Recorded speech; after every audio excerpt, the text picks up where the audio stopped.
Tantor Audio, a division of Recorded Books, presents Friends Like Them by Amy Nicole Walker. Narrated by Lance West. Chapter 1. People who thought Disney World was the happiest place on Earth had never been to a celebration at Redemption Ridge. Harry and Nick had converted the Great Room into Party Central to celebrate Cash's 50th birthday, which also coincided with a new Taylor Swift album drop. The music was louder than ever, and emotions soared as the crew danced joyfully on the makeshift dance floor. Well, everyone except him. Tyler loved a good T. Swift song as much as the next person, but he couldn't seem to get his feet to move. He stood frozen at the edge of the room like a weird-ass lurker watching Owen dance with Keegan. Every time he forced his gaze away, an invisible string kept pulling him back to them. Owen had been his best friend for nearly 7 years, and their inseparable bond was legendary on the ranch. Where one went, the other followed. But apparently that didn't include the makeshift dance floor. Hell, Tyler didn't even know Owen could dance until Taylor's version of Shake It Off came on, and he pulled Keegan into the center of the room with the others. Not Tyler, who knew him best, but the newest member on the ranch who knew Owen the least. He was too surprised to pout at first, but that hadn't lasted long. He mentally shook himself.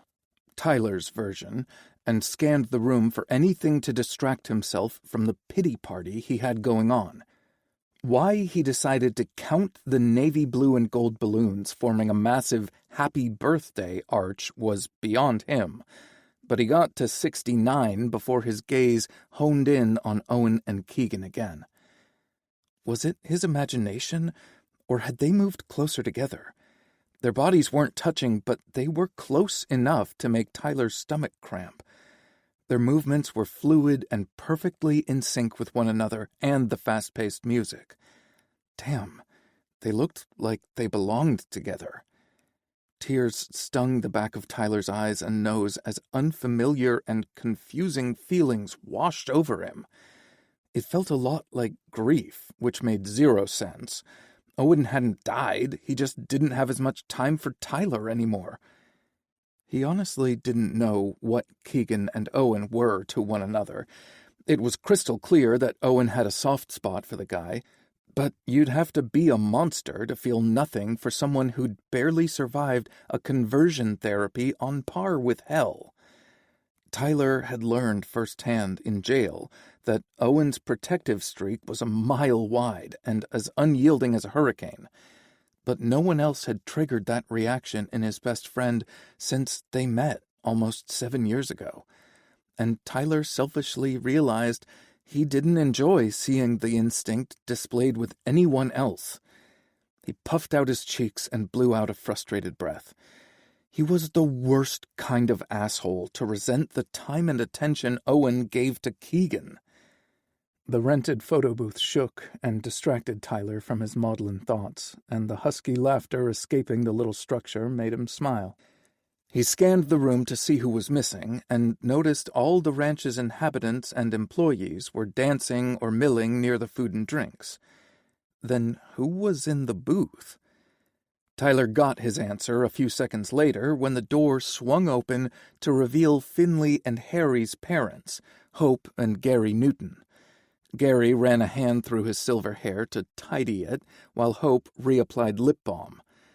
Ty averted his gaze before they caught him gawking, but it didn't prevent a hot flush from creeping up his neck. Extreme public displays of affection or uninhibited conversations about sex had that effect on him. And since Hope enjoyed both those things, he avoided her whenever he could or resigned himself to a perpetual blush when he couldn't. Tyler needed a break from the love fest going on at the party and the unwelcome resentment brewing in his gut. He discreetly exited the great room and headed down the hallway toward the front door. Tyler grabbed his coat off the rack, shoved his arms into the sleeves, and stepped onto the deck. Freshly fallen snow blanketed the front yard, and the moonlight gave the top layer of ice crystals a diamond sheen. Tyler tucked his hands in his pockets and looked toward the sky.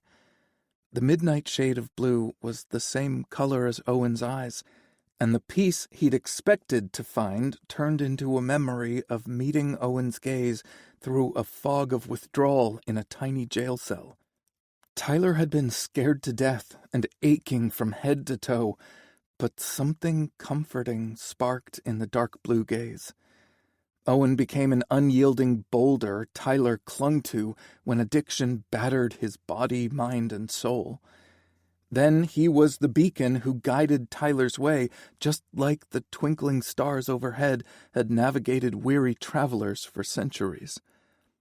The front door opened behind him, and Tyler braced himself for an awkward conversation where one of his friends asked him a question he couldn't answer. He didn't know what was wrong with him. Well, yes, he did, but he couldn't admit to being a selfish asshole. Tyler instinctively knew Owen hadn't followed him outside because the air lacked the familiar charge that signaled his best friend was nearby. He breathed a little easier until Hope softly called his name. "Are you okay, honey?" she asked. Ty forced a smile on his face as he turned to face her. Several rote responses came to mind, but none of them stumbled off his tongue. He was too damn tired of pretending. "Not really." Hope stopped in front of him, took his hands, and stared into his eyes. Tyler had a feeling she could see into his soul, and it made him want to shiver. He fought back the reaction because she was an incredible woman, and he didn't want Hope to think she revolted him. Tyler just wasn't used to anyone being as overt about anything. He'd grown up with women who were more circumspect when sharing their feelings about any subject. Sex and intimate situations were rarely discussed in private and never in public. Hope Newton would compare lubrications and the best sex positions for optimal orgasm with anyone, anywhere, and at any time. Tyler didn't think her approach was wrong, but he had a difficult time letting go of the etiquette ingrained in him since birth. Hope narrowed her eyes, pursed her lips, and nodded. "I see." Tyler snorted and retracted his hands because he didn't enjoy feeling vulnerable. To soften his reaction, he forced a dry chuckle and said, "You do? Maybe you could enlighten me." Hope tilted her head slightly to the right. "I can't tell if you seriously don't know, or if you just haven't admitted the truth to yourself." Tyler's chuckle was as dry as autumn leaves. "I don't know what's wrong with me." She smiled softly and rubbed his upper arm. "Honey, there's not a single thing wrong with you. I know my bold personality makes you uncomfortable, and you're not always sure what to do with me, but I'm a great listener. I will never judge you or betray a confidence." Tyler offered her a genuine smile. "I never know what to do with you, Miss Hope. I've never met anyone like you." She laughed and patted his arm before lowering her hand. "Now we're getting somewhere. At least you admit that much." "But I wouldn't change a thing about you." And he meant it. "You're kind, honest, and sincere." She'd fight to the bitter end to protect her kids and the guys on the ranch she'd claimed as her own. "I'm still awkward about certain things, even at 27 years old, but you shouldn't have to dim your sparkle on my account. I'm the one who needs to lighten up." "Your mama and daddy raised a real sweetheart," Hope said. "Thank you for saying so. Unfortunately, I'm not so good at self-analysis." "You probably just need an objective person to help you work through things," Hope replied. "People who think they can solve their own problems make themselves and everyone around them miserable." Tyler laughed and said, "I definitely don't want to do that." He hesitated before speaking for a few moments. "How do I tell you what's wrong when I can't quite put my finger on it?" Everything feels so tangled in my brain. Something drove you out here in the cold when everyone you love is inside celebrating. What's the first thing that comes to mind? Grab that thought, and we'll start there. Tyler followed her guidance and verbally shot from the hip. Things are changing, and even though I'm holding on with both hands, I can feel him slipping away from me. The truth stole his breath and left him dizzy. "Owen?" Hope asked. "Yeah." Tyler swallowed hard and took a shaky breath to regain his equilibrium. "And I should want him to be happy, and I do," he corrected. "I just didn't expect the other confusing emotions." "I've only known you guys as a package deal," Hope said with an easy smile. "You rarely see one of you without the other, but I don't know much about either of you before you arrived here 4 years ago. Did you guys know each other before you came to the ranch?" "We were cellmates at Arrowhead Correctional Center," Tyler replied. "Owen saved me in so many ways. He protected me from myself and any potential harm from other inmates. He even finagled his way into every job I had at the facility, even though his time served made him eligible for better positions." Hope smiled kindly. "That's so sweet. I assume one of the jobs is how you met Cash?" "Yes, ma'am. Owen didn't know the first thing about agriculture, but he went because I did." Smiling, Tyler added, "Boy, was Owen suspicious of Cash at first, especially when he offered us positions on the ranch." "Who got released first?" Hope asked. "Owen, by 2 weeks," Tyler replied, his mouth struggling to fight off a grin. "He was hell-bent on checking the place out before I arrived. If there was something hinky going on, Owen was determined to find it." Hope laughed at that. "What was the backup plan if the ranch didn't work out?" Tyler pursed his lips as he considered the question. "We honestly didn't have one. Neither of us felt like we could return home, so sticking together was our only goal. It felt like Redemption Ridge was our only option, so I was thrilled when it worked out beyond my wildest dreams. I've watched Owen thrive on this ranch, and I've learned to trust myself and others again." He closed his eyes as a wave of pain washed over him. When he met Hope's gaze again, he only saw kindness and encouragement. "I've always known Owen would find someone special, and I thought I'd prepared myself for it.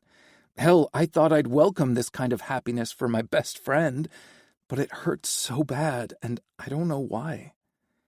"You don't?" Hope probed gently. Tyler took a deep breath, then rubbed the aching spot in the center of his chest. "No, it just feels like I'm losing so much more than a friend." "Like a brother?" Tyler scrunched up his face to reject the suggestion, barely biting back an "ew, no" reaction. Instead, he replied, "I have a few of those and don't need more." He huffed out a harsh sigh. "This feels like losing a huge piece of myself. The best part." I see." Tyler perked up. "You do? Care to share with me?" Hope studied him with rapt attention. "Are you really prepared to hear what I see?" Tyler closed his eyes, but kept them heavenward as if in prayer, though he wasn't seeking guidance from the deity his family worshipped. Tyler was too busy ignoring the little alarm bells going off in his head and bracing himself for the life-changing words Hope could deliver. If he said yes, she wouldn't hold back. Tyler might want clarity about what was eating him, but the truth might scare the hell out of him, too. Was ignorance bliss, or was it slowly killing something joyful inside him?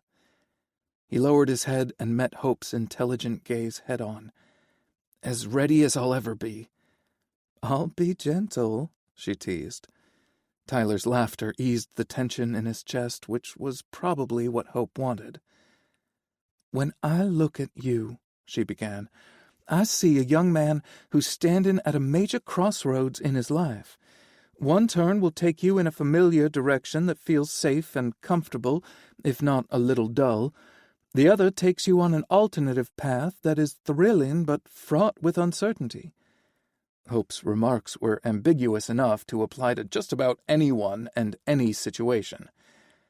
"This sounds like the time I snuck into a fortune-teller's booth at a county fair," Tyler teased.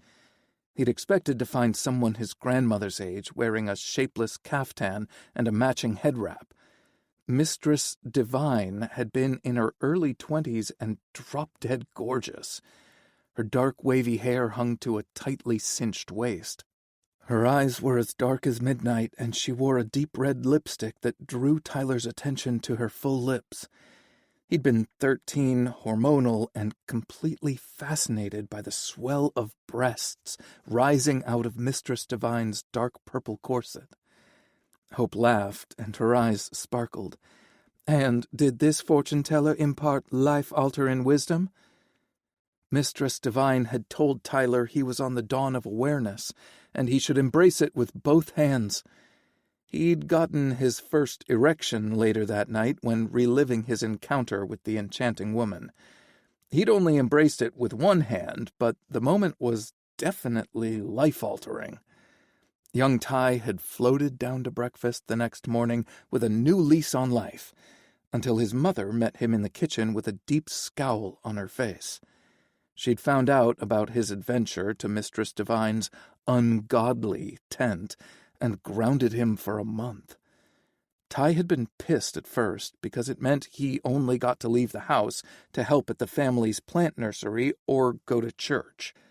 He quickly got over his anger when he realized what good fun he could get up to alone in his room and how often he could do it. Struggling to keep the smirk off his face, Tyler said, "You could say that." "Sounds like she's a hard act to follow, but I'll do my best," Hope said. "Your friendship with Owen is comfortable and safe, and you've never challenged what you are to one another until now. Keegan's arrival has made you realize on some level that you want more from him." Tyler's breath caught in his throat, rendering him mute while he wanted to shout for her to stop. But giving in to those shiny new yearnings would be scary as hell. You'd get to claim Owen in new and thrilling ways, but where would that leave your friendship? She cocked her head to the side and considered him through narrowed eyes as Tyler's mouth moved, but no words escaped. "It's possible you haven't acknowledged you're in love with Owen, not even during your most private moments. Our brains sometimes act like cages when we're not granted the opportunity to explore and discover who we are. I think Keegan is the key who unlocked your cage." In love with Owen? No, that wasn't it. Tyler loved him, of course, but in love with him? No. He just wanted things to go back to where they were before Keegan arrived. He wanted late nights in one of their cabins, listening to music, watching TV, or just talking. Tyler missed Owen watching him with a dopey smile instead of scrutinizing Keegan for any sign of distress.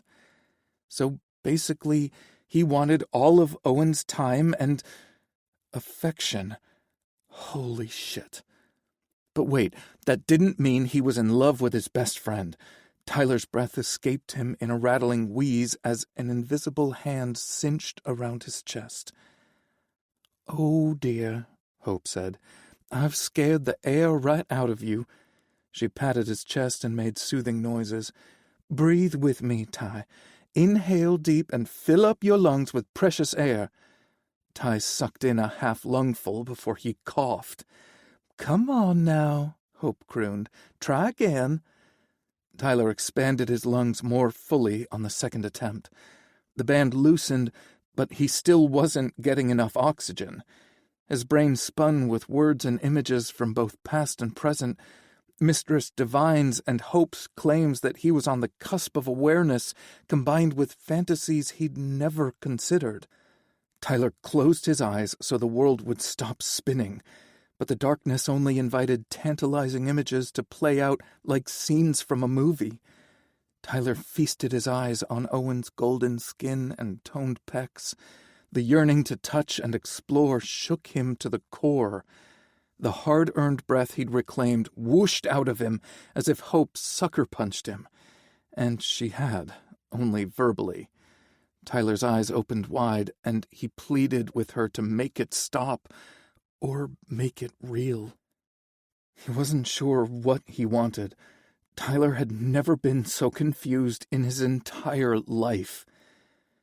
"Oh, no, Hope murmured.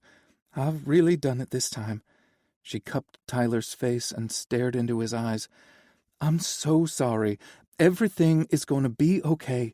Breathe, Tyler." He took one small breath, then another.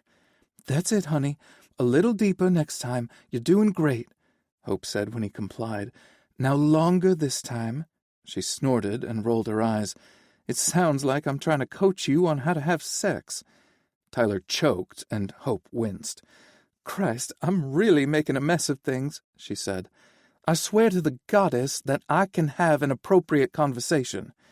For once, Hope's colorful commentary made things better, and he sputtered through a laugh. "Never change," he rasped. Tyler sucked in a lungful of air, and the tension eased as his lungs expanded. He repeated the process until the band around his chest disappeared. The front door opened, and feet crunched in the snow as someone approached. Tyler didn't need to look to know it wasn't Owen. Why had he never questioned that phenomenon before now? "There you are."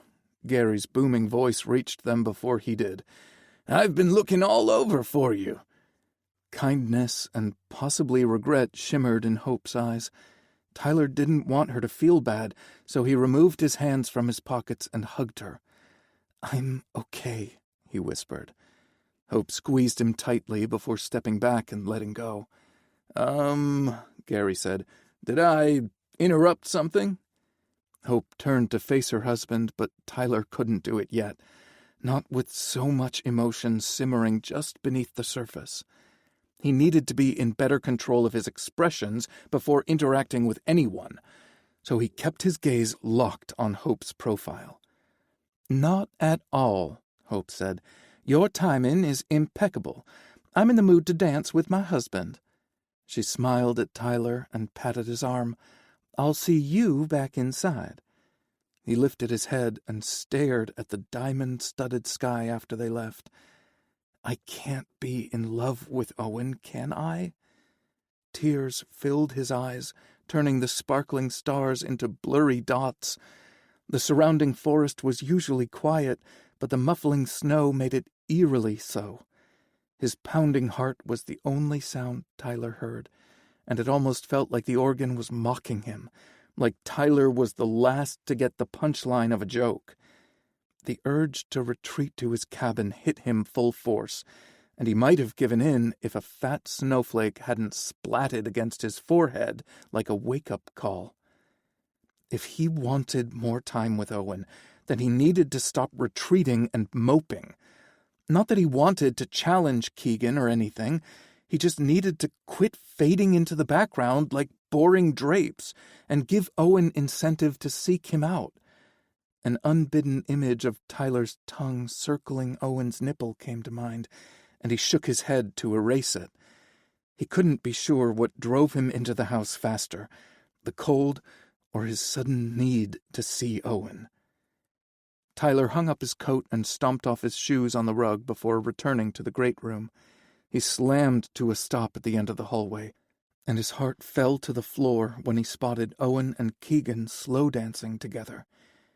Keegan's hands rested on the back of Owen's neck, and it looked like a possessive hold. He half expected Keegan's fingers to slide into Owen's golden hair, and Tyler wondered if the strands would feel as silky as they looked.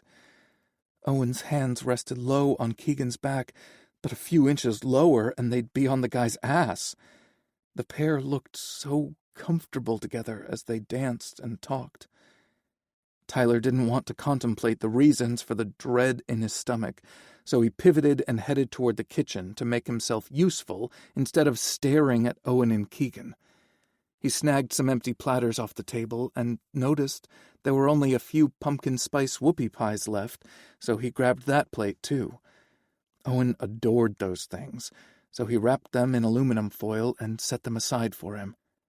Tyler loaded the dishwasher and ran a sink full of soapy water to wash the bigger items. He'd made a big dent in the wreckage when someone approached him. "Why are you hiding in here?" Nick asked. He picked up a towel and started drying the clean pots and pans Tyler had set aside. He didn't trust himself to speak, so he shrugged, but Nick's gaze felt unyielding and safe. "Just kind of feel like a third wheel sometimes, I guess. Then I feel like an awful person for thinking that way. Keegan has been through so much, and Owen brings him peace. I'd have to be a real jerk to make things harder for them to be together." The emphasis he'd put on the last word exposed too much, but he couldn't take it back. "They're not together romantically," Nick said, in a tone reserved for wounded animals and scared kids. Tyler should have felt offended, but the confusing hope unfurling in his chest made that impossible. He tried to play it cool with another shrug before shoving his hands back in the water to scrub another pot.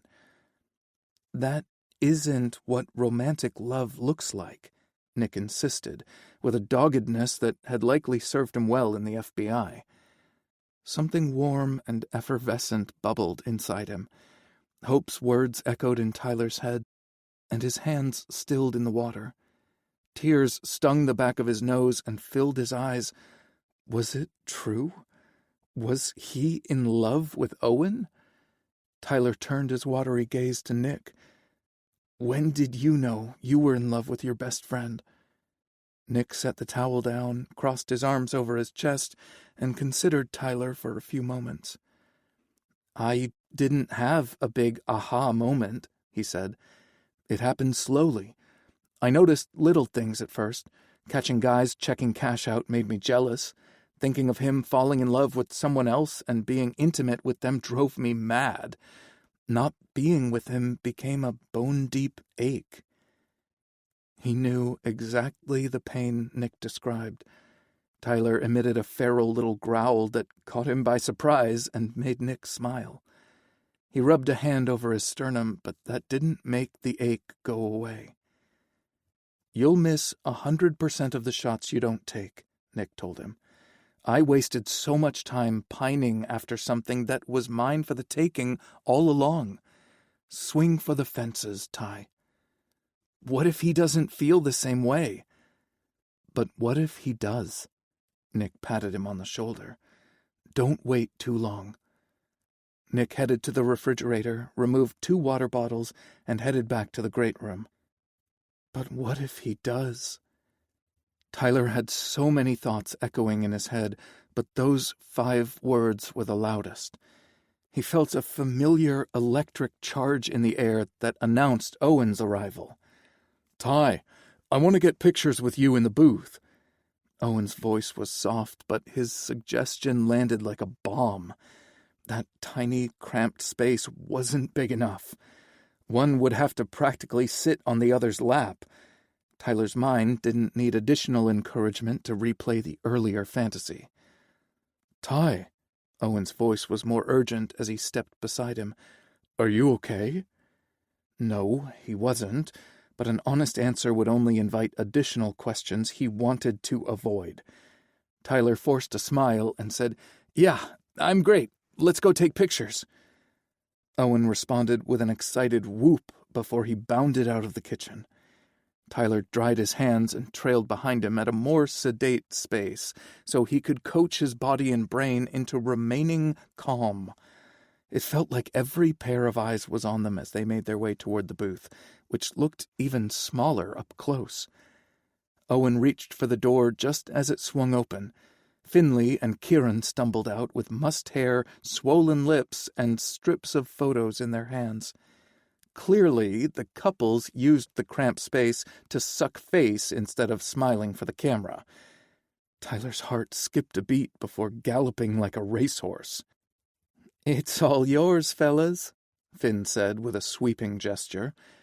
Kieran winked at them as they passed by, and Tyler re-experienced the sensation he was the last to figure things out. Mistress Divine's and Hope's words tangled in his brain. Major crossroads in life. Dawn of awareness. You're in love with him. The last one slammed into Tyler like a freight train, but Owen grabbed his hand and tugged him into the booth before he could freak out again. There was a narrow, short bench opposite a mirror that allowed the occupants to see the faces they made for the camera. Owen stared at the bench while Tyler studied his best friend. He'd always known Owen was good-looking, but it felt as if he were seeing him in a whole new light. Maybe it was the bright bulbs in the booth, or maybe Hope had cast some kind of spell under the full moon. Tyler leaned forward and discreetly breathed in Owen's scent. Bayberry, spiced cranberry, and evergreens. He always associated the fragrances with Christmas, and was suddenly struck with the impulse to unwrap his best friend like a gift. "Oh, wow," Owen said. Tyler jerked back like his friend had caught him sniffing or had read his mind. "What?" His brusque tone wasn't sketchy at all.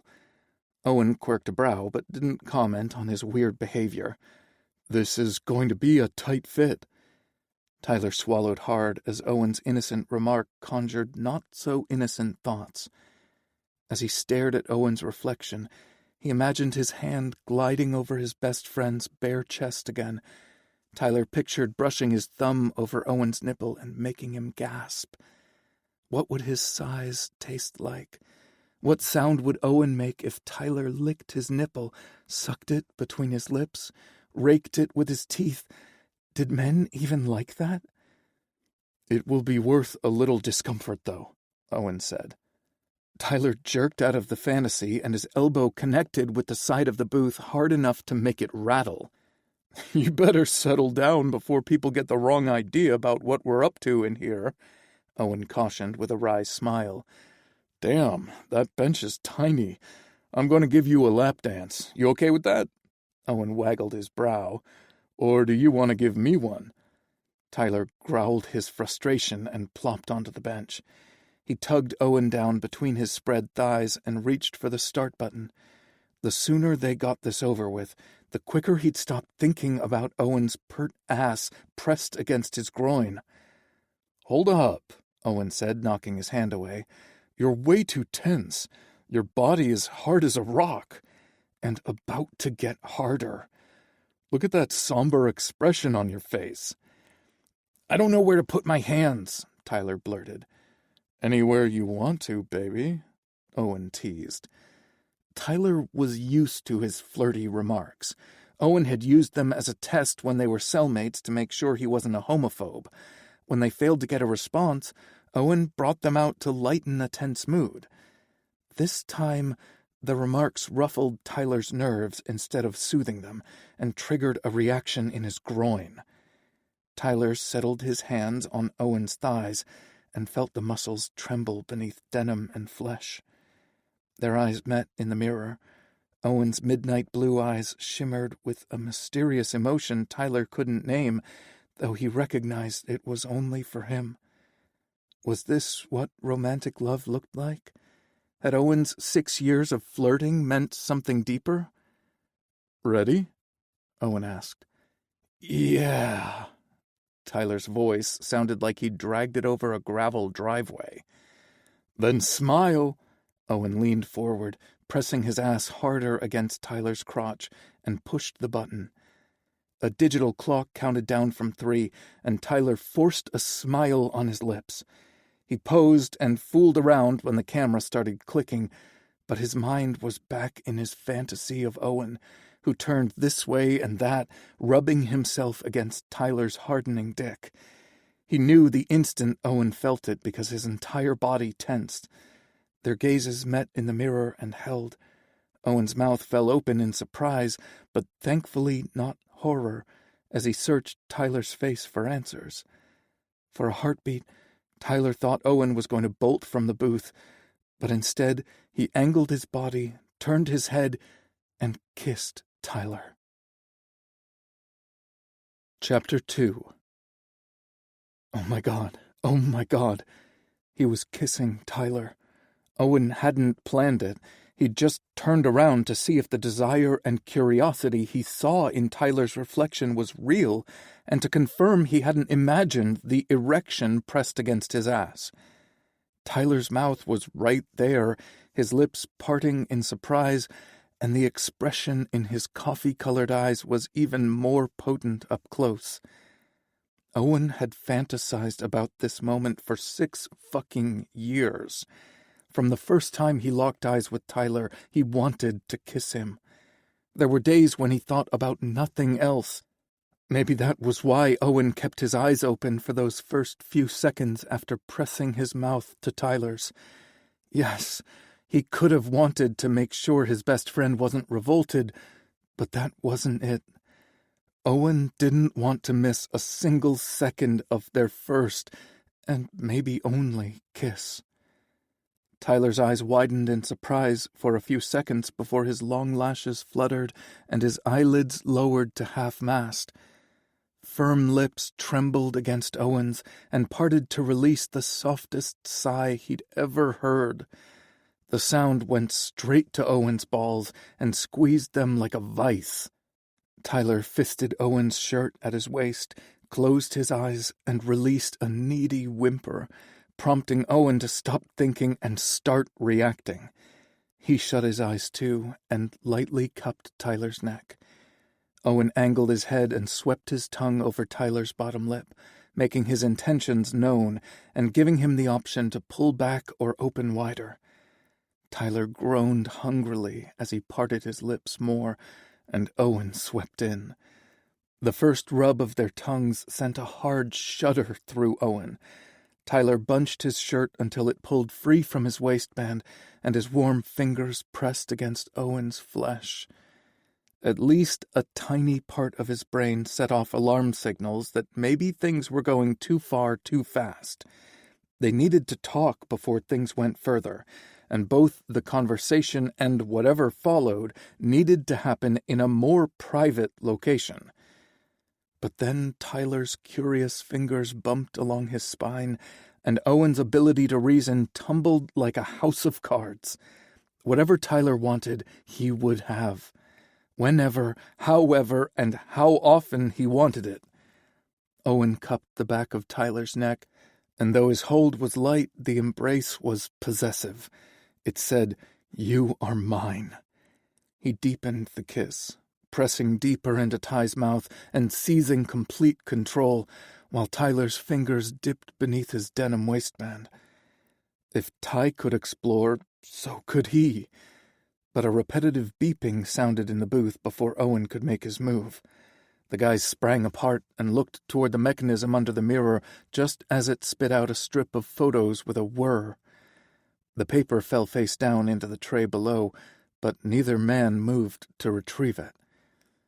"Those are gonna be some pics," Owen said breathlessly. Knowing the camera had captured their first kiss made him ridiculously happy. Tyler leaned forward until his finger hovered over the start button. He held Owen's gaze and said, "Wanna go again?" "Hell yeah." This time, Owen turned and straddled Tyler's lap the best he could in the cramped space. He knocked his elbow against the thin booth wall with a hard thunk. Outside their cocoon, the music got considerably louder. Either someone's favorite jam came on, or they were trying to cover the noises escaping the booth. Owen didn't give a shit. He was just grateful because it meant no one heard his slutty groan when his erection rubbed against Tyler's. "Oh." Tyler looked and sounded like a blushing virgin. A delicious flush spread across his cheekbones as he continued to stare at Owen with wide, dark eyes. Owen worried he'd pushed too far, too fast, until Tyler claimed his mouth in another toe-curling kiss. This time, Ty slid one curious hand onto the front of Owen's shirt and the other beneath the back. His fingers danced across Owen's skin, leaving a trail of fire in their wake. He longed to stretch out naked so Tyler could explore his body however and wherever he wanted to. He'd dreamed of this moment for so long, and now that it was here, Bam! Something or someone slammed into the side of the photo booth, and Tyler and Owen jerked apart and lurched to their feet. The little structure rattled and shook but didn't tip over. Owen's heart tried to beat its way out of his chest, and Tyler looked equally rattled. "Sorry," a sheepish voice said from the other side. Damn Reuben. The dude was probably just jealous because Burke wasn't there, and he didn't get to suck face in the tiny space like the other couples did. Other couples. Owen slammed on the mental brakes because he was getting ahead of himself. A few kisses, mutual hard-ons, and Tyler's mostly innocent touches didn't make them boyfriends. Tyler's cheeks turned a darker shade of pink, and Owen worried he might spontaneously combust at any moment. "You okay?" Owen asked. What he really wanted to know was if they were all right. Tyler averted his gaze, but gave Owen a jerky nod. His attention seemed focused on Owen's dick, which made it much harder to get his body under control. He had no intention of stepping out of the booth with an obvious erection straining against his jeans, and Tyler was in no better shape. Owen could think of several ways to ease his best friend's hard-on, but they sure as hell weren't ready for that step. Well, at least one of them wasn't. Owen had been primed and ready for this moment for over 6 years. The photo machine beeped and spit out the last strip of pictures into the tray.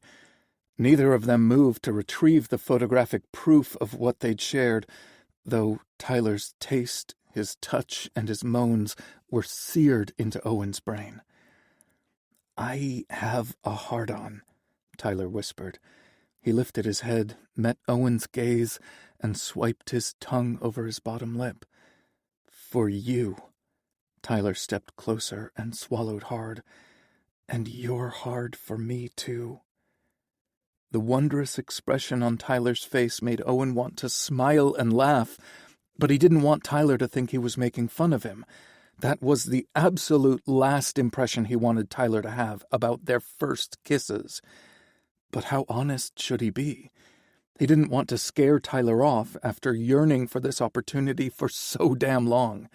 Owen wanted to believe Tyler's erection signified something deep and meaningful, but it could have resulted from friction and loneliness.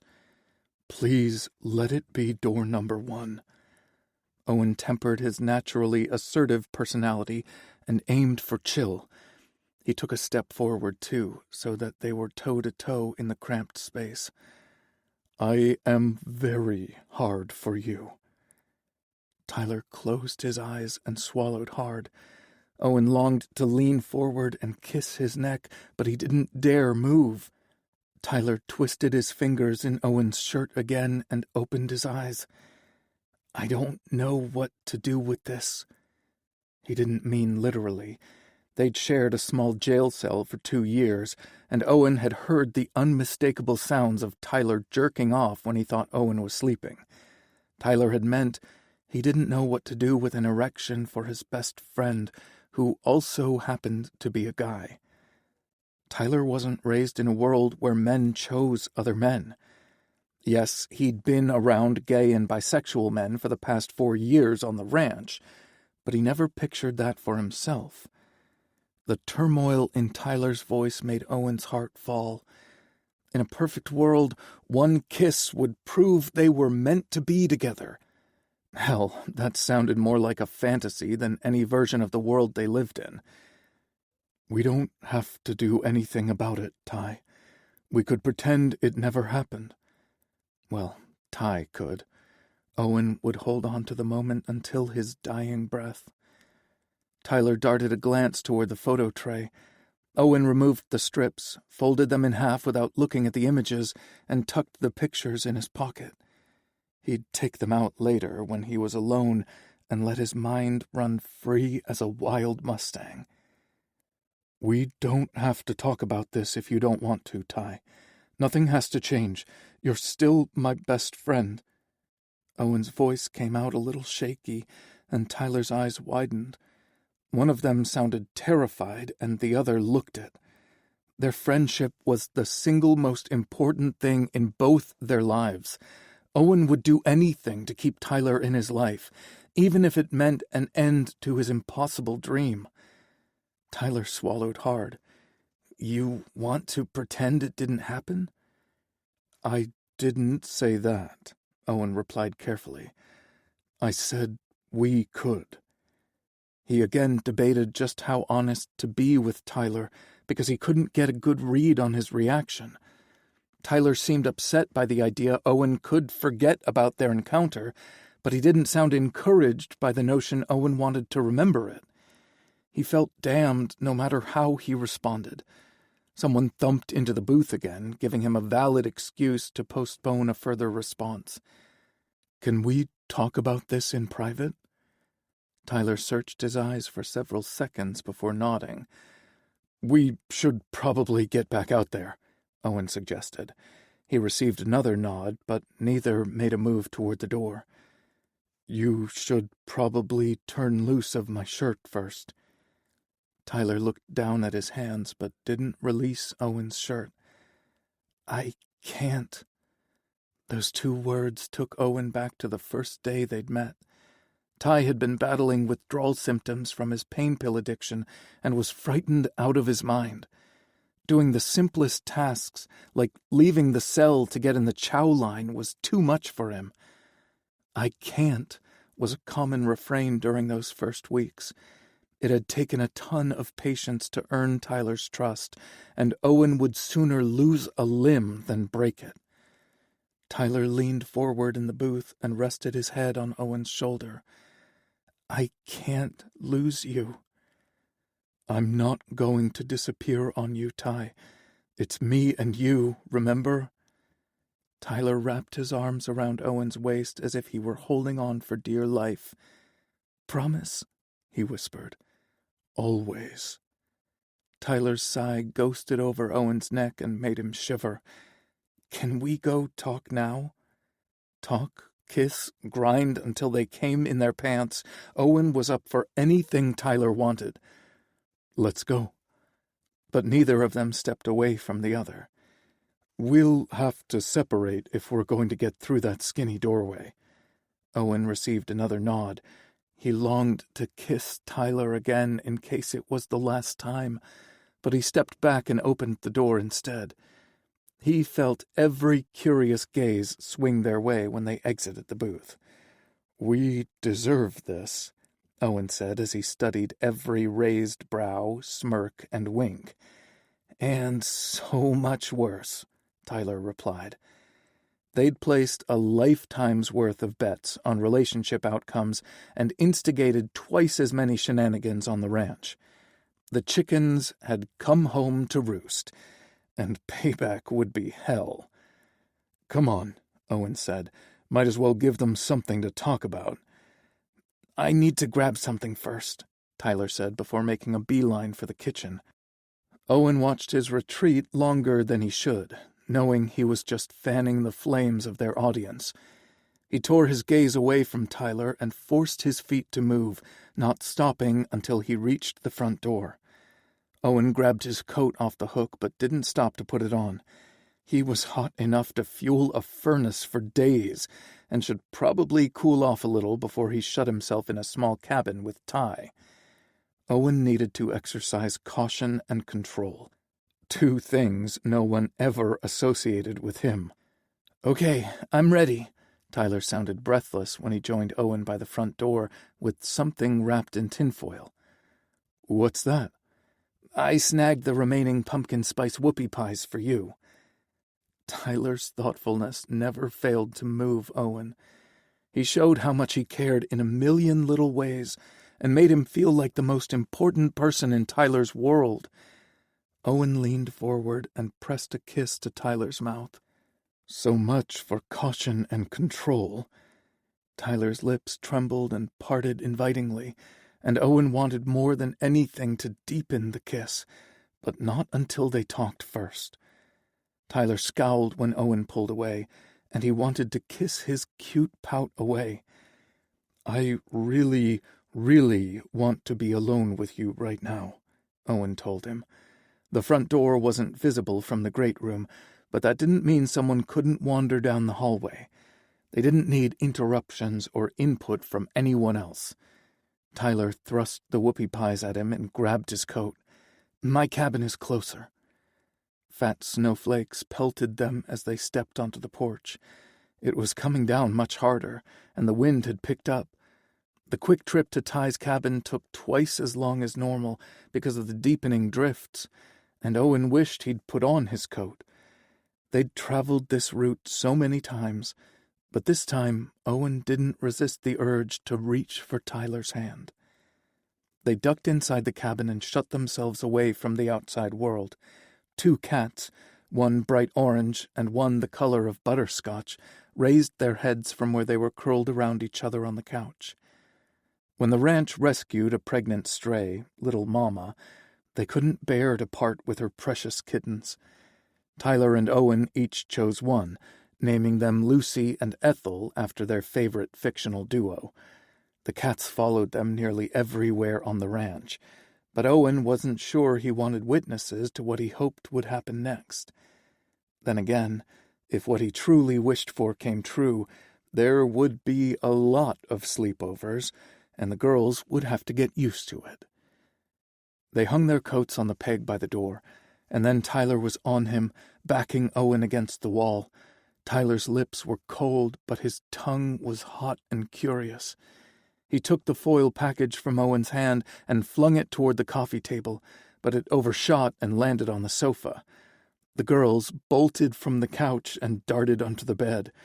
A protest danced on Owen's tongue, but Tyler licked it away, along with his resolve to talk before they did anything else. Owen fisted one hand in Tyler's hair and gripped his pert ass with the other. He thought the frigid walk to the cabin would have cooled his lust, but his internal fires blazed hot. The earlier thoughts of caution and control returned, but Tyler's needy groans waved a red blanket in front of Owen's raging bull. 6 years of longing and loving had led to this moment, and he wanted it to be perfect. Sanity prevailed, and Owen eased his lips away and stared into glazed dark eyes. He brushed a thumb over Tyler's swollen mouth and barely resisted the urge to dive back in. You are the most important person in my life, Ty. You're mine, too, he replied breathlessly. You saved me. Owen shook his head. We saved each other. Tyler's brow furrowed, and he pursed his lips together. Are you saying you don't want this? Owen tightened his hold on Tyler's ass so he couldn't move away. I'm saying I need to know what this means to you, because I can't lose you. The air wheezed from Tyler's body like Owen had kneed him in the balls. He rubbed his sternum like he did whenever something stressed him out. Owen hated to be the one causing the pain, but it would hurt a lot more if they screwed up their friendship. Maybe Owen should have given Tyler a few minutes to pull himself together, but he pressed on. I'm in love with you, Ty. Brown eyes widened, lips parted on a soft gasp, and a pretty pink flush spread across Tyler's cheeks. For how long? Owen smiled and trailed a finger along Tyler's smooth jawline. Since the moment I looked into your eyes.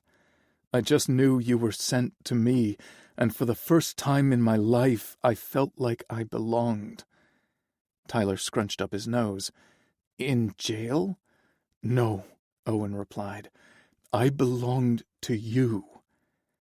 That made Tyler smile, and he hooked a finger through Tyler's belt loop.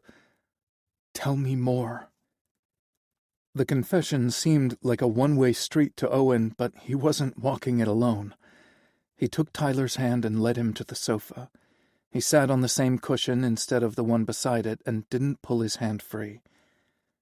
You're everything good in my life, but I've always wanted more with you, Owen said. I'd resigned myself to never having it, I was, and still am, willing to accept whatever you're willing to give me. Tyler swallowed hard, but maintained eye contact. What if I'm not capable of giving you more? Owen knew that was a distinct possibility. Tyler could be confusing jealousy with attraction. No one would call Owen the sharpest tool in the shed, but even he'd recognized the shift in Tyler's personality since Keegan arrived on the ranch. And then there was his strict traditional upbringing to overcome. So there were several obstacles in their way if Tyler decided to expand on his curiosity. But first things first. Did you enjoy kissing me? Tyler swallowed hard and nodded. Did you like touching me? Tyler groaned and rested his hand on Owen's thigh. Yes! Owen cupped Tyler's face so he couldn't dodge his gaze. Do you want to do more of both? No matter the answer, Owen would find a way to be okay with it. The seconds stretched on forever as they stared into each other's eyes. Then Tyler pushed off the couch and swung himself around to straddle Owen's lap. Holy shit! He slid his hands around Owen's neck and lowered his mouth. Tyler's kiss wasn't a tentative probe. It was a possessive claim that exceeded Owen's most vivid fantasies. He shoved curious fingers under Owen's shirt and caressed his chest. Up and down they trailed, from sternum to belly button. Owen's abdominal muscles clenched and released with each pass as he hoped Ty would go higher or lower. Owen got hard again in no time, and he longed to pull Ty closer so he could feel the power he wielded. And maybe Owen wanted to see if Tyler got hard again too. When curious fingers brushed over his hard nipple, Owen gripped Tyler's ass with both hands and pulled him until their groins pressed tightly together. Tyler broke their kiss and leaned his forehead against Owen's as he struggled to catch his breath. Does that answer your questions? Yes, but does it answer any of yours?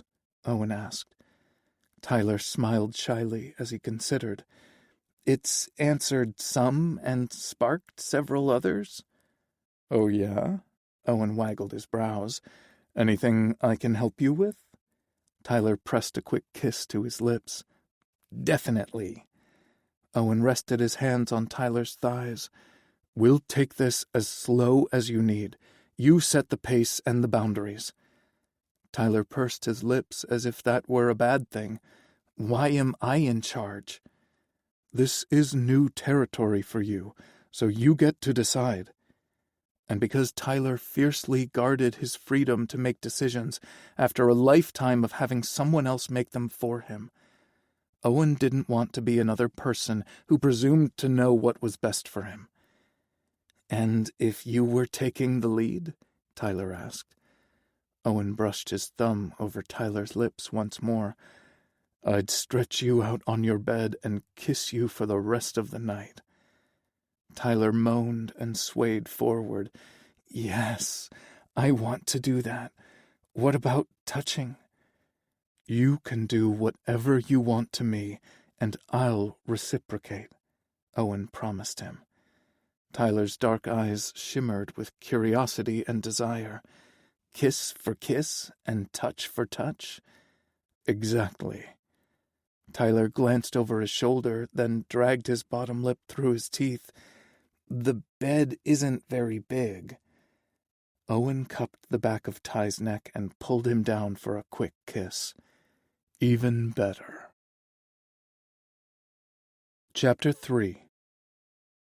Tyler's brain threatened to short-circuit from the volume of information and sensations bombarding it.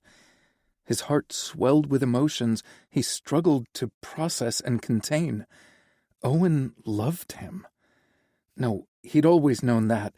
Owen was in love with him, which was something Tyler had never allowed himself to imagine. But the truth of his words shimmered in his blue eyes. So this is what romantic love looks like. It felt like Tyler was seeing it for the first time in his life, which was ridiculous. He'd grown up with parents and grandparents who openly loved one another. Why hadn't he recognized it from Owen? Had he been oblivious, or had Owen masked his feelings this entire time? He must have been silent for too long because the shimmering light in Owen's eyes dimmed. Then his seductive smile melted into a grim line, and his grip on Tyler's hips loosened. "We don't... Have you always looked at me like that?" Tyler asked before Owen could rescind his offer to let Tyler explore his body. It was hard to say what he was most excited about, having free rein with Owen's body, or knowing that he'd receive each gesture in return. A kiss for a kiss, and a touch for a touch. It startled Tyler just how much he wanted both things, and Owen had handed the reins to him. No one did that. The Booths raised their children to follow the word of God, the will of their parents, and the rule of law. The one time Tyler had taken the reins, he'd ended up as a broken-down rodeo cowboy with a pain pill addiction. Owen was the one who had taught Tyler how to trust himself again, and demonstrated that faith once more by putting him in charge of their pleasure. "Like what?" Owen asked, interrupting Tyler's rambling inner monologue. Owen's blue eyes resumed their sparkle, and his lips curved into a wry smile. Was he enjoying Tyler's awkwardness, or just forcing him to be as honest as he'd been? Owen had never made fun of him, so it had to be the latter, and wasn't that fair? Damn. Tyler's inner monologue was off and running again, and Owen deserved better from him. "How do I look at you?" Owen prompted. Tyler swallowed hard. "Here goes everything. Your eyes look softer and less guarded. They shimmer with a light I've never noticed before tonight, and it feels like it's just for me. The lines bracketing your mouth are from smiling and laughing, not tension. Your lips look fuller and softer. I can't stop staring at them and wondering if I imagined how soft they felt against mine." Tyler forced his gaze back up to Owen's pretty eyes. "Part of me thinks this is all a dream." Owen cupped the back of Tyler's neck and pulled him down until their lips touched. So fucking soft. Too quickly, Owen broke the kiss. "Not a dream, and we have the pictures to prove it." He took a deep breath and said, "I've hidden my feelings from you the best I could because I didn't want to risk our friendship. My guard has slipped occasionally, and I'm pretty sure everyone else on the ranch noticed." He thought back to his conversations with Hope and Nick. "I'm pretty sure the others noticed our relationship was taking a new direction for me, too." "I didn't realize anything had changed for you until I bumped into your erection in the photo booth," Owen said. "Then I saw your expression in the mirror." It was Tyler's turn to ask, "What did you see?" Owen inhaled long and slow before replying, "Curiosity and desire. Two things I'd always hoped to see looking back at me." Tyler's heart swelled until he thought it might burst. That would be a crying shame, since it felt like he was on the precipice of something truly amazing. He rubbed his aching chest and breathed deeply. "I'm afraid." "Me too," Owen admitted. "We don't—" Tyler stopped him with a kiss. Owen's lips parted on a sigh, and Tyler took advantage to sweep inside his mouth. Exhalations turned into groans as their tongues rubbed and rolled. Tyler's inexperience was glaringly obvious against Owen's skill, but their differences motivated him instead of deterring him. Tyler's skin tingled everywhere, as if a million ants crawled beneath his flesh, and it was too tight, like it didn't fit his bones anymore. His dick throbbed and pulsed in time with his racing heart, and his balls drew tight against his body. There was an unfamiliar ache in Tyler's core, and it took him a minute to realize it was arousal. He'd had sex a few times in his late teens with his girlfriend, and had jerked off a lot, but this was the first time the yearning had bordered on painful. Tyler tore his mouth from Owen's and stared into dazed blue eyes. "I'm more afraid of not trying." Recalling the rules of engagement Owen had laid out, Tyler slipped a hand beneath Owen's shirt to stroke his abdomen. Touch for touch. Owen's wry grin turned downright wicked as he reciprocated. Tyler's abdominal muscles trembled beneath the caress, and he craved so much more. Maybe Owen could read the want in his gaze because he whispered, "Show me what you want, Ty." A shiver of longing rolled through Tyler, propelling him to his feet. Owen blinked up at him, and his smile faltered until Tyler extended a hand. "You mentioned something about stretching me out on the bed." Owen took Tyler's hand and stood up. "So I did." Tyler pressed his body against Owen's. "You always keep your word. And for you, I always will." Owen backed Tyler across the small cabin until his legs bumped into the bed. "How much nudity are you comfortable with? Want to just start by kicking off our shoes and removing our shirts?" Tyler's overwrought brain calmed for the first time since they entered the booth. It locked on the memory of his hand roaming over Owen's chest until his fingers bumped into a denim waistband, and he growled his frustration at the intrusion.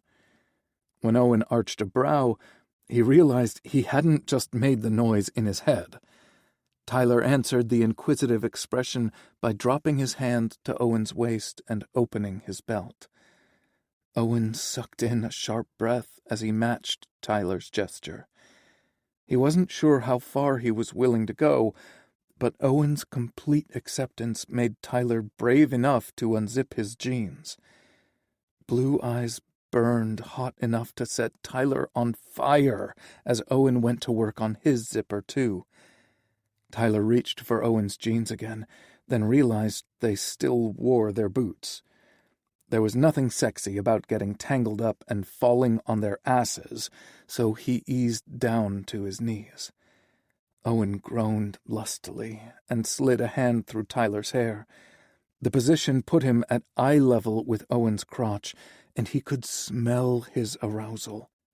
Tyler's mouth watered, and he nearly forgot about his intentions in his haste to get closer to the enticing aroma. He had the strongest urge to press his nose against Owen's cotton briefs and inhale his scent deeper. Was that something guys even did to each other? Indecision paralyzed Tyler until he lifted his head, and Owen's scorching gaze reminded Tyler that he was in control. He quickly untied Owen's boots and pulled them free. His socks followed, and then Tyler eased Owen's jeans down lean hips and long, toned legs. The fabric remained pooled at Owen's feet when Tyler's attention snagged on the erection tenting the boxer shorts and the tantalizing wet spot on the fabric. Fingers itched to touch the flesh Tyler bared, and so he did, starting at Owen's calves and working his way up. The friction of crisp leg hairs against his palm woke something primal inside Tyler. Evocative images of pressing his nose against Owen's cotton-covered dick flashed in his mind. Maybe he would have found the courage to act on his instinct if Owen hadn't moaned and tightened his fingers in Tyler's hair. "My turn," Owen said, his voice sounding as raspy as a chain smoker's. He stepped out of his jeans and held out his hand to Tyler. Rising on shaky legs, he tried not to hold his breath as he waited for Owen to match his gestures. Owen stood close enough that his body created a delicious friction against Tyler's during his descent, and his breath ghosted over Tyler's bare abdomen. Owen's stubbled cheek brushed against Tyler's underwear and made removing his boots and socks the most erotic experience of his life, until the focus turned to opening Tyler's jeans with deft fingers. Owen inhaled deeply, and his nostrils flared. He darted his tongue and swept over his lips like he really wanted to taste Tyler. A soft growl echoed in the room, and Tyler was surprised to realize it had come from him. Owen cocked his head to the side and smiled wickedly as he pulled Tyler's pants down. Calloused thumbs brushed over his skin, igniting sparks like a match against a strike plate. Owen slowly rose to his feet, and they stood staring at one another, their labored breathing the only sound in the cabin. "Shirts and underwear?" Owen asked to break the silence. Tyler whipped his shirt over his head and tossed it to the ground. Owen reached for his own hem, but Tyler stopped him. "Can I?" "I'm all yours, baby." Baby. Tyler had thought endearments were lame, and now he wanted to earn them like sexy little merit badges. He took his time, dragging Owen's shirt up his chest, positioning his fingers to rasp over Owen's skin the way he'd done when removing Tyler's pants, relishing the little goosebumps that popped out along the journey. Once the shirt reached Owen's pits, Tyler paused to brush his thumbs over hard nipples. Owen sucked in a sharp breath, and his midnight eyes danced with the promise of retribution. "Touch for touch," Owen said. "Do you want to do this lying down?" Tyler hastily removed Owen's shirt and tossed it to the floor, then climbed onto his bed. He stretched out on his side and patted the empty spot beside him. Tyler had been so anxious when they first entered the cabin, but his confidence grew with each kiss and caress. He still didn't know how far he would follow his urges, but knowing there was no pressure provided a safe place to explore these new feelings for Owen. The mattress dipped when Owen placed a knee on it. He stretched out beside Tyler and reached for his hand. "Hey." His voice was as soft as a kitten's fur. "Don't overthink this, Ty. Remember, you're calling the shots. Nothing happens that you're not ready for or don't want. Let's just focus on kissing and some light petting and see where this takes us." Owen smiled wickedly and rubbed his hands together. "Pretty sure it's my turn now." God, yes. He wasn't just trying to make Owen feel better either. He really wanted to feel Owen's rough hands on his body. Owen started low at Tyler's abdomen and took his sweet time, stroking a fiery path upward, making Tyler squirm when fingers caressed the sensitive skin just beneath his pits. "I'm making a mental note to come back here and explore more when you give me the green light to do whatever I want with you." Owen winked, then smirked sexily. "And you will." Tyler squirmed for an entirely new reason as he tried to figure out what Owen meant by exploring his pits. "Do you mean you want to come back and tickle me there?" Owen's lips curved into a delicious smile, and he scooted even closer. "Well, maybe that too, but that wasn't what I meant." Owen ran a finger just below his line of pit hair. "I want to shove my face here and breathe you in, lick you." "Guys do that?" Tyler asked. "Some do, but not everyone likes it. So you try stuff and pass on the things that don't appeal to you." Owen leaned closer to Tyler's pits and inhaled. "Damn, you smell good, baby." Tyler's heart tripped on the endearment, but galloped when the rest of Owen's statement registered. "You want to lick me there? My armpit?" Owen held his gaze and breathed him in again. "I want to taste you everywhere." That answer threatened to short-circuit Tyler's brain with images of all the places Owen might lick. Some of them made his toes curl, and others rendered him speechless. But we can work up to that. He swiped his thumbs over Tyler's nipples, eliciting a sharp gasp as acute pleasure unfurled in his belly. "Oh, my!" "You've never experienced nipple play?" Owen asked. "Not even with yourself?" Tyler shook his head. "I didn't know that was something guys liked." Owen cupped Tyler's face and stared into his eyes. "It only matters what you like and what we like to do together." Warmth spread throughout Tyler's body. He'd never felt comfortable exploring his sexuality, even when alone, and Owen was there offering the world to him. It gave Tyler the courage to put himself out there even more. "If I try something, will you teach me how to make it better for you?"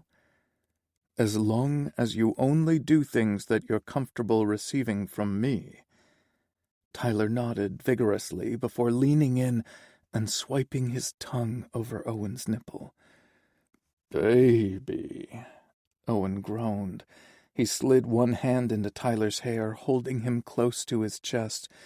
"Do it again." Tyler swirled his tongue around the tight bud, then drew it into his mouth. "Fuck, yes. You're a natural, Ty. Follow your gut." Tyler swirled and sucked until Owen's body vibrated, and then he moved to the other nipple. This time, he lightly grazed the tight bud with his teeth, and Owen nearly bucked off the bed. "Make this any better, and I'm going to come in my underwear like a virgin," Owen groused. Tyler loved the sexy rumble of his voice, so he did it again. Owen's fist tightened in his hair, making Tyler's scalp tingle and his dick leak even more. He didn't recognize a single thing about himself or the situation, but he didn't give a damn. He eased away from Owen's flushed chest, licked his lips, and boldly said, "My turn." Owen growled sexily as he tumbled Tyler to his back so fast the room spun. Following his instincts, Tyler parted his legs to make room for Owen and earned a pirate's smile that promised a thorough ravishing if he wanted it. Did he?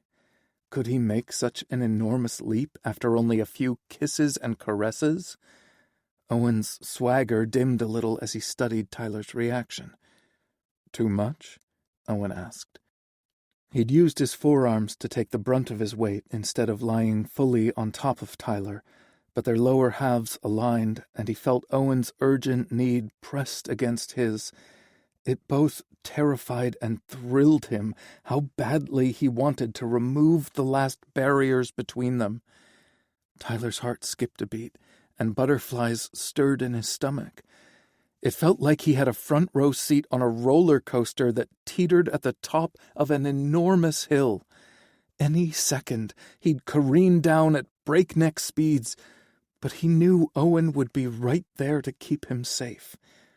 So when Owen mistook his delayed response and pushed up to move off him, Tyler wrapped his legs around Owen's calves to keep him in place. "It's not enough," Tyler corrected. Owen pressed the full length of his body against Tyler's and captured his mouth in their hottest kiss yet. And down the hill they flew together. Chapter 4. Owen had trained and fought as an amateur boxer before he was old enough to drive, so he wasn't a stranger to having the wind knocked out of him. But this was different. It hurt just as much as taking a hard jab to the gut because he had to be dreaming. There was no other explanation for why Tyler was beneath him on the bed, staring up at him with a lust-drunk expression in his big dark eyes. Dreams came true for other people, not the Doyles. Hadn't his Uncle Howie pounded that into his head during training? "This world won't give us anything besides a shit sandwich," he'd said. "You want something, you better take it." And Howie's predictions had come true right up until the day Tyler became his cellmate, and Owen's luck changed for the better. So why couldn't the vision beneath him be true? Tyler reached up and brushed strands of hair off his forehead. Now who's having second thoughts? "Pinch me?" Owen said. Tyler scrunched up his nose adorably. "Huh?" "Do it. Prove to me I'm not dreaming." A beautiful smile greeted Owen's request. Tyler arched a brow and shifted his hand lower. Owen wanted to watch its trajectory, but couldn't look away from Tyler's espresso-colored eyes.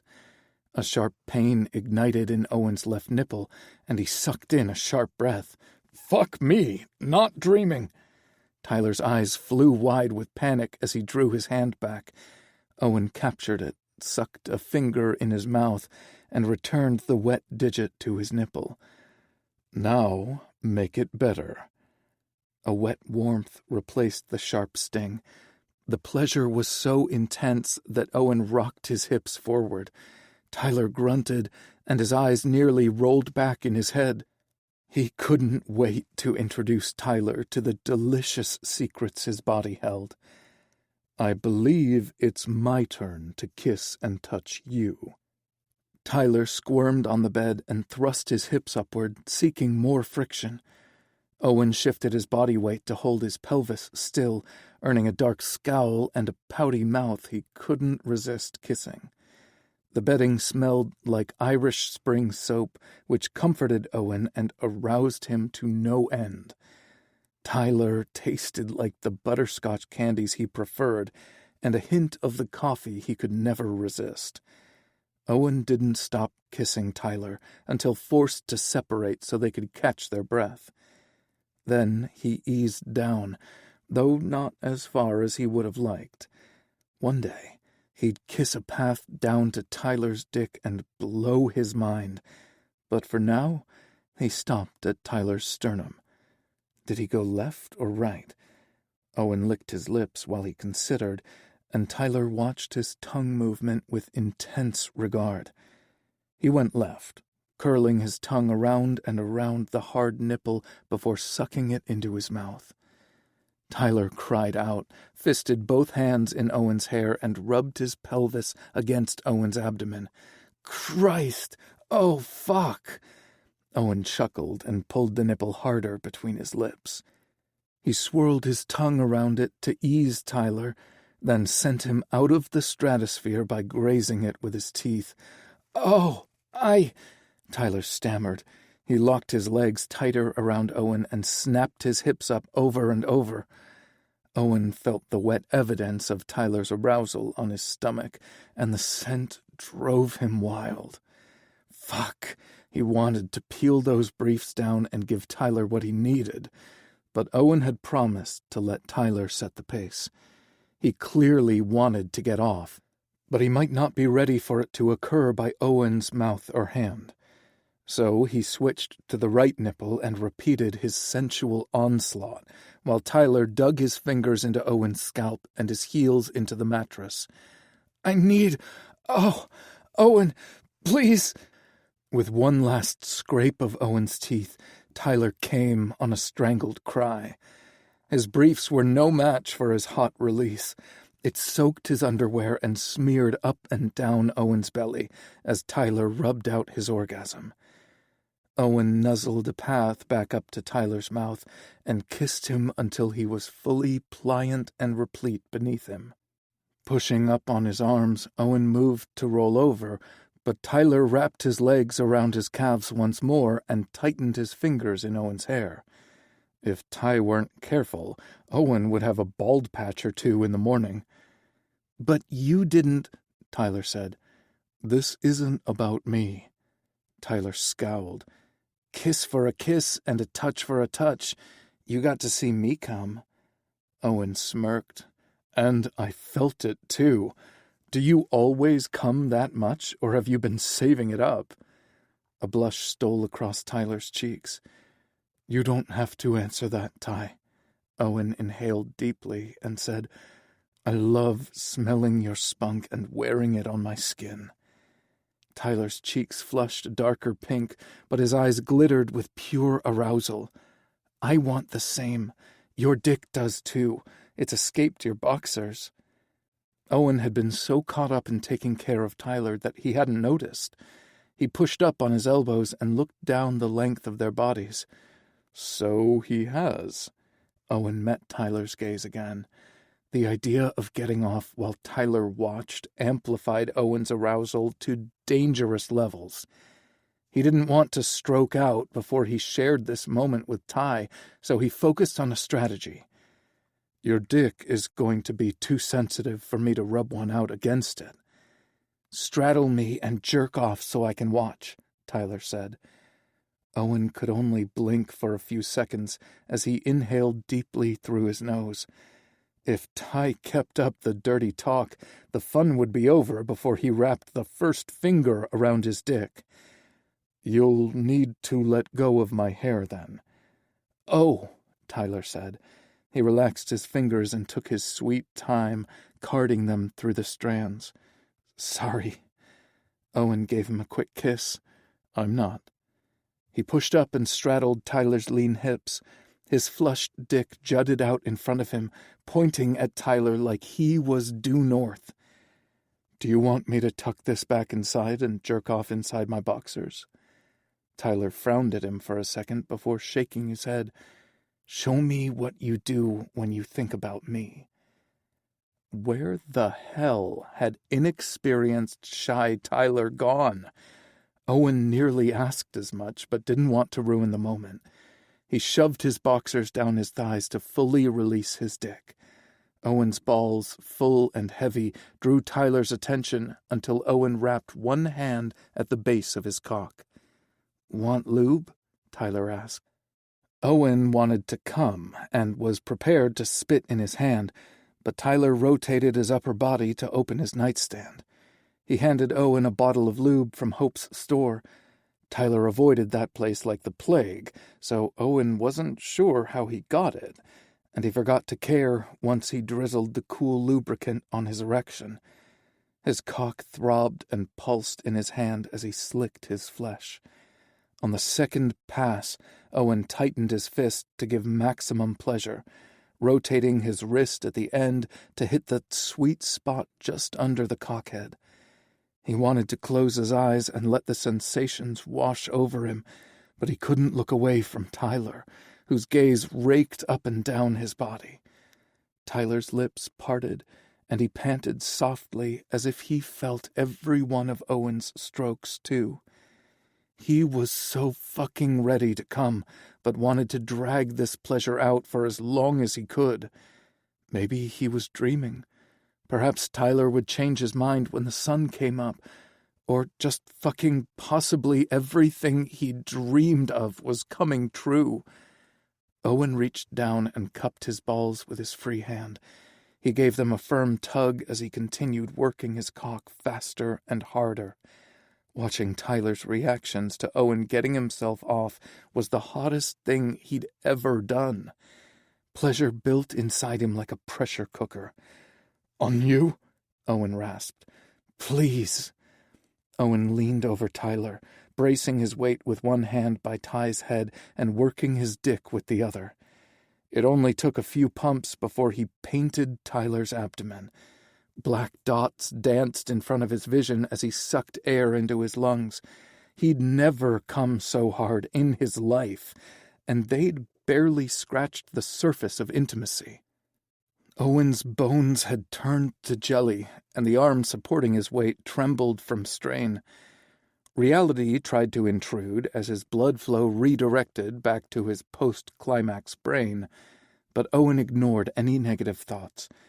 Tyler stared at his splattered stomach with a delighted smile on his face, and that was what Owen wanted to focus on. "I wanted to touch you," Tyler said. He raised his head and met Owen's gaze. I wanted to feel your thigh muscles as they flexed and test the weight of your balls in my palm." He swallowed hard, and his eyes widened. "Those thoughts came so naturally to me, and I didn't stop to consider if they were right or wrong. They felt like they've been a part of me all along, only I just now realized it. You gave me the best orgasm of my life, and I'm already wondering what we can try next."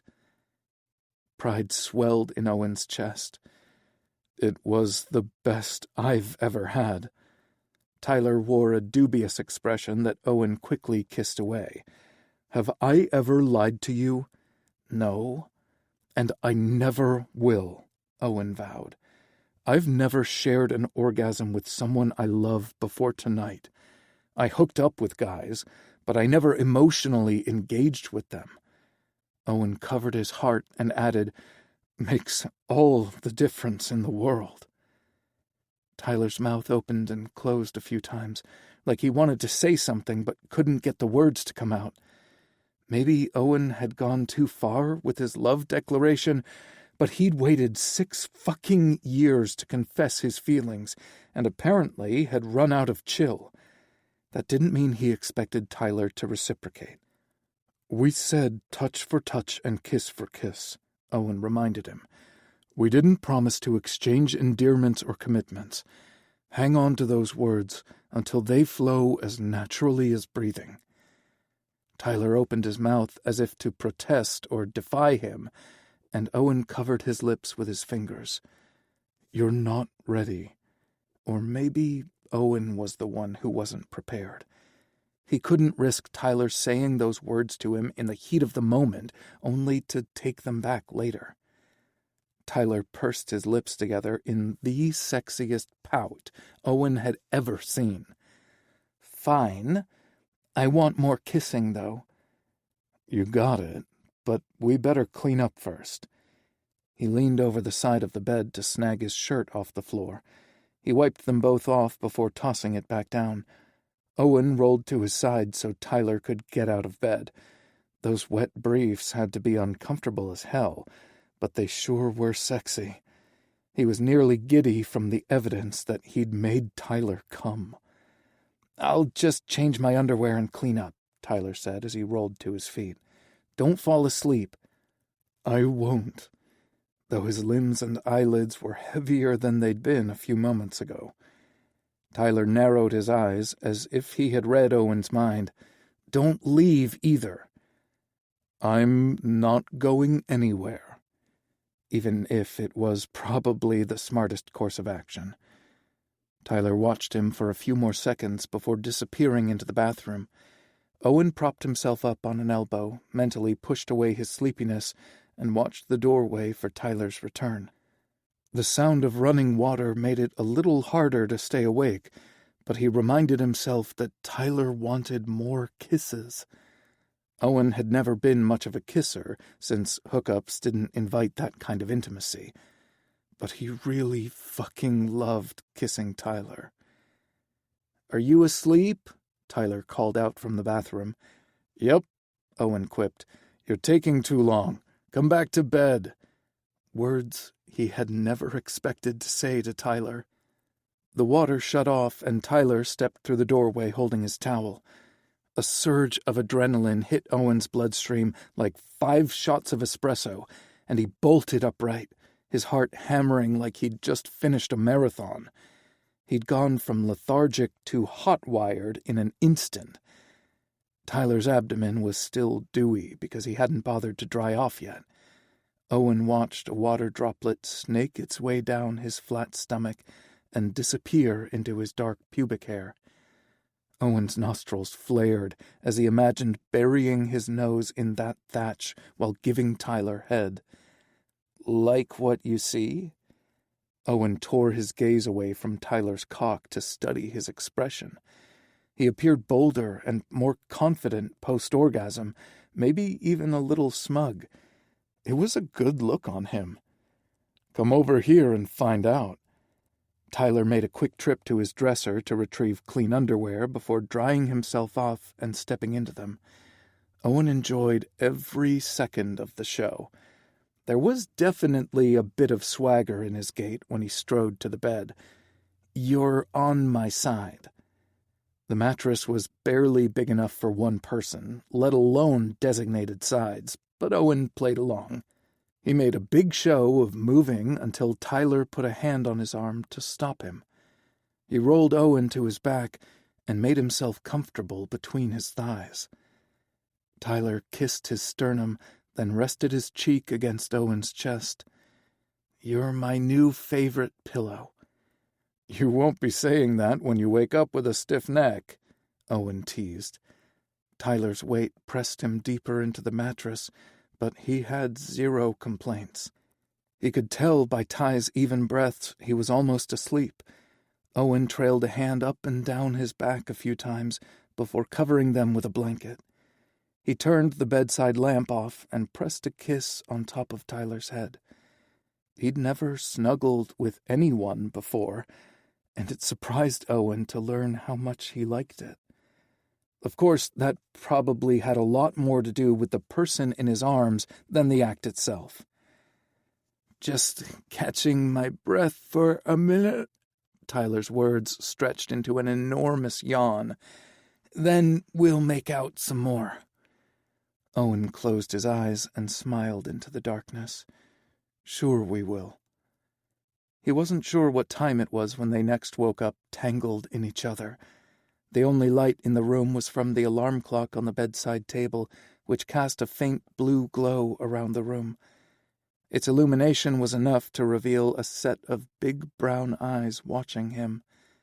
The guys had rolled to their sides during sleep and were face to face on a shared pillow.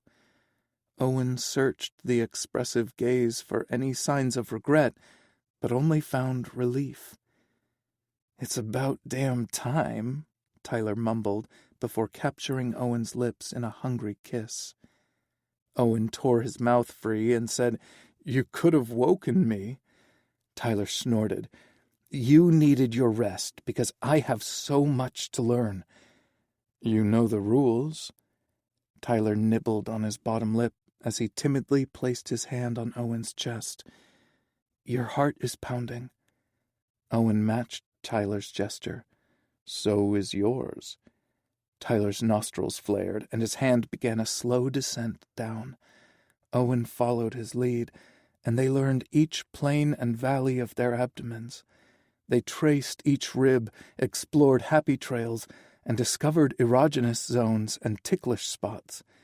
Tyler's abdomen quivered when Owen circled his belly button, and Owen moaned hungrily when Tyler's fingers dipped beneath his waistband to caress his pelvis.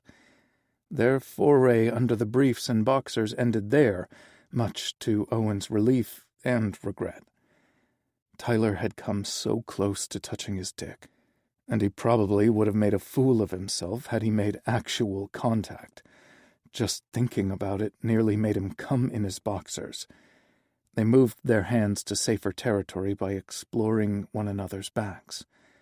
Tyler's fingers got brave again when they reached Owen's ass. Instead of dipping beneath the waistband, Tyler kept his hand over the fabric when he palmed the curve of Owen's cheeks and traced the crack between them. He couldn't help but flex and lean into the caress, and Tyler did the same when Owen got a handful of his ass, too. "How do you know what you like?" Tyler whispered. His curious fingers inched closer to Owen's pucker before retreating, giving a clue to his unspoken thoughts. "Topping or bottoming?" Owen asked, to be sure. Tyler swallowed hard and nodded. "Some people just instinctively know what they like from the fantasies they have. Others explore to see what they like." Tyler's hands stilled, and so did Owen's. "Which one are you?" "I'm an explorer. When I first started thinking about sex, I only imagined myself topping. Once I became active, I got curious." Owen smiled and said, "Turns out I'm versatile with the right person." Tyler brought his hands back around to Owen's chest and brushed his thumb over his nipple. Owen sucked in a breath and did the same. "You're about to get something started," Owen teased, as if his dick wasn't already throbbing and trying to escape his underwear again. If there'd been a scant inch of room between their groins, it probably would have been free. But they were joined at the hips and fully aware of one another's aroused state. Tyler smirked and played with Owen's nipple again, his lips parted on a gasp when Owen mirrored his caress. "I haven't let my imagination get that far yet, but I loved being under you and seeing the look on your face when you came on me." "Christ, Ty," he groaned. "You make it so hard to be good." "I also love being on top of you," he admitted before dropping a kiss on Owen's shoulder. "I love the idea of making you wild under me." Owen was precariously close to throwing caution to the wind, but his cooler head prevailed. He captured Tyler's roaming hand and held it over his heart. "Sleep now, and reduce me to ashes later." Tyler tried and failed to stifle a yawn. "Stay," he urged. "I promised I would," Owen reminded him. Tyler sighed and nestled his head under Owen's chin. "I'm not ready to let you leave the bed." Owen's heart stuttered, and he reminded the vulnerable organ not to get its hopes up. It was easier said than done when his wildest dream was sleeping in his arms. Everything he wanted and needed was right there, but was it truly his for the taking? "Dreams come true for other people." Owen didn't hear his uncle's voice as often as he used to, but when he did, it was loud. It also triggered a lifetime of memories to back up Howie's dire warnings, and he could feel his defenses going up. But then Tyler sighed and tightened his hold as if he could feel their tether slipping. "I'm here," Owen whispered, as much for himself as for Tyler. He forced the negative thoughts from his head and matched his breathing to Tyler's. There was no sense in mourning someone he hadn't lost yet. Maybe this time Doyle will land his dream. Chapter 5. Tyler woke up hard, horny, and very much alone. Not even the cats were in his cabin. He thought he'd dreamed the entire night until he rolled over and got a whiff of Owen's body wash on his sheets.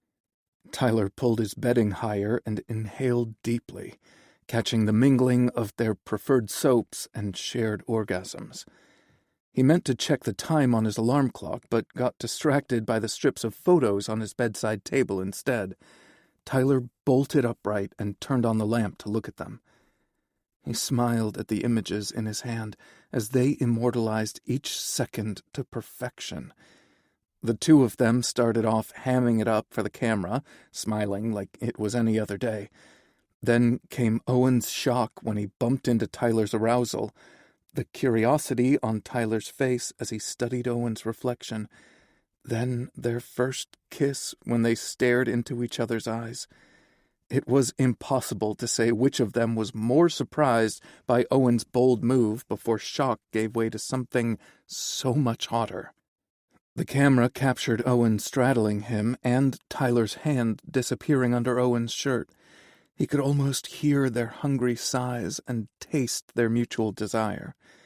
It was real, so damn beautiful, and Tyler couldn't wait to do it all again. That thought propelled him out of bed. As much as he wanted to hide away in the cabin all day, they had a light schedule of chores to do after breakfast. They could skip the meal and get their chores done that much earlier, but Tyler's stomach growled an enthusiastic protest at the notion. Okay, so breakfast was a must. He considered the whoopie pies he had saved for Owen, but discounted them just as quickly. They'd need protein and healthy carbs for the day ahead. Tyler threw back the covers with the enthusiasm of a kid on Christmas morning who had a stack of presents waiting for him. But he wasn't a kid. Nothing about his deepest wishes was childlike, and unwrapping Owen was the greatest gift he'd ever received. With that thought, he hurried into the bathroom to get his day started. Ty brushed his teeth and tongue like it was an Olympic sport while he waited for the water to heat in the shower. He planned to use his mouth a lot and wanted it to be minty fresh. By the time he swished and spat his mouthwash, the water had reached the perfect temperature. Tyler shoved his underwear down his legs and stepped beneath the spray. He'd planned to take a quick shower, but all the memories from the previous night crowded into the tight space with him. His soapy hands moved of their own volition, retracing the spots Owen had touched and brushing over places Tyler wanted him to explore next. He slid his fingers between his ass cheeks and lightly skimmed them over his puckered entrance, pretending it was Owen's hand instead of his own. Tyler's dick throbbed and pulsed until he couldn't ignore it any longer. He rinsed the soap from his hands and body before reaching for Splash Zone, the lubricant made for playing in the shower. He slicked his hand and fisted his cock. Placing one hand on the shower for support, Tyler stroked his erection while his mind replayed a kaleidoscope of memories behind his closed eyelids. Touching himself felt good, but it was no substitute for the pleasure Owen had given him. Tyler replayed the advice about figuring out what he wanted and let his imagination run wild. Owen's hands were everywhere in his fantasy, but Tyler's fingers lingered between his ass cheeks the most. His pucker pulsed, drawing Tyler's curiosity. He lowered his hand from the wall and applied lube to those fingers, too. Tyler continued stroking his cock while he slid slick fingers along his ass crack. Uncertainty made him hesitate when he reached the crinkled entrance again, until he let his imagination carry him away. Nerve endings he never knew existed came alive as he rubbed the lube around the rim. A low moan escaped Tyler's lips and momentarily jerked him out of his fantasy. He'd been so enthralled that he almost fooled himself into believing Owen was the one touching him so intimately. Tyler was too far gone to be embarrassed and resumed pleasuring himself, one hand shuttling back and forth over his cock and one finger tapping against his anus. The friction made him crave more, and Tyler pushed the tip into his hole. It burned a little, but that gave way to a delicious tingling and made him crave more. The angle limited his penetration, but he worked his digit in and out of those few inches as he jerked off. Tyler fantasized about Owen's dick stretching him open and sliding in deep. That imagery hurtled him into a climax so hard that Tyler had to pull his finger from his ass to brace his hand against the shower wall. He cried out when he came, thinking of Owen's release splattering against his stomach. Tyler never realized watching someone pleasure themselves could be so sexy, and he sure as hell never fantasized about someone watching him jerk off. But he really wished Owen had been there to talk dirty and kiss him as he climaxed. Tyler turned on wobbly legs to put his back under the spray. He closed his eyes and let the hot water wash over him as his heart and lungs settled into normal rhythms again. The hot water tanks were too small to support long showers in the cabins, so the subtle drop in temperature spurred Tyler into action. He quickly washed his face, hair, and the lube off his cock while he still had hot water left. Tyler turned the faucet off in the nick of time and reached around the curtain for his towel. He'd left Texas over 7 years ago, but his chattering teeth proved he still hadn't adjusted to the Colorado winters. Snuggling all night long with Owen would go a long way to converting his opinions on frigid temperatures, snow, and ice. Just thinking about it overheated his body to the point he'd embrace a cooler breeze. He jerked back the shower curtain and heard movement on the other side of the bathroom door.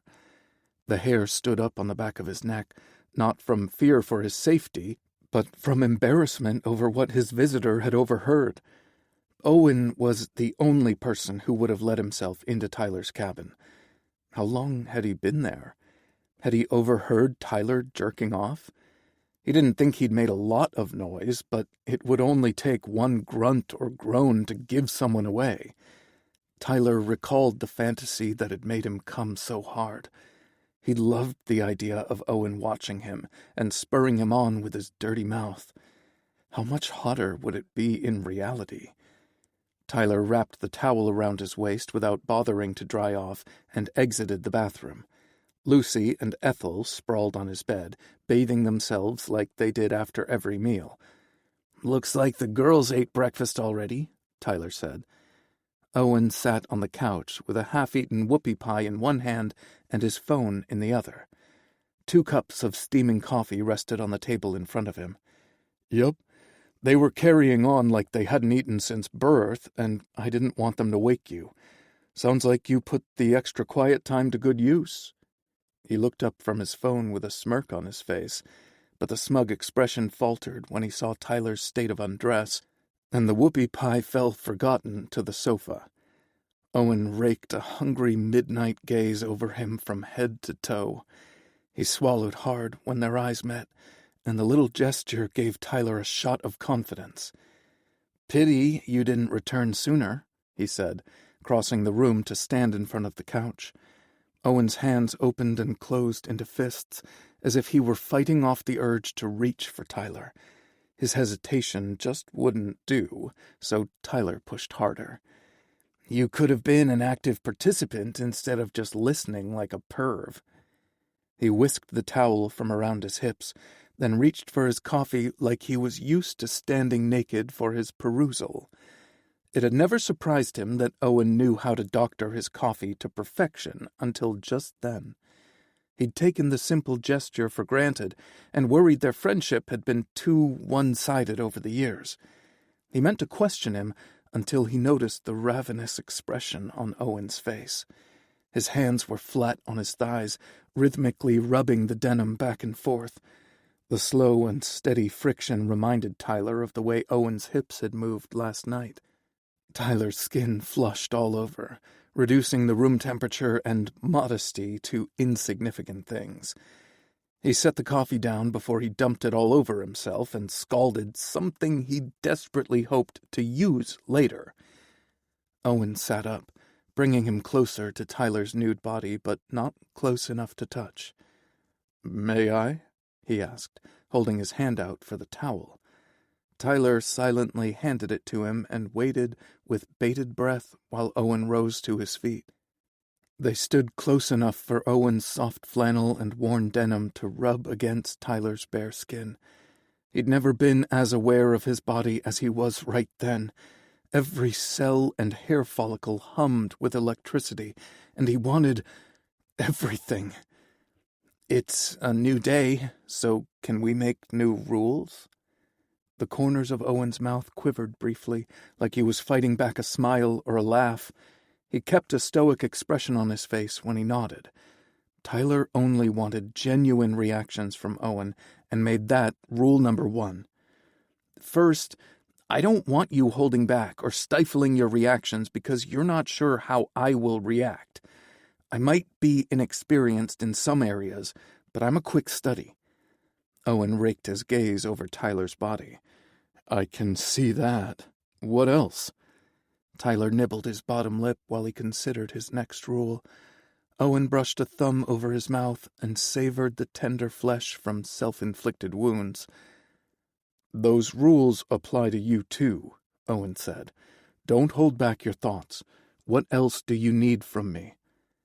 Snippets of Tyler's shower fantasy played in his mind, and he swayed forward until his body pressed fully against Owen, who wrapped the towel around his back to hold him in place. "I'm getting your clothes wet." "Then I'll change," Owen husked. "Tell me what you want."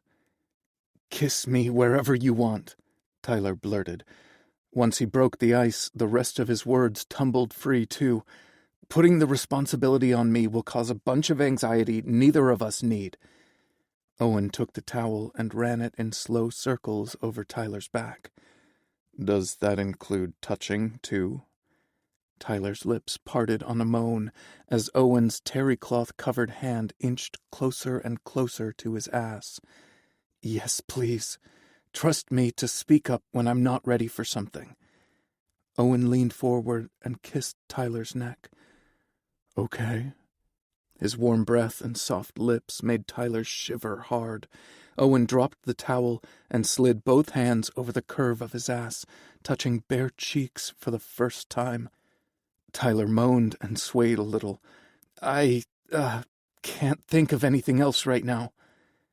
Owen pressed another kiss to his neck, and he bounced Tyler's ass with his palms. We can talk about any... Tyler cut him off with a ferocious kiss. He was all tongue and teeth, no finesse, but Owen's sexy growl said he didn't mind one bit as he alternated between bouncing Tyler's ass cheeks and squeezing them together. If Owen just inched his fingers over a few inches, Tyler could have his touch where he craved it most. He pulled his mouth away from Owen's and stared into his eyes. I took your advice. When Owen only raised his brow, Tyler said, I closed my eyes and imagined the two of us together while I was in the shower. Owen grinned smugly. I did a little of that myself. It's why I wasn't in time to join you. Tyler recalled what Owen looked like when he jerked off and whimpered softly. He swayed again, and Owen caught him by placing both hands on his hips. I touched myself, but pretended it was you. Owen groaned and kissed a path along Tyler's shoulder. Care to be more specific? I fingered my ass a little, Tyler said. As far as I could go with the weird angle, I wanted it to be you. Owen gripped his hips tighter. Ty, baby. Closing his eyes, Tyler nuzzled his nose against Owen's neck. I like that.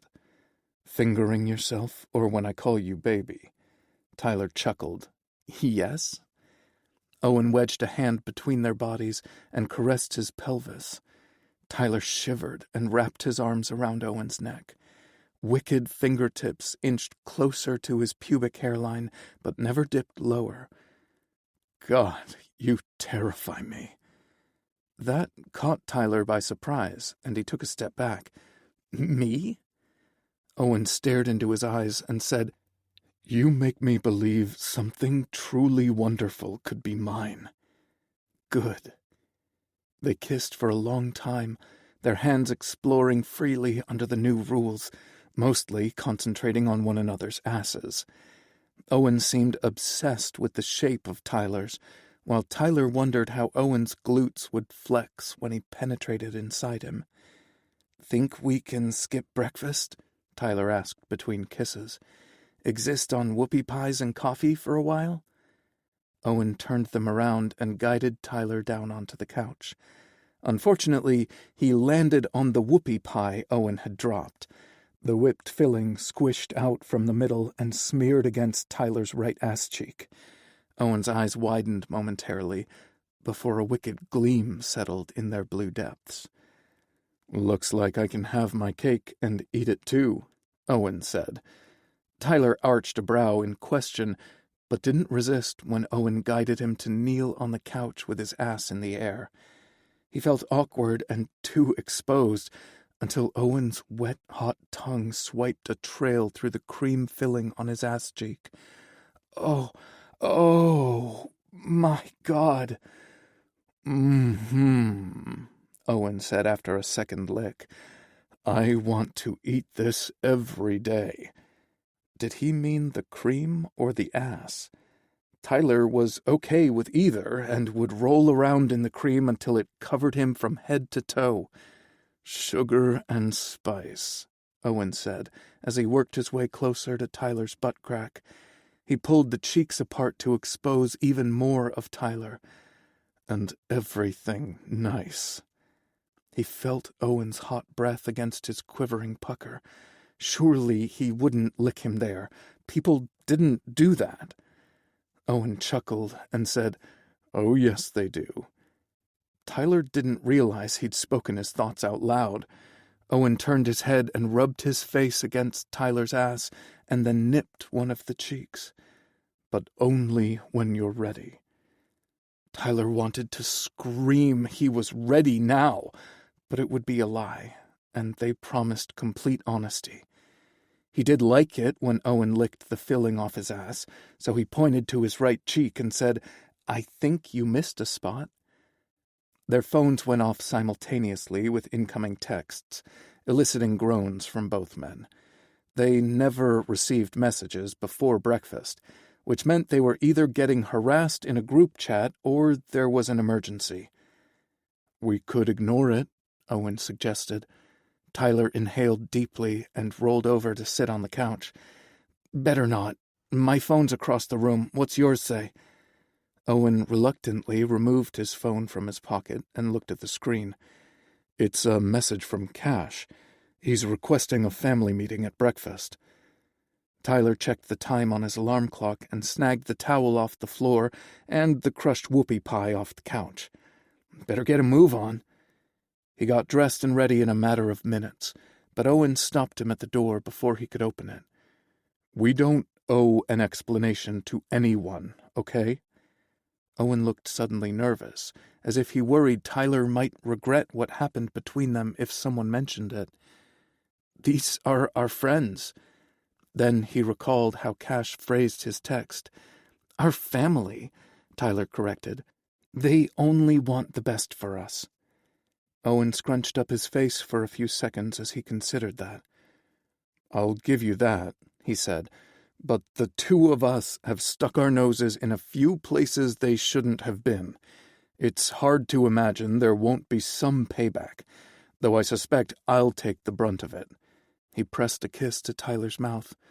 "You'll tell me if it gets to be too much?" "I promise." Chapter 6.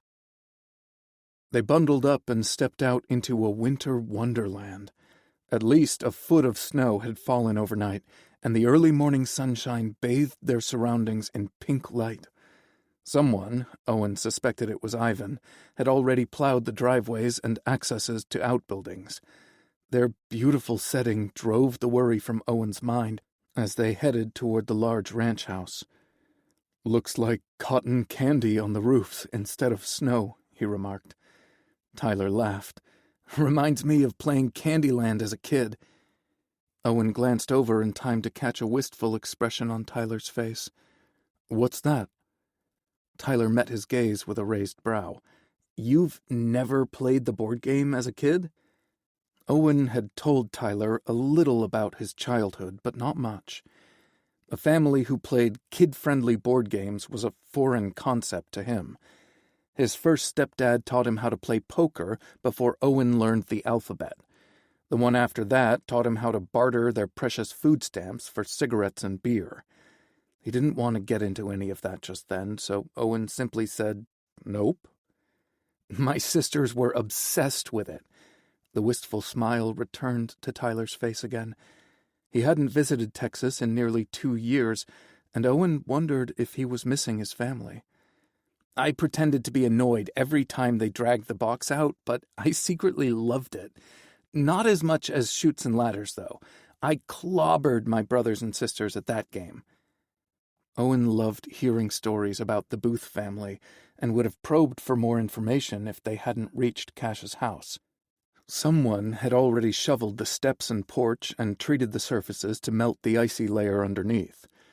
Owen and Tyler stomped off the snow on the outdoor rug, then let themselves inside the house. They removed their boots and set them on the mats by the door with everyone else's before hanging their winter gear on the pegs. Voices and laughter drifted down the hallway from the large dining room where the crew had gathered for breakfast. Owen closed his eyes and inhaled deeply. Coffee, bacon, maple syrup, and a variety of warm spices tantalized his senses and made his mouth water. "Smells like pumpkin," Tyler said. Harry was the pumpkin spice queen, and Owen loved to see all the ways she introduced it into their meals. He sniffed again. "French toast? Or pancakes?" "We could pop into the kitchen to see if she needs help," Owen suggested. Tyler shuddered hard. "I'd rather surprise a rattlesnake." He nudged Owen and offered a playful grin. The crew knew better than to enter her domain until she was ready for them to help carry food to the dining room. "Besides, you're just trying to delay the teasing you're convinced will happen." Owen rolled his eyes. "I'm just hoping Harry needs a taste tester." Tyler grabbed his shirt sleeve and tugged him toward the dining room. It did not surprise Owen that Tyler was onto him, but he didn't want the others to pick up on his discomfort. That would only add fuel to whatever fire they were planning. Owen knew he deserved whatever the hell was coming his way, but he didn't want to make it too easy for them. Tyler dropped his sleeve right before they stepped into the room. They were the last to arrive and drew the attention of every person there. Conversations stopped mid-sentence and heads swiveled in their direction. A quick scan of the room revealed a few quirked brows and smug grins, but no one settled up their bets.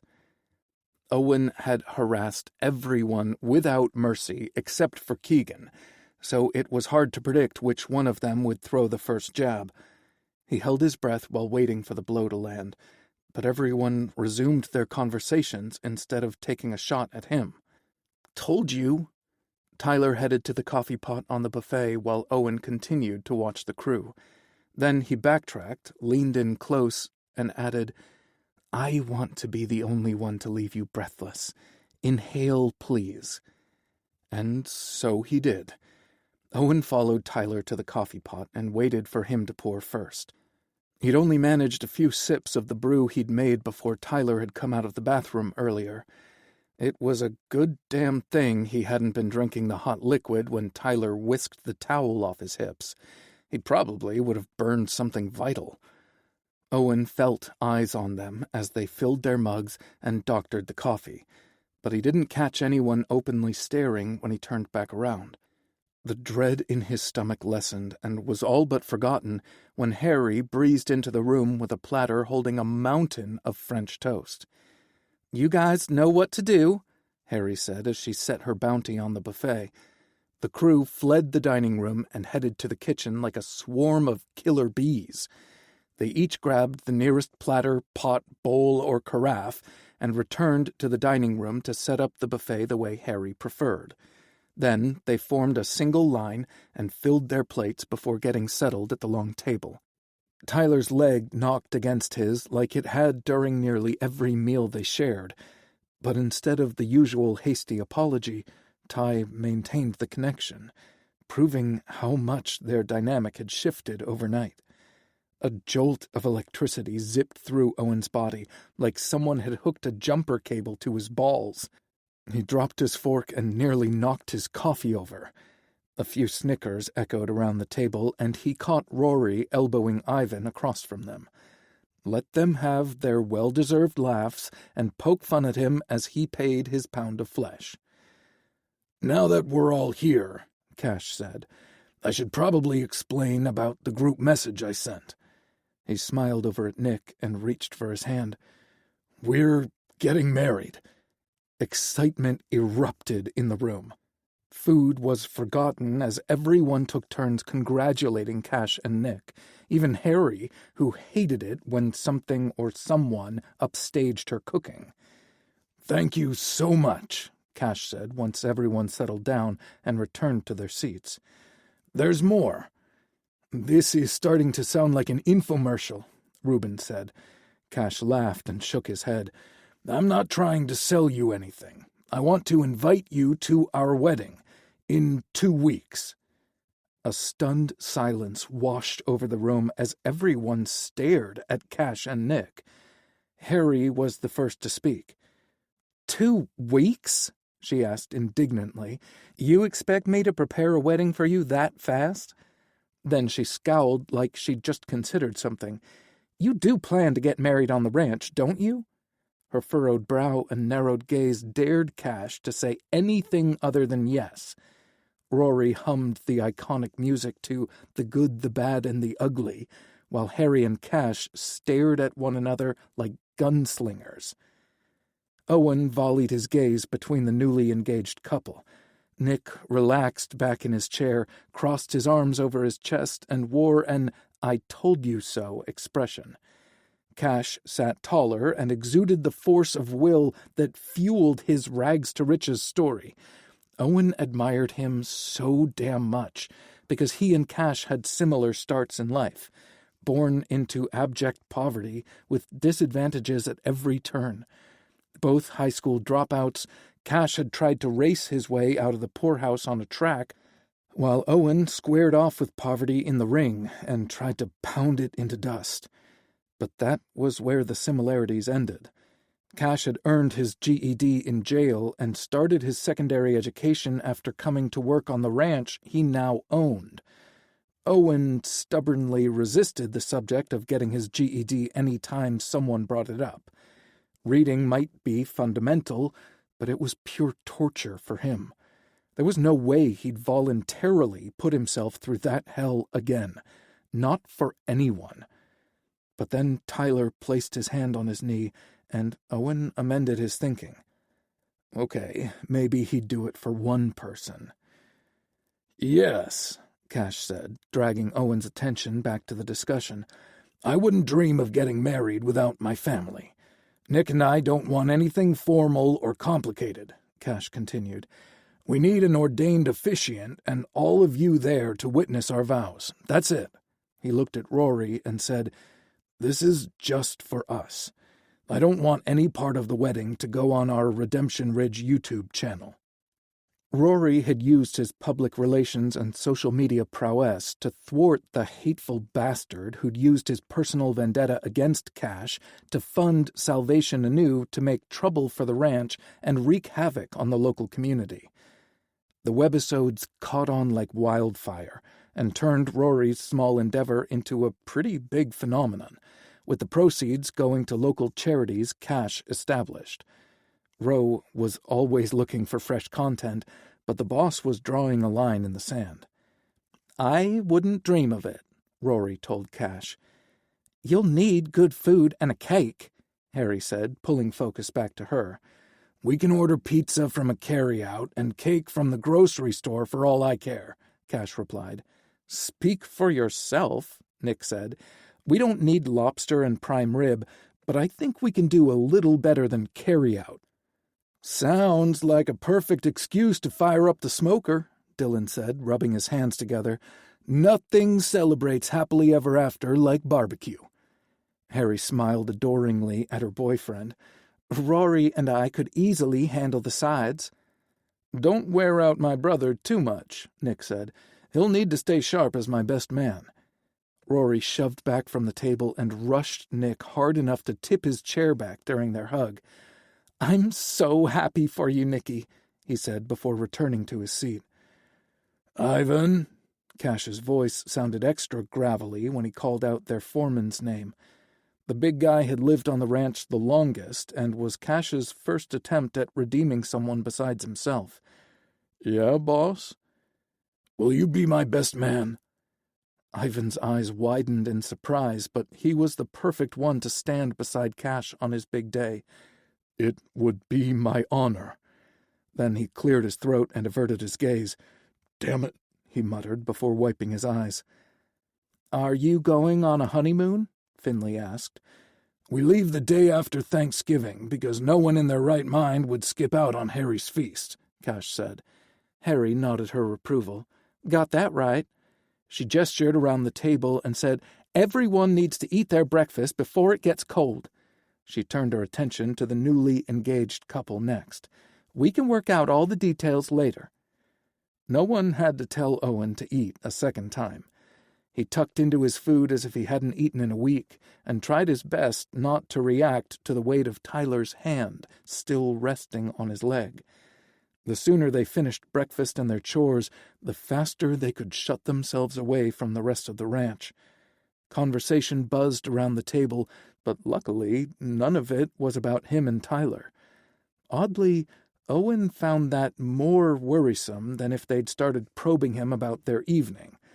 It felt too much like circling an opponent while anticipating their strike. Lots of boxers liked to take those first few seconds in the ring to size up the other fighter, but Owen had a more aggressive approach. Strike first and hard was his motto, but his fighting style wouldn't translate to the situation. He wasn't about to volunteer information about what he shared with Tyler, just to take away their element of surprise. He set his fork down and forced himself to sip his coffee while Tyler finished eating. It wouldn't help their cause if he shoved back from the table and dragged Tyler out of there like a caveman. He caught Reuben smirking at him across the table and barely resisted the urge to roll his eyes. Owen forced his gaze to Keegan instead and caught the curved corners of his mouth before he ducked his head. He'd need to have a conversation with the ranch's newcomer. Owen knew Keegan didn't harbor romantic feelings for him, but he wanted to assure the guy he wasn't abandoning him during his recovery. For reasons unclear to him, Keegan felt safest with Owen, and they'd spent a lot of time together. An alarm trilled in his head, and a surly voice suggested Tyler was only interested in Owen because he'd been jealous of Keegan. It didn't surprise him that his internal demons sounded like Howie, the uncle who'd built him up and tore him down in equal measure. Howie didn't know jack about love, because he'd never experienced it for himself. He'd been a jaded man, bitter until his dying breath, and had aimed to make Owen that way too. Maybe it would have worked had he not met Ty, who'd earned Owen's trust in hundreds of ways, big and small. He wouldn't let his insecurities destroy the trust he'd built with Keegan either. "Key," Owen said, "you still want me to drive you to town on Wednesday?"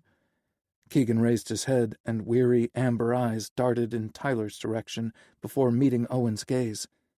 "If you're sure you can still take me." He'd started seeing a therapist after he recovered from the physical injuries the cult leader from Salvation Anew had inflicted upon him as part of his conversion therapy.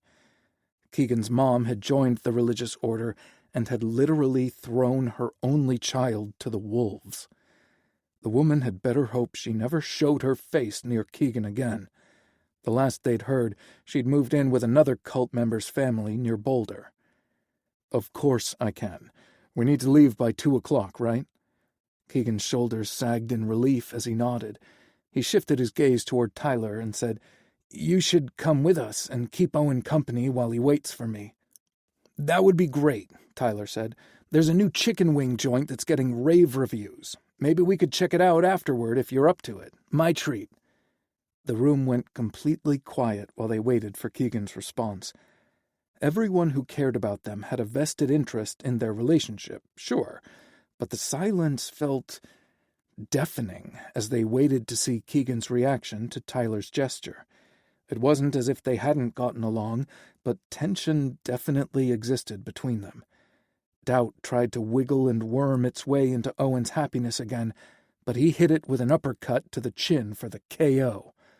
Keegan offered Tyler a timid smile. "That sounds great." Everyone went back to their conversations and food. Tyler forked a triangle of French toast and put it on Owen's plate. He'd eaten too many pieces already, but the maple syrup dripping over the sides made the temptation impossible to resist. "Go on," Tyler teased. "You know you want to." Tyler was the lure Owen could no longer resist, but he aimed to keep a neutral expression on his face when he met Ty's gaze. "Careful what you ask for," Owen whispered, just loud enough for Tyler to hear. Dark eyes sparkled with mischief, and a pretty pink blush bloomed on Tyler's cheeks. His reaction enticed Owen to finish his food so they could get on with their day. "Hurry," Owen mouthed, before shoving a forkful of French toast into his mouth. They weren't the only ones eager to get their chores done for the day, so breakfast wrapped up quickly after that. He and Tyler said their goodbyes and headed for their cold weather gear and boots. Reuben caught up to them before they could slip out the door. He wedged his body between theirs and threw his arms around their shoulders. "Here we go," Owen braced himself for teasing. "Exciting news for Cash and Nick," Reuben said. "I figured the wedding would happen soon since they waited so long before getting their heads out of their asses." Could Reuben be any more obvious? 2 weeks is fast, but I guess you know when you know." He patted their backs when they reached the equine barn. Owen and Tyler stopped, but Reuben continued to his farrier shop. "The babies get new shoes tomorrow, and Uncle Roo has a few more pairs to make. You guys want to catch up later and watch some football?" Reuben laughed before they could respond. "Just kidding. Have fun, boys." "See," Tyler said as he opened the barn door, "everyone is just happy for us. We don't need to make a big announcement about our relationship status. No one else did when they paired up. He had a point there, but Owen was certain the guys wouldn't let him off the hook that easily. He followed Tyler into the horse barn and shut the door behind them. Tyler was on him before he could take 2 steps into the building. His lips were cold from the frigid temps outside, but his tongue and mouth were warm. Owen groaned his appreciation and wrapped his arms around Tyler. A few of the horses nickered a protest of neglect from their stalls. Tyler pulled back from their kiss, his lips wet and red, and smiled. "We get it," he called out. "You're hungry." Owen swiped a thumb over Tyler's mouth and then wiped his own. "We're going to get chapped lips if we're not careful." "Better invest in some lip balm," Tyler said as he stepped backward. "Surely hope makes one for this kind of thing." "Pretty sure she does." Owen narrowed his eyes. "How'd you end up with lube from her store? You won't step foot in there." "Reuben gave me a goodie bag as a gag gift last year." Tyler canted his head as if reconsidering that. "Or maybe he just wanted to be sure I was prepared for whenever I got my head out of my ass." Owen snorted and tugged him deeper into the barn. "That's a strong possibility." They headed to Finley's office, where he kept a clipboard with daily assignments. The list was typically short and routine on the weekends, but sometimes Finley added extra items if any of the horses needed extra TLC. "You better check the list," Owen told Finley. "We'll likely be here all day if I try to read it off." Tyler didn't like it when he made fun of his reading problems, but it was the absolute truth. Owen didn't want anything to sour their mood, so he kissed Tyler to distract him. "The quicker we finish, the faster we get back to traumatizing the cats with our lewd behavior," Owen said. Tyler stared at him for a few seconds before turning his attention to the assignments. "We need to check Loretta. She has a scratch on her hindquarters." "If there's a splinter on the fence rails or in their stalls, their asses will always find it." They worked in tandem as they had every day on the ranch, but this was the first time they exchanged sweet kisses between tasks. It sure made the process faster and sweeter. Owen's anticipation had been building since they left Tyler's cabin, and it reached the flashpoint by the time they shut and locked the door behind them. Outerwear and boots went flying, and their clothes soon followed until only their underwear remained. Owen wasn't sure if they should head to the bed or sofa, so he let Tyler take the lead. He ended up on the sofa, with Tyler straddling his thighs. A shiver shook his frame, and Owen wrapped the throw blanket around his shoulders. Tyler raked his fingers down Owen's chest, but stopped at his underwear. A pair of navy briefs instead of loose boxers like he'd worn the previous day. "Did you wear these because you're worried your escape artist dick will make me uncomfortable?" "Nope," Owen replied, but Tyler didn't look convinced. "I need to do laundry." "Today?" Owen shook his head. "I have more important things to do." "Yeah, like watch football?" "Yes," Owen replied. "That's one F word. Food is another. I have leftover chili at my place. Figured we could reheat it for dinner tonight." Sounds perfect," Tyler said. "Anything else you plan to do that starts with F?" "Fraught." Owen tugged him closer until there was no room between them. "Let me show you." He gripped Tyler's ass and rocked his hips forward so their erections rubbed against each other through their underwear. Tyler placed his hands on Owen's shoulders and let his head fall back. Owen pulled Tyler's hips into him a few more times, demonstrating the art of fraughting before encouraging him to take over. It took a few thrusts, but Tyler caught on quickly and rode them both to climax. "Another sticky mess," Tyler said, after collapsing against his chest. Owen nuzzled his nose against Ty's neck. "I should have brought extra underwear over. Or we could skip them altogether." "Are you sure?" Tyler raised his head and looked at him with sated brown eyes. "I'm positive." He stood up from Owen's lap and pushed his underwear down his legs. His release glistened on his lower abdomen, dark curls, and his softening cock. Owen stood up and followed Tyler's lead. They stared at one another for several seconds until they both shivered from the chill. "Let's get cleaned up and back under the blanket," Owen said. The shower wasn't big enough for both of them, so they opted to clean off with wet washcloths before toweling dry. They ended up horizontal on the couch, wrapped in a blanket and each other. Tyler's bare flesh against him was the most incredible feeling.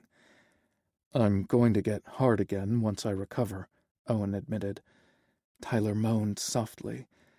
"And we'll do that frauding thing naked." And that was how Owen spent the best day of his life. Chapter 7. Tyler sat across from Owen in a coffee shop on Wednesday afternoon. They'd dropped Keegan off for his therapy session and walked the short distance to a whole latte love. Tyler was obsessed with their coffee drinks, and Owen loved that they were named after rock bands or hit songs. It was the perfect place for them to hang out and chat for an hour if they couldn't be alone and naked, which was how they'd spent the previous 4 nights. Owen lifted his second cup of Smashing Pumpkins Spice to his mouth, drawing Tyler's attention to the long tan fingers wrapped around the white mug. That triggered thoughts of the recent locations those digits had explored on Tyler's body, places that started to react in public. He forced his gaze and thoughts elsewhere, but they only drifted to the thick tan forearms that Owen's rolled-up sleeves put on display. Tyler had watched those same muscles flex and move when Owen's hand worked up and down his... "You're staring," Owen whispered. Tyler snapped his gaze up to meet twinkling blue eyes. Owen knew exactly where his mind had gone, and he loved every minute of it. Heat crept up his neck, and Tyler turned his head to look out the window. It was one thing to do or say whatever came to mind in the privacy of their cabins, but it wasn't safe to act so carelessly in public. "Hey," Owen said, snagging his attention once more. The light in his eyes had dimmed with concern. It wasn't a complaint, Ty. He shook his head and searched for the right words. "I know. It's just my brain has been a little, fixated on certain things the past few days." The left side of Owen's mouth lifted in a wry smile as he set his mug down and leaned forward. "Sounds interesting. Tell me more." Tyler snorted and rolled his eyes. "You sound like a therapist." He leaned forward, too, and lowered his voice. "I'm not looking to cure my predicament." But he wouldn't mind stretching out naked on the couch for other reasons. "I just need to manage my thoughts and reactions a little better. I've been acting impulsive lately." And that reminded Tyler of the times he wasn't in control of his life, and it hurt to remember the colossal ways he'd screwed up. He forced his thoughts to something more pleasant, like pulling Owen into the barn's storage room that morning and locking the door. Tyler had only planned to steal a few kisses before cleaning stalls, but they'd ended up giving one another quick handjobs using saliva for lube. He couldn't imagine loving anything more than strong, calloused fingers playing him like a violin. But Owen promised he'd love a hot, wet mouth even more. Tyler's gaze dropped to Owen's lips, and the smirk turned into a knowing grin. He picked up his mug and sipped his brown sugar brulee, hoping the sweet concoction would distract him. But nope. "Hey," Owen whispered, "this thing between us is new and exciting, so of course it's using up most of your focus." Tyler smirked in disbelief. "Are you trying to tell me this will get boring someday?" "Hell no," Owen replied. "Well, at least I hope not. But your urges will become more manageable." They'd spent nearly every waking hour together since Saturday night, and Tyler's appetite for Owen had only grown stronger. What would happen when they advanced past frotting and handjobs? There was no way in hell Tyler would obsess less once he knew the feel of Owen's mouth on his dick. Hours had passed since Tyler last jerked Owen off, but he could still feel the weight of his cock in his palm. Would it be the same way when Tyler gave Owen head? Would his lips feel stretched for hours? "You're doing it again." Owen shifted in his seat, proving he wasn't unaffected by Tyler's attention. "Sorry." Worry rose to the forefront again. If he wasn't careful, his attraction to Owen would control him the same way his addiction to pain pills had. Something so beautiful could turn into something insidious. "No, you're not." Owen's teasing voice yanked him away from the edge. Tyler smiled and sipped his coffee before replying, "You're right. I'm not sorry about any of it." He was in charge of himself, not someone or something else. Tyler set his coffee cup down and extended his pinky to stroke the back of Owen's fingers. "Except one thing. I really hate that I waited 6 years to explore this with you." Owen's brow furrowed, and his expression turned thoughtful. He opened his mouth but snapped it closed, like he'd wanted to say something but changed his mind. It wasn't like Owen to hold back with him. "Tell me what you're thinking. We promised honesty." Owen sighed and said, "I try not to question my good fortune, but old habits die hard." "What do you mean?" Owen looked down at his coffee cup for a few seconds before meeting Tyler's gaze again. He squared his shoulders as if tensing for a confrontation. "In weaker moments, I ask why this is happening now, and then I worry we won't last." He puffed out his cheeks and exhaled slowly. "But that's my problem." Tyler shook his head and reached for Owen's hand. "If it concerns you, then it concerns me. We're a team." And if he couldn't get his fears under control, he'd tell Owen so they could work through it together. Owen rotated his wrists and slid his fingers through Tyler's. The sparkle was back in his eyes. "Yeah, we are. So let's figure this out." "Now?" "You want to wait another 6 years?" Tyler teased. When Owen shook his head, he added, "Didn't think so." Tyler searched for the right words to ease Owen's fears, not play into them. "Do you want me to start with the why?"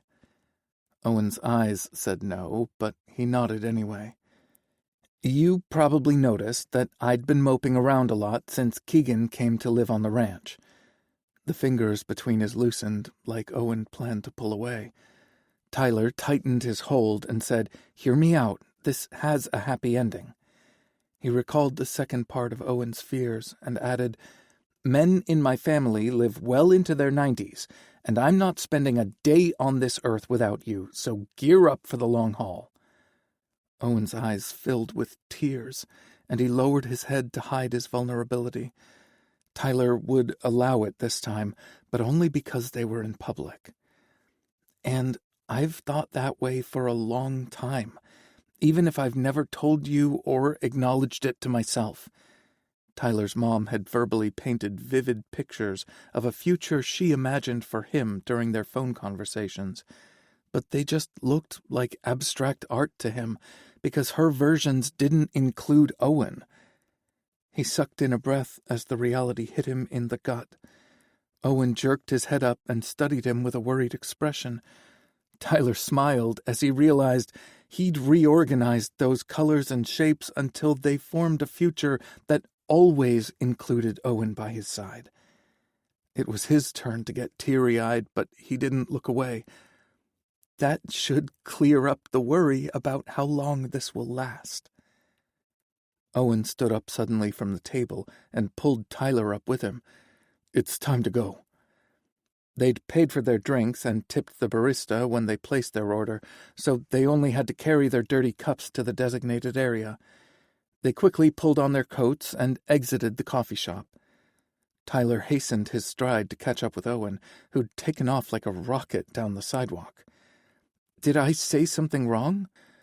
Owen stopped suddenly and spun to face him. Tyler hadn't expected the move, so he stumbled into his hard body. Firm hands gripped his hips to steady him, and Tyler stared into intense eyes. "Why would you think that?" Owen asked. "You look determined." "I am," Owen replied, "to kiss you." He cocked his head to the side.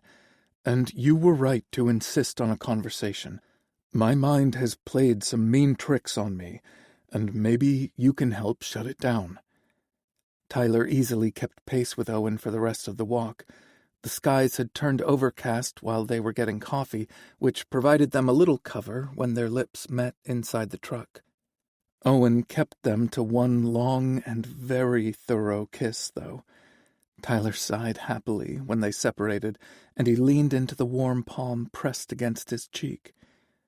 "Where were we?" Owen smiled and lowered his hand to hold Tyler's. "You answered the how long part." "Forever," Tyler reiterated, just to make sure it was clear. "And now you're going to finish explaining the why."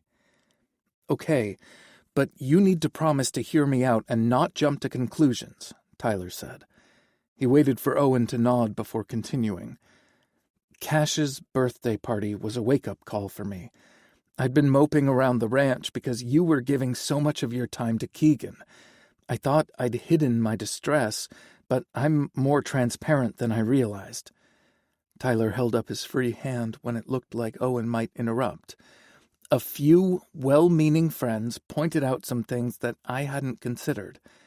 I want to tell you about those conversations, but I'm worried you will think they influenced the why part of your concerns." Tyler couldn't resist leaning forward to kiss Owen's mouth. "Those chats opened my eyes, so my brain could catch up with what my heart already knew." Tyler inhaled deeply, then said, "I love you. That was never a question, but now I realize that I'm also in love with you." Owen's smile was immediate and blinding. "I have so many questions. Just let me tell you what happened, and I might answer all of them." Happiness bubbled inside Tyler like he'd taken several swigs of Coca-Cola, but instead of a burp, he blurted out, "I love you," again. "This will take all night at this rate." Owen laughed and kissed Tyler. "But you promised forever. No takebacks." The light banter and happiness radiating from Owen made Tyler's pulse gallop, and he pressed a hand to his chest. Owen watched the gesture with a puzzling expression on his face. "You only do that when you're stressed." Tyler shook his head. "My pulse is racing, and it feels like my heart is trying to escape." "I'm not the sharpest tool in the shed, but even I know that's impossible." Tyler hated when Owen made derisive comments about his intelligence, but previous attempts to change the behavior smashed into a brick wall of pure stubbornness. He either deflected or doubled down on his lack of education. Tyler couldn't just let the remark go. "You're the wisest person I know," and he meant it. "And we're getting off topic." And deflection it was. "Tell me about the eye-opening conversations." Tyler had a stubborn streak of his own, though he rarely displayed it. Was it the right time to dust it off and stand his ground? He wasn't sure how much longer Keegan's therapy session would run, and he didn't want to halt this conversation midway through. So Tyler reluctantly left Owen's self-deprecating remark alone to have the conversation that felt most critical. And if he wanted Owen to believe him, then Tyler couldn't pull his punches to soften the blow. "Watching you dance with Keegan really got to me. There was nothing especially sexy in the way the two of you moved, but you shared an experience with him that you didn't feel comfortable sharing with me. it hurt me in some ways that made sense and others that didn't. Owen's expression softened, and he inhaled slowly. But now you know why I could never have danced with you, right? Tyler nodded. But it took those friendly chats to help me get there. He chuckled when he recalled Hope's blunt remarks. Okay, one of them kinda kicked me in the balls. At Owen's scowl, Tyler reached out and cupped his face. Verbally. And it was the best thing to happen to me since meeting you. Owen narrowed his eyes, and it was obvious he still wasn't convinced, so Tyler told him about Hope joining him on the front porch. He snorted when Tyler repeated the part about Mistress Divine. Oh, man, it's been a while since you mentioned her. Tyler must have made an irritated expression because Owen leaned his head back and laughed. The joyful noise filled the truck cab and infused Tyler's soul with sunshine, but he aimed the darkest scowl he could muster at Owen. I regret telling you about her. Owen wiped the tears from his twinkling blue eyes. You just regret telling me what she was really selling in that tent. Tyler's mother hadn't told him about Mistress Divine's second room for more private readings, but he'd overheard her telling his father that the fortune-teller propositioned an undercover officer. Are you finished yet? Tyler asked, when Owen gave in to another fit of laughter. Because you're not inspiring me to share my deepest secrets with you. Sorry, Owen said, holding up his hand as he stifled his mirth and worked to bring his laughter under control. I would have loved to see your mom's face when she found out her innocent, precious boy sought a reading from Mistress Divine. Anyway, Tyler said, to steer them back on course, I teased Hope about her vague crossroads remark, and by God, she hit me between the eyes with a truth bomb. Just recalling the shock made his pulse leap. What exactly did she say? Emotions swelled inside Tyler that felt too big to contain as he repeated the conversation he'd had with Hope. He lifted his hand to rub his sternum, but Owen got there first. He closed his eyes and took a shaky breath before looking into those midnight eyes he adored so much. Gary came looking for her because he wanted to dance with his wife. I followed behind them after a bit, still full of denial, until I saw you slow dancing with Keegan. I imagined myself in your arms, and the yearning was so strong it scared me. I bet, Owen said, his voice warm and tender. I didn't even know that level of desire existed. His previous conquest amounted to losing his virginity on his 17th birthday. His girlfriend had been a year older, but lived in a stricter environment than his. Their encounter was a clumsy fumble in a pitch-black room with only the necessary clothes removed. It was over before it began, and the only impressions Tyler had from his first time were embarrassment and guilt.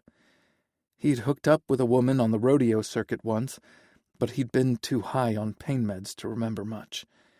He woke up some time later with his jeans pulled down to his knees and his spent dick still in a condom. Nothing and no one ever prepared me for the way you make me feel. Christ, I wish we were back at the ranch, Owen said huskily. But the rest of our conversation would get delayed. But he pressed a quick kiss to Owen's smiling lips. Anyway, I saw you dancing with Keegan, and I thought my revelation came too late. I moped into the kitchen and started doing dishes. And Nick came in there to talk to you. When Tyler only stared at him, Owen added, I always know where you are. I knew Hope had followed you outside, too, because she beat me to it. I'm glad she was the one who stepped onto the porch, Tyler told him. I would have arrived at the truth eventually, but we might have wasted 6 more years like Nick and Cash. Is that what you talked to Nick about? Owen asked. Yeah, some of it. I'd recovered a bit after Hope's truth bomb, but I was feeling raw after watching you guys dance. I told Nick I felt like a third wheel and didn't want to make things harder for you and Keegan to be together. He flat out told me you two weren't together. He said that wasn't what love looked like, and I started asking myself what it would look like. Tyler paused to take a deep breath. And then I saw love reflecting at me in the mirror in the booth. You have a smile that you only show to me, and your eyes don't twinkle for anyone else. And I started thinking about what it would be like to touch you and kiss you. Then you made my dick hard when you kept grinding against me. Tyler cupped Owen's face and ran his thumb over firm lips. Then you kissed me. He inhaled deeply as emotions surged inside him again. I love you, not through power of suggestion or because of a jealous knee-jerk reaction. I love you because you're my person. And just like that, the riotous emotions inside Tyler quieted. Owen didn't react for several seconds, not even to blink. I'm dreaming, right? Tyler shook his head and kissed Owen long and deep. Not a dream, he replied once they separated. That kiss could be part of the fantasy, Owen smiled wryly. I've dreamed of that mouth on me so many times. Tyler leaned forward and propped an elbow on the large console between the seats. And where do I kiss you in your dreams? Owen opened his mouth to answer, but a knock sounded on the passenger window.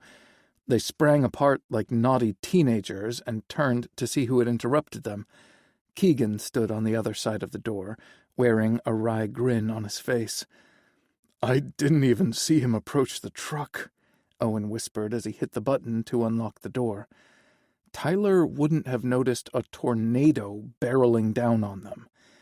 He righted himself in the seat and reached for his seatbelt. How was therapy? Tyler asked once Keegan climbed into the truck. Pretty good, Keegan replied. At least my homework assignment is more fun than usual. Homework? Tyler asked. Owen reversed out of the parking spot and shifted into drive. He gets weekly assignments to ensure he's putting in his time and staying committed to the therapy plan they developed on his first visit. Owen makes sure I stay on track, Keegan said. I told Bryant how helpful you've been, and he says you're a natural. At what? Owen asked. Nagging? Keegan snorted and said, I'm also rolling my eyes. Tyler smiled because it was the most animation he'd seen since Keegan came to live on the ranch. He glanced over at Owen and caught his big grin too. Bryant says you're a natural at guiding people through trauma. He thinks you should change careers. Owen's smile wavered, and he glanced into the rearview mirror. I like the career I have, he replied. What's your homework assignment? Another deflection. Tyler bit back a sigh. Somehow, some way, he'd help Owen realize his value. He wants me to put myself in situations and places that normalize homosexuality, Keegan said. Then you just have to come out of your bedroom and talk to people on the ranch, Owen replied. Keegan laughed. I said the same thing, but no dice. Bryant acknowledges the ranch is a safe, welcoming environment for me to recover, but he warns it can be as insular as the Salvation Anew compound. I don't know what insular means, but I don't like the sound of it. Owen's voice was a low rumble, and he had a white-knuckle grip on the steering wheel. It can mean a few things, but I think Bryant means it's self-contained and isolated, Tyler said. I guess it could be, Owen admitted. I just didn't like the ranch being mentioned in the same sentence as that cult. I had the same reaction, Keegan admitted. Then Bryant explained it would be too easy for my brain to act like a pendulum, swinging in the opposite direction to make me think I'm only safe to be gay on the ranch. He wants me to see queer folks like us interacting and engaging like our straight counterparts. So, like a gay bar or club? Owen asked. Keegan laughed. Yep. Wow. I might have done better in school if I had homework assignments like that, Owen said. Then he smiled at Tyler. You game? Tyler's raised brow dared Owen to go without him. Owen winked and said, How does Friday night sound? Perfect. Will you have to write a report? Tyler teased. Nah, but I'll journal about the experience, and Bryant will ask plenty of probing questions to make sure I'm not trying to bullshit my way through something. Sound familiar, Owen? Nope. It was clear the comparison struck a chord with him, and not at all surprising when he changed the subject. Who's ready for wings? Starving, Tyler let Owen deflect the conversation again instead of calling him out.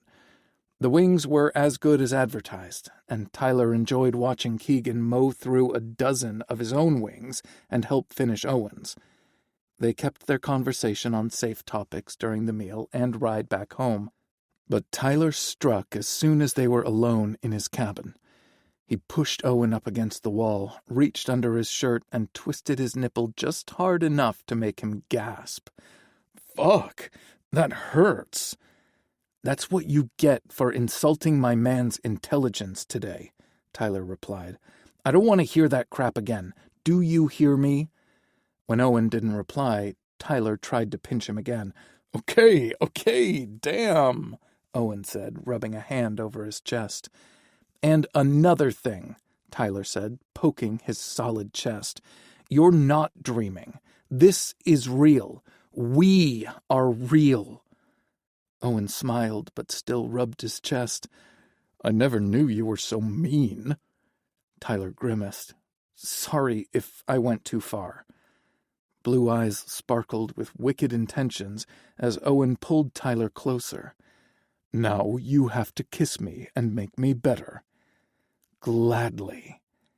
Tyler didn't stop making amends until they were a naked, sticky mess sprawled across his bed. Say it again, Owen whispered. Tyler knew exactly what words he wanted to hear and didn't keep him waiting. I love you. Owen's body trembled, and he tightened his hold.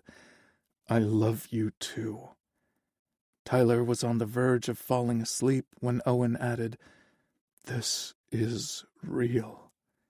The realest. Chapter 8.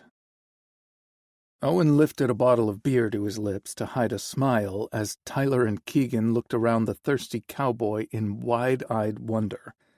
Their inexperience shone brighter than the neon sign out front featuring a buff wrangler wearing nothing but a pair of chaps and a fuck-me grin.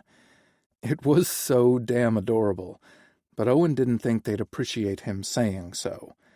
Reuben, who'd invited himself to tag along once he heard about the outing, had no reservations about sharing his thoughts. If your eyes get any bigger, they're going to bulge out of your head like cartoon characters, Reuben said. And there will probably be one of those old-timey car horns. Awooga, Owen said. So much for keeping his mouth shut. Reuben saluted him with his beer. That's the one. Fortunately, Tyler and Keegan laughed at their antics instead of taking offense. Sorry, Tyler said sheepishly, then turned to Keegan. We have no chill. Keegan shrugged and turned his attention back to the crowd. Owen followed the direction of his gaze to where several couples swayed together on the dance floor. It wasn't anywhere close to the kind of dancing at Cash's birthday party. For one thing, Owen had kept a respectful distance from Keegan when they slow danced, but the couples at the Thirsty Cowboy were practically glued to one another. Some blatantly grabbed their partners' asses, a few performed a cowboy version of Dirty Dancing, and others made out like there was no one else in the bar. It was hard to know what Keegan was thinking behind his enormous hazel eyes. Was he replaying the encouraging words his therapist said to him, or did he only hear the hateful messages the cult had spewed? Keegan must have sensed his attention because he met Owen's gaze and offered a warm smile. "Tell me about your homework assignment," Reuben said. "Are you supposed to pick up a guy or something?" Keegan had just taken a sip of his soda and practically choked on it. While Reuben and Owen had chosen beer, the novices ordered soft drinks, making them look even more innocent and adorable.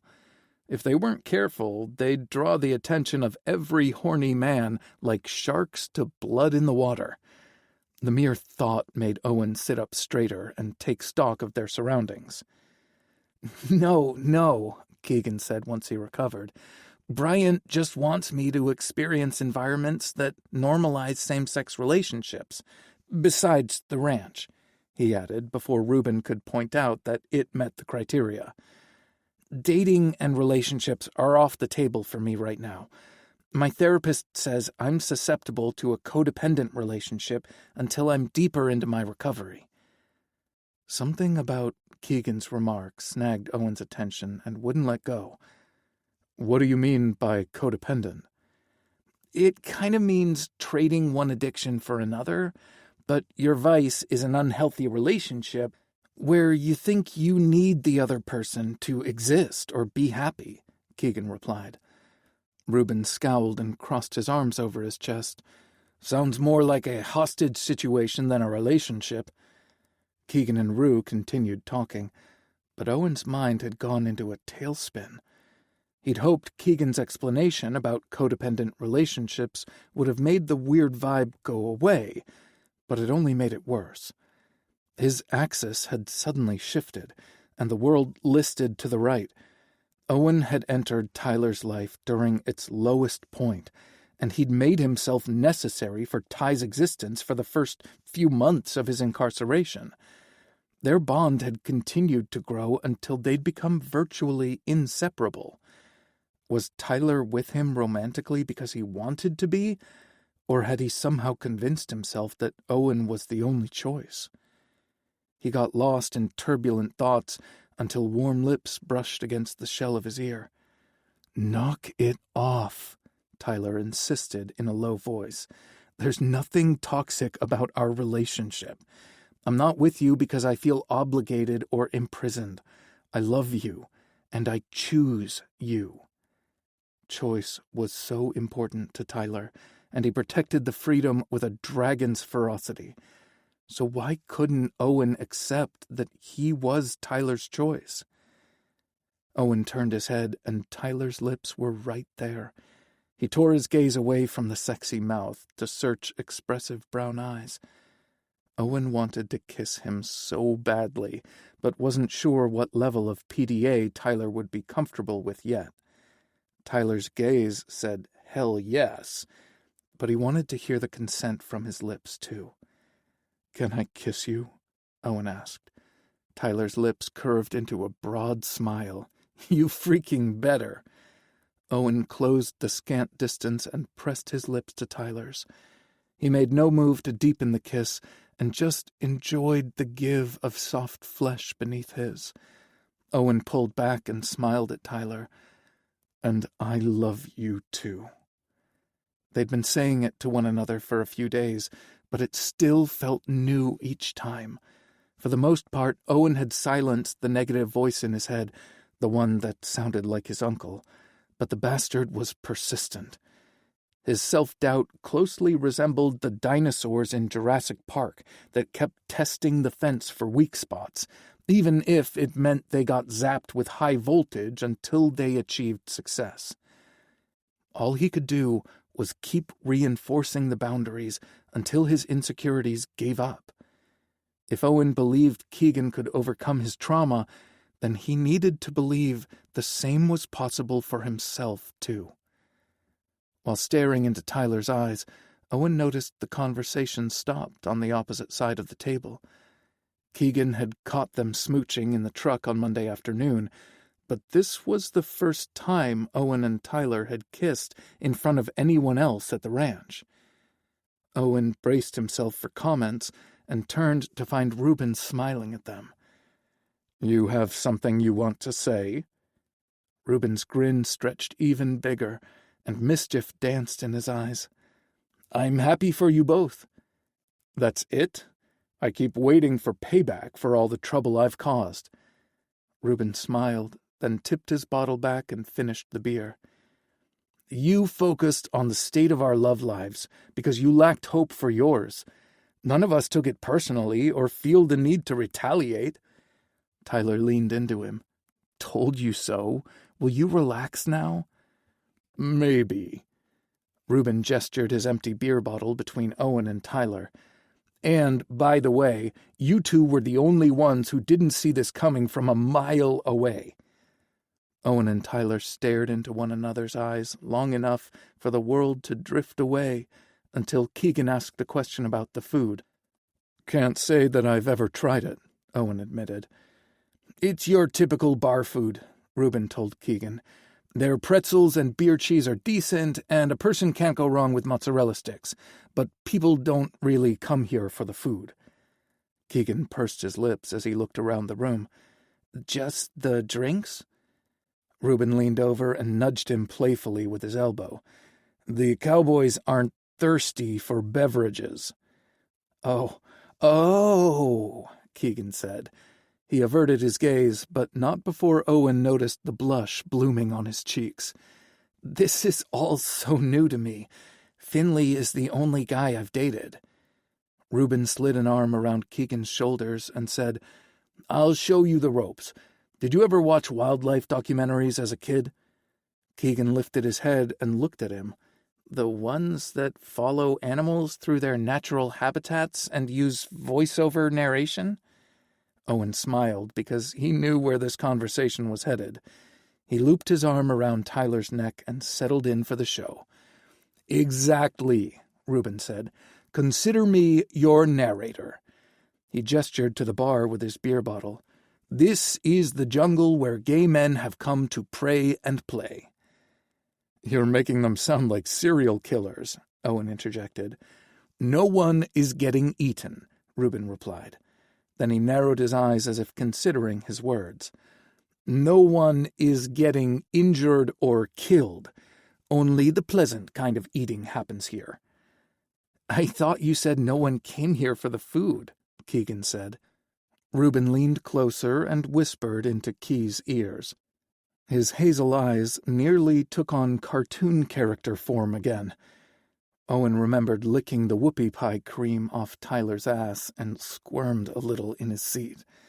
He glanced over at Tyler to see if his mind had wandered there too, but his guy was too transfixed on the conversation across from them. "See that dark-haired hottie in the bomber jacket at the end of the bar?" Rue asked, gesturing with his beer bottle. "Yes," Tyler and Keegan said at the same time. Owen wanted to be annoyed or jealous, but Tyler's rapt attention made him smile. "That guy is like a lion," Reuben said. "Big, brawny, and on the prowl." Then he pointed at the other end of the bar, where a slender blonde in a pale blue cropped sweater smiled and flirted with the bartender. "And that's his gazelle. Long, lean, and graceful. He's drawn the eye of most men in this bar, and they either want to be him or fuck him." Tyler darted a quick glance at Owen, who shook his head. The guy was gorgeous, but he didn't hold a candle to Tyler. The crop top looked great on the gazelle, but it would look ridiculous on him. "He's so beautiful," Keegan said wistfully. "I never knew boys could wear sweaters like that. It looks so soft." "It does," Reuben agreed. "We're men, not boys, and we can wear whatever the hell we want to." He held Keegan's gaze until he nodded, then gestured at the bar. "And our lion across the way is currently wondering how the sweater will feel against him, or how it would look on his bedroom floor." "You're being mighty generous," Owen interrupted. "Most bar hookups end up in a bathroom stall or in the back seat of someone's car." 3 pairs of eyes swiveled in his direction, but only Tyler narrowed his. Owen shrugged and said, "I never said this was my first rodeo."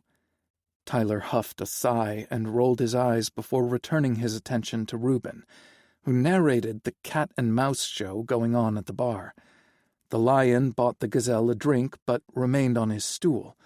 The gazelle gestured his thanks by holding up the glass, then flirted with the bartender and the guy sitting on the stool next to him. "Why isn't the lion pissed?" Keegan asked. "The gazelle accepted his drink and then ignored him."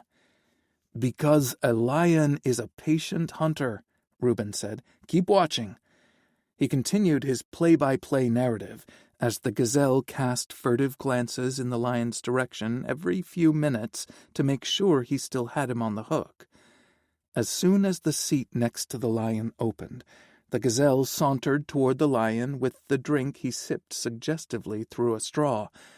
Even across the room, the lion's interest was palpable as he devoured the gazelle with his gaze. The prey sat on the stool and swiveled toward the hunter, who placed his big, brawny hands on slender hips to pull him closer. "Whew," Keegan said, fanning his face adorably. "I want to have that kind of confidence someday." "And you will," Reuben said, saluting him before taking a drink of his beer. Owen darted a glance in Tyler's direction to judge his reaction, but his man's attention was all on him. "What?" Tyler leaned in and put his mouth to Owen's ear. "You're the lion." Warm breath ghosted over his skin, making him shiver. Owen rested his hand on Tyler's thigh, wishing they were alone in his cabin. "Not always. Sometimes I want to pursue, and sometimes I like to be pursued." It was similar to their conversation about sexual positions. "But I'd never be able to pull off a sweater like that." Tyler looked across the room, then back at him. "Is that something you'd want me to wear?" Owen circled his thumb against Tyler's jeans as he considered the question. Could he picture Tyler stretched across his bed wearing nothing but a crop top and a barely there pair of underwear? Absolutely. "I think the real question is whether you picture yourself in something like that. I only need you to be yourself, no matter what you choose to wear." He must have given the right answer, because Tyler rewarded him with a kiss. This time, Tyler lingered, slipping his tongue inside Owen's mouth. The boldness was a big surprise, and Owen forgot all about their table mates until a new voice intruded, one that was familiar and panic-inducing. Owen wanted to ignore the newcomer and continue kissing, but Tyler's curiosity got the best of him. He reluctantly turned his attention to the conversation between Reuben, Keegan, and Carrie freaking Hart. The latter was watching him with amused dark eyes. Carrie darted his gaze between Owen and Tyler, a wry smile playing at his full lips. "Guess I know why I haven't seen you in a while." Tyler snapped his head in Owen's direction. Damn it. There was no way in hell Tyler missed the innuendo in Carrie's voice. He'd insist on a conversation before they could play lion and gazelle back at the cabin. "Good to see you, Carrie," Owen lied.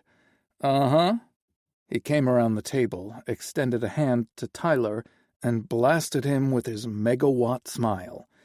His tan skin and dark stubble made a sharp contrast to his exceptionally white teeth. Carrie's shoulders looked impossibly broad in his black leather jacket, and his faded jeans looked nearly threadbare in interesting places.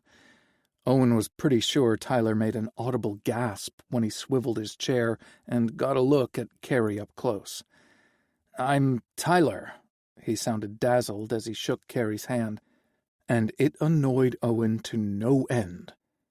"I'm Carrie Hart." How do you know Owen?" Tyler asked. Carrie shot him a bemused look before giving Tyler his full attention again.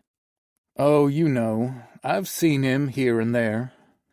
Reuben snorted across the table, pulling everyone's attention to him. Owen wasn't sure if he should thank his friend or smack that knowing smirk right off his face. "And why the hell aren't you out with my cousin tonight?"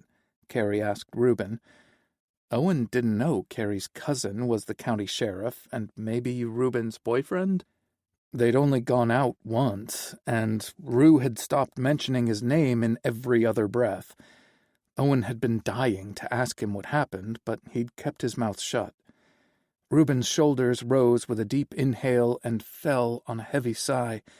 "Seth can't get involved with me until after the Salvation Anu guys go to trial." Rue had gotten caught in the cult's crosshairs during their murder plot to kill Cash. The same assholes physically and verbally abused Keegan as part of his conversion therapy. Both were star witnesses for the prosecution, so a relationship between them could jeopardize Seth's career and compromise the cases. "And I don't think Seth realizes I'm a keeper yet, but he will." Reuben's smug smile eased the tension in Owen's chest. "So, who's this sweet little lamb?" Carrie asked, smiling at Keegan. "I'm Keegan." He blushed profusely, but held the big man's gaze. "I live on the ranch with these guys." "Do you dance?" Carrie asked him. Keegan replied, looking around the table for help from his friends. Owen offered what he hoped was an encouraging smile. He could get rid of Carrie and try to mitigate the damage the jackass caused. "Sure," Keegan said. "I'm not very good at it." Carrie rounded the table and held out his hand. "I somehow doubt that." Keegan's hand looked small in Carrie's palm as he slid off his chair, and Owen noticed Carrie didn't let go once Keegan's feet were on the ground. The two of them were a study in contrast. Carrie was tall, dark, and sinful compared to Keegan's short, blonde innocence. The two of them headed to the dance floor without a backward glance or comment. Owen felt the heat of Tyler's gaze and looked to Reuben for either help or a distraction, but he pushed back from the table. "Think I'll head to the bar to get another beer.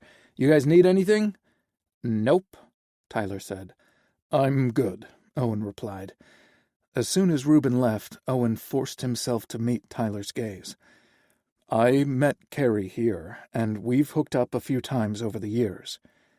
Tyler swallowed hard and nodded. He lowered his gaze as if it hurt too much to look at Owen. "It's not really my business," he said to his lap.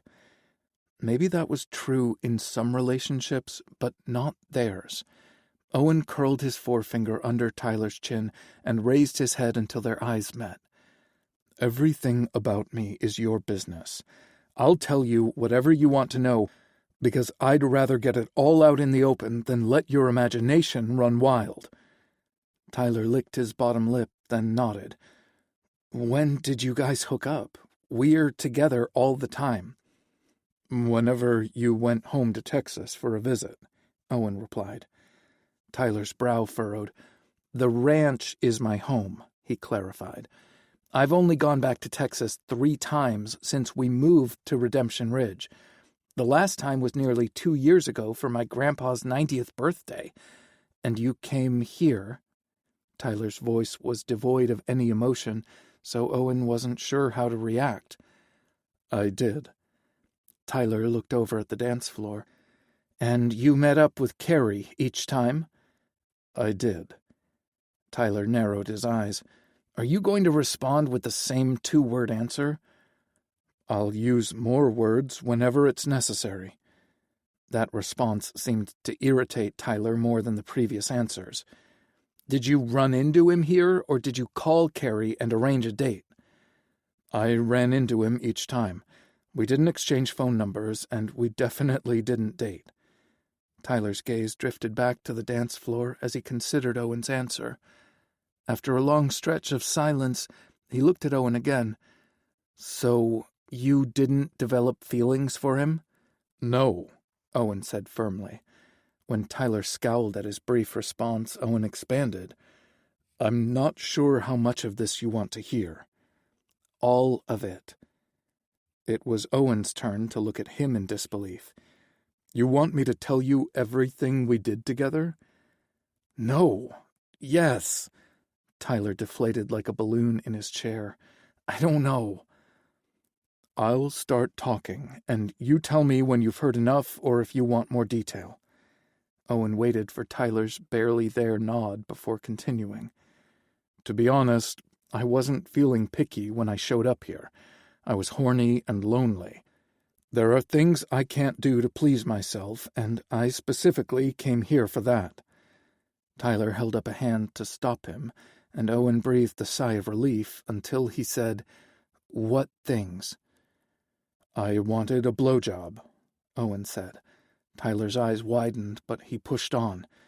"And I wanted to give a blowjob. I have a dildo to ride, and I've got my right hand to jerk off. Those things will only work for so long before I crave real human interaction. If I were flexible enough to suck my own dick, I would have done it instead of hooking up with someone. It felt good during the act, but I was sick with guilt afterward." Tyler tilted his head. "Why?" "In my heart, I've always belonged to you, so getting pleasure from someone else felt wrong." Tyler's gaze softened. "You didn't cheat. I didn't even know you loved me or wanted me like that." He looked at the dance floor and back again. "Is that all you did with Carrie? Trade blowjobs?" "No. I might not have developed feelings for Carrie, but I trusted him." "Enough to be the gazelle?" Tyler pressed. "Yeah." He placed his hands on Tyler's thighs. "Are you upset?" "No, but I feel a little intimidated. That guy would be a huge act to follow." Owen snorted and shook his head. "He can't hold a candle to you, Ty, and that's a promise. No one has ever made me feel the way you do. There's no competition, but if there was, you'd win the gold medal." Tyler's cheeks blushed. "But we haven't done that much together yet. And you've made me come harder than anyone else ever has. Sex without an emotional connection is just sex. We have something really special. What feels better to you, taking care of business by yourself in the shower, or having me stroke you to orgasm?" "Your touch," Tyler said. "Why?" "Because we love each other." Tyler tipped toward him and rested his forehead against Owen's shoulder. "Do you want my mouth on your dick?" Owen dug his fingers into Tyler's thighs. "I dream about it almost as much as sucking you off, but I'll wait until you're ready."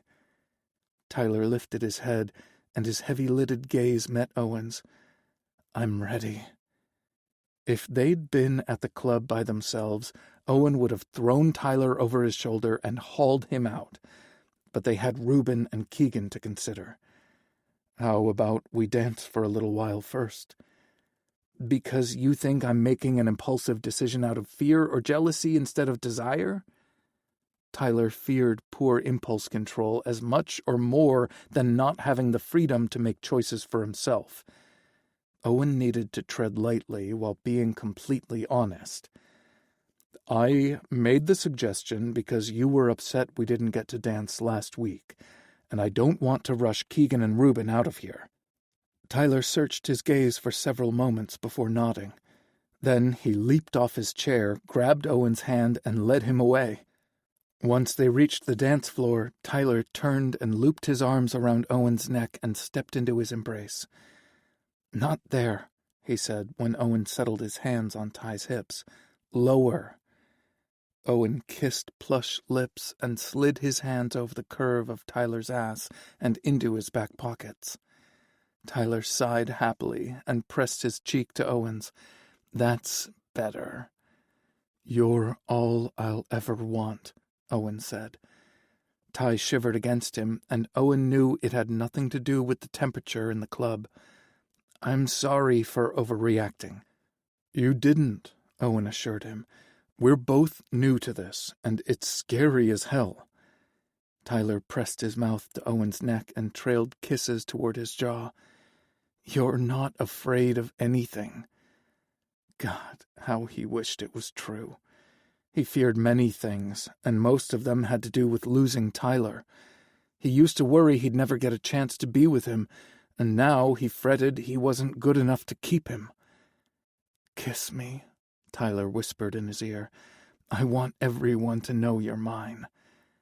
Owen growled a little before he captured Tyler's mouth in a hot, hungry display of passion and possession.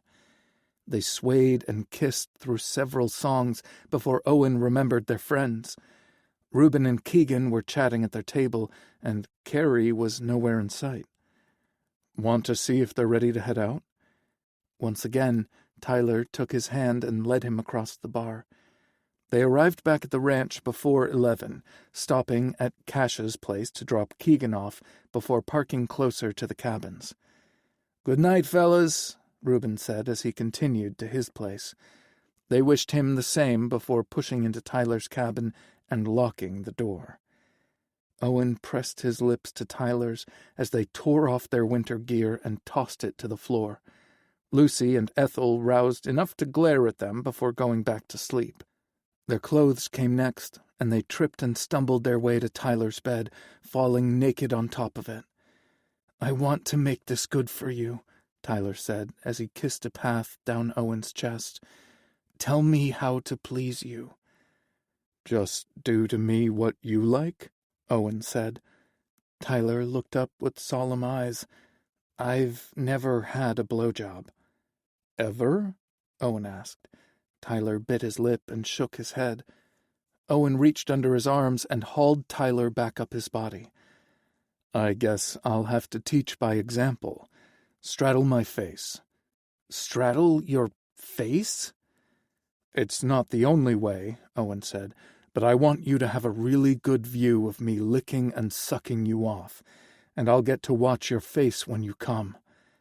Owen pulled him down for a hot, hungry kiss. "And yes, I want to swallow." "Swallow?" Tyler repeated. It stunned him just how innocent Tyler truly was. "You'll know what I mean when the time is right." Owen squeezed his ass. "Bring that on up here, and hold on to the headboard." Tyler nodded and slowly crawled up his body until his knees rested on either side of Owen's head. His dick was already hard and eager for attention. Owen swirled his tongue around the swollen head, capturing the first taste of Tyler's essence. They groaned together as Owen slid his mouth farther down Tyler's shaft. "Fuck, that feels good." Owen telegraphed with his eyes that he was just getting started, then slowly worked his mouth up and down Tyler's erection. This wasn't the first blowjob he'd given, but it was the first time he'd watched every nuance of emotion cross someone's face while doing it. Tyler's eyelids drooped to half-mast, and his mouth fell open on a sigh and stayed that way. Owen changed his tempo, suction, and depth to amp up and prolong Tyler's pleasure.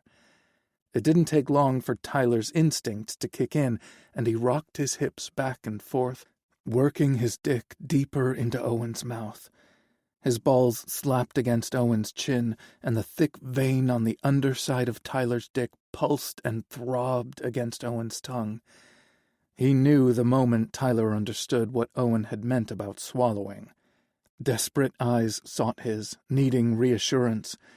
Owen winked and tightened his lips.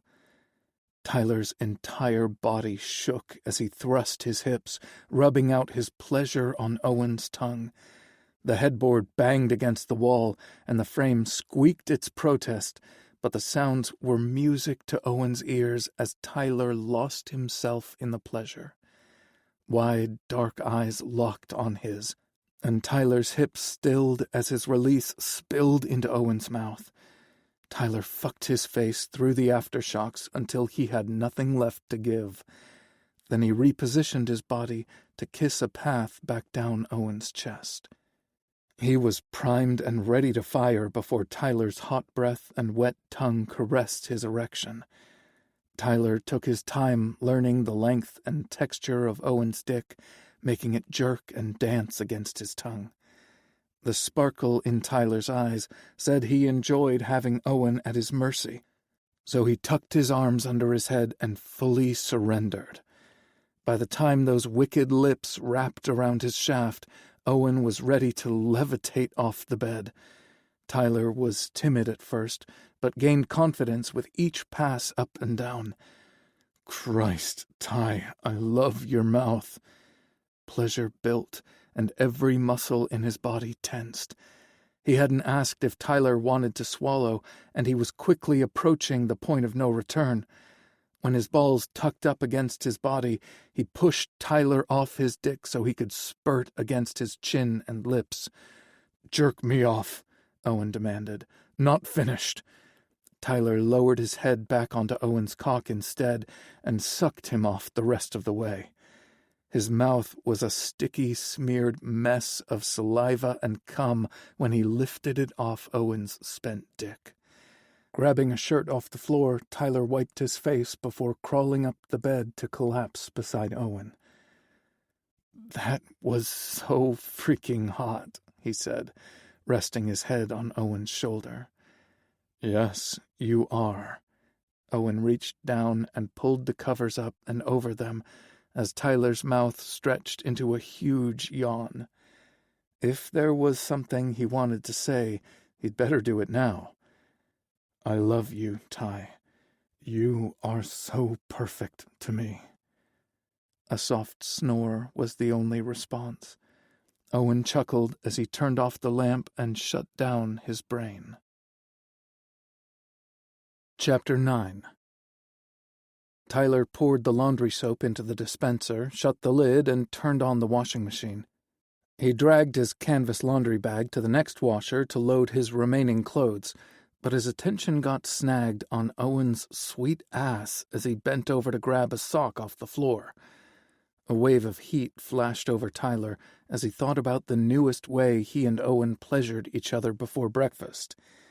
He'd heard of a 69 and had figured out what it meant, but he never imagined getting blown while sucking someone else off at the same time. Not just someone. It was Owen who sucked his balls, licked his taint, and massaged his hole with a thumb as Tyler lost control and fucked his face. Owen was the someone who made him feel alive for the first time and so keen to try more things. "Better knock it off, or we'll be scrambling for clean clothes midweek again." Owen stood up, tossed the sock in the washing machine in front of him, and started the load. "I know you're thinking dirty thoughts because the temperature in the laundry room just went up 20 degrees. When Owen turned around, Tyler noticed his smirk looked a little fuller than usual. His mussed hair was the aftermath of Tyler's eager hands, though they could have blamed that part on the wind instead of the make-out session they'd had after finishing their Sunday chores in the barn. Tyler dropped the handles on his canvas bag and crossed the short distance between them. He smiled as he reached up and tidied Owen's hair. "And maybe we could stand to be a little more discreet." Owen snaked an arm around Tyler's waist and held him close. "I call bullshit. Every couple on this ranch tears up the sheets every chance they get, and none of them try to hide it." Sheets! Tyler had meant to throw them in the washing machine after a week of rigorous abuse, but Owen had sidetracked him with kisses. "Your eyes got so big just now," Owen said. "Don't you want the crew to know about us?" "Of course I do." He wanted everyone to know, once he found the courage to come out. "I forgot to grab the bed sheets." He gave Owen a quick kiss, then stepped out of his embrace. "I'm going to run back to my cabin and get them while there's still a machine available. Be right back." "I could come with you." Owen's rough voice felt like a caress down his spine. Tyler shook his head and grabbed his coat off the hook. "Oh no, a task that should take 2 hours will take 6, and the guys would get pissed if we tied up the machines all day and disappeared." "But I could make it fast and dirty," Owen suggested. Tyler yanked the door open and stumbled over the threshold in his haste to put space between himself and Owen's ideas. "That comes after we finish our laundry." He closed the door on Owen's wicked laughter and hauled ass to his cabin. Tyler balled up the top sheet, pillowcases, and the quilt inside the fitted sheet. The quick motions stirred the air, and the scents from Owen's bayberry soap, his Irish Spring, and their combined pleasure tickled his nose. Tyler had never thought about what it meant to have someone else's scent on his sheets, and he briefly closed his eyes to savor the moment. His cell phone rang before he could pick the bundle up off the mattress. Tyler figured it was Owen calling to spur his return, but removed it from his pocket to be sure. His heart sank when he saw his mom's name on the screen. The urge to let the call roll over to voicemail was strong, triggering an internal war between obligation, self-preservation, and guilt. Tyler adored Wendy Booth with every fiber of his being, but their conversations sometimes left him feeling defensive and raw. She'd been angling for him to return to Texas since leaving jail, and she didn't mind using heavy-handed tactics either. Her favorite angle was his grandfather's advanced age. Tyler loathed confrontation and deflected their conversations, but it only worked for so long. She'd give him a reprieve for a few months before revisiting all the reasons he should return to the family fold. Tyler blew out a frustrated breath and accepted the call right before it went to voicemail. "Hi, Mama," Tyler said as cheerfully as he could muster. He was due for a guilt trip and mentally braced himself for it. "Hello, Tyler." Her voice held the usual mix of Texas twang and warmth, but there was something else, a slight hesitation, sadness. "It's good to hear your voice. I've been missing you a lot lately." Here we go. "I miss you too, Mama." And he did. His mother had the most amazing laugh, robust and throaty, which contradicted her prim church lady reputation. "Do you, Tyler? When you were a little boy, you always volunteered to do the dishes with me after meals just so you could have my full attention, but it seems like we've grown more distant every year. Have I done or said something to upset you or push you away?" Her questions felt completely different from her previous attempts to guilt him into returning to Texas. "I know things were tense between us for a while." Tense? Talk about candy-coating a situation. Tyler had left home against their wishes and completely cut off contact with them. Then he proceeded to bang up his knee after getting thrown from a horse and got addicted to painkillers, which led to an arrest for buying illegal prescriptions from an undercover cop after his doctors refused to refill his medication. He'd been high as a kite when it all went down, so they tacked on driving under the influence to his charges. Tears stung his eyes as he recalled the shame he'd brought to his proud family. "But I thought we worked through all of that," his mom continued. Tyler cleared his throat. "We did, Mama." But he'd unintentionally pulled away from his family little by little so their rejection wouldn't hurt him as badly when he came out. His heart and soul had known all along that Owen was his future, but the rest of him took longer to catch up. Tyler hadn't seen a path forward that would let him keep Owen and his family, and his subconscious had made his choice years ago. "Would you consider coming home for Thanksgiving? I would happily buy your ticket." Her straightforward approach and the hopeful lilt in her voice struck him harder than previous guilt tactics ever had. But Tyler had a legitimate reason to refuse her offer. "Cash and Nick are getting married, and I don't want to miss their wedding." "Did you say Nick, as in short for Nicholas?" she asked. Tyler flopped down on his bare mattress. "Yes, Mama." "Huh." The silence stretched on between them before she spoke again. "You never told me Cash had a boyfriend." Tyler tensed as he prepared for her to quote scripture or something else that would reveal her feelings on the subject. But nothing came, and the silence yawned awkwardly. "To be honest, I didn't know either until recently. Cash is very private, and we only knew Nick as his best friend." "I see." Her voice had remained warm and judgment-free, but Tyler didn't think he was out of the woods yet. "I married my best friend, too, and we've been together for almost 40 years. I can't fault his choice." Was this a trap? Tyler narrowed his eyes and tried to figure out how to respond. "Come for Christmas, then.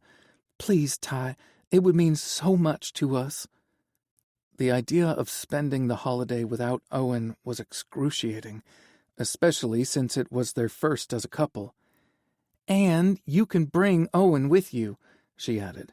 "Our treat. It's way past time I met your best friend, and I'd really love all my family together under one roof for the holiday." His knee-jerk reaction was to reject the offer outright, but it would give her the option to meet Owen before he came out to her, something he'd never do over the phone. "I'll talk to Owen about his plans and let you know." "Soon, please," she said. "Of course." "Now that we've got that out of the way, do you have time to catch up?" He thought of Owen waiting for him in the laundry room and bit back a sigh. He really missed his mom, so he said, "I do. What's going on around there?" Tyler put his phone on speaker long enough to type out a quick text to let Owen know where he was. "Grandpa is teaching line dancing classes at the senior center," she said. Tyler smiled at the image that came to mind. "I've always said he'd outlive us all," which was why he'd never fallen for the frail grandpa ploy. His mom did most of the talking, since she caught him up on what was going on with his 5 siblings and their families. Tyler smiled when she relayed the many antics his nieces and nephews pulled off. "You never would have let us get away with that," Tyler said when she finished. Her laughter was a warm reminder of the easy banter they used to share. "Yeah, well, it's so different with your grandchildren," she said. "You get to spoil them rotten and let their parents deal with the fallout. Your nieces and nephews have changed so much since the last time you came home, and you haven't even met Skylar. I swore to myself that I wouldn't hound you to come home, but I needed to make one last pitch. Please say you'll really think about it." It's all he'd thought about since she invited Owen, too. With each new story, Tyler imagined himself and Owen in the middle of every scenario, especially when he learned a few of his nieces got into an argument over Candyland. He recalled that Owen's childhood didn't include family game nights.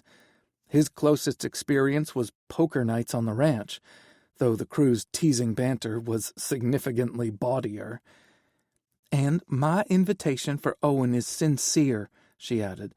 "I know how important he is to you, and I regret we haven't met sooner." "Oh, Mama, I don't think you have a clue how important Owen is to me." The thought put a slight damper on his excitement, but he refused to do the same to his mother. "I could tell your offer was genuine, and it means the world to me.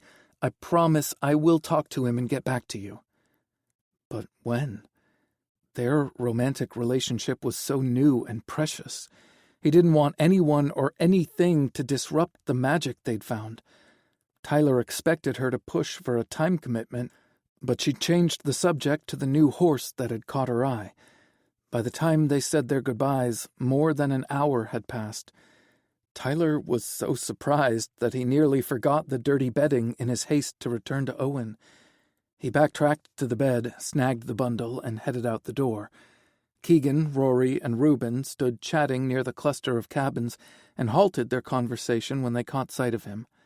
It couldn't be more obvious what he was hauling to the laundry room, and the trio's wide grins said they knew why. Tyler rolled his eyes as he passed them. "Just shut up!" Their laughter followed him all the way to the laundry room, where Owen had fallen asleep in a chair. His eyes flew open, and he bolted upright when Tyler closed the door behind him. He dropped his bundle to the floor and put both hands on his hips. "So much for missing me." Owen leaned forward, hooked his index finger through Tyler's belt loop, and pulled him closer. He leaned his head against Tyler's flannel shirt and wrapped his arms around Tyler's thighs. You followed me into my dreams, so I didn't have time to miss you." Tyler carded his fingers through Owen's hair, and the dark strands slid through his fingers like silk. "It's true that I'll follow you anywhere." Owen raised his head and stared into his eyes. "Do you really mean it?" Tyler recalled his willingness to choose Owen over his family. "Yes, there's nothing I won't do for you." Owen pushed to his feet and cupped Tyler's face with both hands. "I want to take you on an actual date tonight." "And Miss Poker?" Cash's wedding was the only time they missed the card night since its inception. When Owen nodded, Tyler said, "I've never been on a date without a chaperone." "I could ask Reuben or Keegan to tag along, or—" Owen let his voice trail off so he could kiss Tyler. "Or we could go by ourselves," Tyler said. "We've gone to dozens of places together, but this will feel different. Better." Owen gently kissed his lips. I won't have to wonder what you taste like." "And I've found the missing piece to my puzzle," Tyler replied. "So," Owen hemmed, "is that a yes?" "It's a hell yes." They shared a long kiss before Tyler forced himself to pull back. "The bedding won't wash itself." Owen smiled wickedly. "No, but I have some suggestions on how we can pass the time between cycles." That was how Tyler ended up in Owen's lap for the better part of 2 hours, kissing and touching. Luckily, no one else did their laundry, so they had the place to themselves. Owen hadn't mentioned where they were going on their date, and Tyler hadn't brought up his mother's invitation to Texas. He wasn't sure how Owen would react, and he didn't want to ruin their first date with a serious conversation or think about why they hadn't met one another's families by now. Owen had a complicated past with his mother, too, but they seemed on good terms. If Tyler wasn't careful, he'd stop thinking about how good Owen's kisses felt and create problems where none existed, like he'd done with Carrie Hart the previous evening. One look at that hunk, and Tyler had nearly forgotten about the beautiful milestones he'd reached with Owen. His brain had gone into hyperdrive, imagining all kinds of intimate moments between Carrie and Owen. He'd had no right to be hurt or jealous, but that was exactly how he felt until some wise inner voice reminded him to observe the way Owen looked at Carrie. The difference was night and day. Only Tyler brought out the twinkling in those midnight blue eyes, and finding out what really happened between them had actually hurt less than letting his imagination run wild. Owen pulled back from their kiss and sighed. "Where'd you go?" Tyler wiggled in his lap. "Still right here." Owen cupped Tyler's face, his thumbs brushing a hypnotic path along Tyler's cheek. He couldn't resist leaning into the caress and wondering how Owen always knew what he needed. "Physically, you're right where you belong, but I felt you pulling away from me." The dryer buzzed to signal the last load had finished, and Tyler pushed up to his feet. "Just trying to figure out where we're going on our date." He'd taken a page out of the Owen Doyle Avoidance Guidebook, reminding Tyler that Owen had hidden scars too.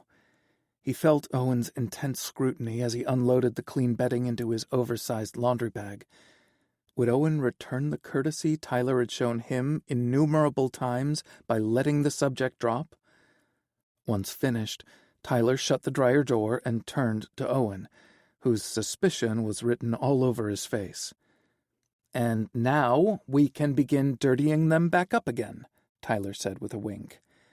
Owen's furrowed brow smoothed out, and his lips curved into a devilish smile. "But not until after our date." "To where?" Owen crossed the room and stood close enough to touch, but reached for his laundry bag instead. "It's a surprise." Then he pivoted and headed out the door without another word. Tyler groaned and followed. "One hint." "Nope. You'll find out when we get there." "And when will that be?" Tyler pushed. "As soon as we put our clothes up and make the bed." Tyler fought off the urge to protest because Owen was right. They'd ignored housekeeping tasks so they could spend their free time naked. "Don't pout," Owen called over his shoulder. "You're the one who complained about your shoddy concentration the other day." Tyler snorted. "I didn't complain. I just told you the truth. All I want to do is you." Owen's steps faltered slightly, and Tyler took that as a minor victory. That Owen skipped his cabin and headed straight to Tyler's was a major win. Then again, neither Owen nor Ethel had spent a night away from Tyler and Lucy since Cash's birthday party. "You know," Tyler said when they were behind closed doors, "we could fool around before we put the sheets back on." Owen's nostrils flared as he inhaled, but he shook his head. "You need to save your legs." Tyler arched a brow. "Pardon?" "It's an old boxing phrase. Sex takes the air out of your muscles and weakens your legs." Tyler was still clueless. "You're taking me boxing?" Owen shook his head, and Tyler gave him extra points for not scoffing or laughing. Tyler was the flight to Owen's fight. He'd rather talk his way out of a confrontation or run like hell if that failed. "But you will need your legs for something else." Owen pressed his lips to Tyler's, stopping him from asking more questions. Too bad he didn't linger, though. "You'll find out when we get there." "Not even a hint?" Tyler gave him the puppy dog eyes that had never worked on his parents. Owen's lips parted, and Tyler thought he was getting his way, but Owen snapped his mouth shut and shook his head. "Nice try. Fold your clothes and you'll find out what I've got up my sleeve." He laughed at his cute laundry pun before he emptied his clothes on Tyler's bed. They lived a rather simple lifestyle, so neither of them hoarded unnecessary clothes. There was more than enough room in Tyler's drawers for both of their things, but Owen needed to snag some hangers from next door to stow his flannels in Tyler's closet. Seeing Owen's shirt, pants, socks, and underwear combined with his seemed more intimate than some of the physical things they'd done together. His face hurt from smiling as they reassembled the bed with fresh linens. Owen darted his gaze between the bed and Tyler. He chewed his bottom lip as if reconsidering his date suggestion, and then shook his head. "Grab your coat and let's go." Tyler tried one more time to get a hint from Owen, but his resolve held firm. The waiting only amplified the suspense, but the drive to Colorado Springs didn't take long. Tyler barely contained his enthusiasm when Owen pulled into the parking lot of a roller skating rink. He hit the button to release his seatbelt and launched himself across the console to hug Owen. The rink was one of the few places his mother literally let down her hair and had fun. They ate greasy pizza, drank sugary sodas, and skated until they got blisters on their feet, listening to popular songs that were forbidden at home and interacting with people outside their congregation were wonderful treats. "You remembered." Owen laughed as he tried to wrestle his own seatbelt off. "Only every single thing you've ever told me, Ty." No one had ever made him feel so seen or important. That part wasn't new, but the reasons for Owen's devotion were fresh. Tyler was suddenly overcome with sadness for the time he'd lost with Owen. He settled back in his seat and turned to look out the windshield. "Uh-oh," Owen said solemnly. "Bring back my happy guy." Tyler met his gaze once more. "I am happy, but I wish we'd done this sooner." "Skate?" Owen asked. "No, well, maybe that too, but I wish my epiphany had come sooner. It feels like we've lost 6 years. Owen shook his head. "I don't believe that for a second. We didn't lose time if we were together." "Okay, I wish we started sharing orgasms sooner." Owen's mouth quirked up on one side. "I'll grant you that. But you were raised to believe things happen when they're supposed to. Tyler had listened to many sermons on the topic over the years. God's will versus man's will, destiny versus hard work, people who believed they could manifest things into existence versus those who waited for some predetermined destiny to reveal itself. Tyler wasn't sure where he fell on the spectrum of beliefs. More than one of those things could be true at the same time. He figured most people's success was a combination of hard work and the stars aligning in their favor. He'd seen things that truly seemed like miracles, and he'd seen people who succeeded by sheer will and grit. Maybe the universe truly gave a person what they wanted when they needed it most. "All I know is that I believe in you," Tyler said. "Then I say we don't waste another second on what might have been when we can focus on what is right in front of us." Tyler sighed. Owen really would make a good therapist or counselor, but he kept his mouth shut. "And what's in front of you," Owen continued, "is a man who's about to have a sore ass." Tyler's brows shot up. "Do tell." Owen snorted and rolled his eyes. "It's my first time roller skating, so I figure my ass is going to get acquainted with the floor more than once." Tyler scoffed and waved him off. "You're unnatural at everything you try." Tyler opened the door and exited the truck. Owen did the same and rounded the hood, reaching for his hand. "Name one example." Tyler slid his fingers through Owen's and said, "Riding horses.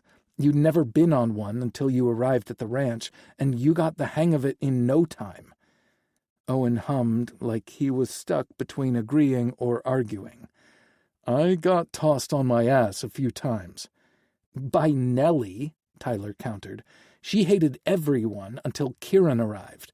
Think about the dozens of horses you rehabilitated so they could find their forever homes. Want me to list other things?" Owen's cheeks turned pink. "Nah, I got the gist of it. You think I hung the moon." "No, but your eyes twinkle brighter than the stars when you look at me." Tyler smiled over at him. "I've got the photos back home to prove it." When they reached the rink, Tyler's gaze landed on the pride flag sticker on the door that said everyone was welcome and the business wouldn't tolerate hate. He tightened his fingers around Owen's, notched his chin up higher, and entered the rink. Owen paid their fee, and Tyler practically dragged him over to the counter to get skates. Owen held up the brown leather rentals and grimaced. "I don't want to think about all the feet that have been inside these things." Jail hadn't been what Tyler would call pristine, but they'd gotten spoiled since moving to Redemption Ridge. He might have thought the complaint was a delay tactic, but Owen had the same gripe about bowling shoes. "They spray them with disinfectant when we're finished." "Sure they do," Owen said dryly as he removed his boots. "If you love skating half as much as I do, I'll buy you a pair of your own skates," Tyler told him. Owen leveled him with a skeptical gaze as he slid a foot into the skate. "Is there a rink for beginners?" "I'll teach you everything you need to know on the carpet before we head to the wooden floor." "I'm mostly interested in learning to stop," Owen said as he stood on shaky legs. Tyler quickly finished lacing his skates and stood up too. They used a small area to go over the basics, including how to push off and how to stop. Owen flailed his arms a few times, but always regained his balance. He looked so pleased with himself that Tyler didn't have the heart to tell Owen the wood floor would be so much slicker.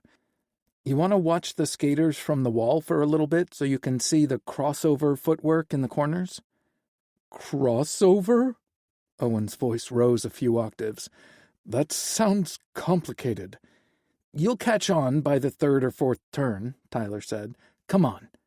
He reached for Owen's hand, and they slowly made their way to the half-wall surrounding the rink. "You enter and exit through those openings," Tyler said. "Mm-hmm." Tyler looked over and saw that Owen's attention was riveted to the skaters. Some of them were young kids, but there were older teens and adults in the mix. The skills ranged from flailing arms and hysterical screaming to gliding around the rink like an Olympic athlete. A couple who appeared to be in their 60s or 70s breezed by, holding hands, and Owen smiled at their cuteness. The music switched from a fast tempo to a slower rhythm, making it a good time for Owen to try it. "Ready?" Tyler asked. Owen inhaled deeply and exhaled slowly. "This was my bright idea, wasn't it?" "We don't have to go out there," Tyler said. "I see a video arcade room over by the concession stand." Owen grabbed his hand and said, "Let's do this." The transition from carpet to hardwood nearly took him out, but between Tyler's firm grip and Owen's natural athleticism, he kept himself upright. "It gets easier, I promise." Tyler stuck to a snail's pace for their first time around the rink. He coached Owen through the crossover maneuvers into the turns and cheered when he gained confidence coming out of them. After their third time around the rink, the DJ announced it was a couples-only skate.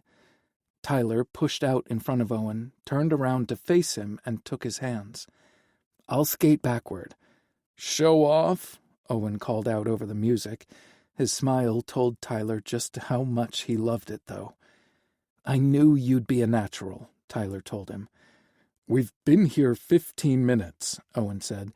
"Give me time to let my guard down." There were a few iffy moments throughout the night, but they stayed upright and uninjured. They ate greasy pizza, drank sugary sodas, and they skated until they had blisters on their feet. When the DJ announced the final slow dance of the night, Tyler moved in close and looped his arms around Owen's neck, and Owen placed his on Tyler's hips. They'd kept more distance during the previous slow skates, but Tyler had always wanted to try this. His mother never would have allowed him to get so close to his girlfriend, and Tyler was glad this was another first he got to share with Owen. The DJ played some big ballad from the 80s that Tyler's mother had loved, and it felt like they were the main characters in a romance movie. This moment called for a big gesture, and Tyler knew just what to do. "I want to take you to Texas for Christmas to meet my family.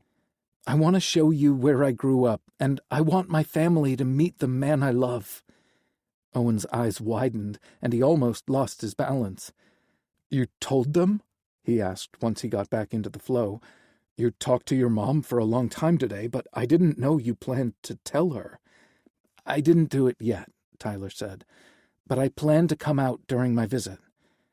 "And you want me there? Do they know you plan to bring me?" Tyler slid a hand into the hair at Owen's nape and massaged his scalp to soothe him. "My mom invited you before I could get that far. In fact, she insisted on buying our tickets." "Oh, wow."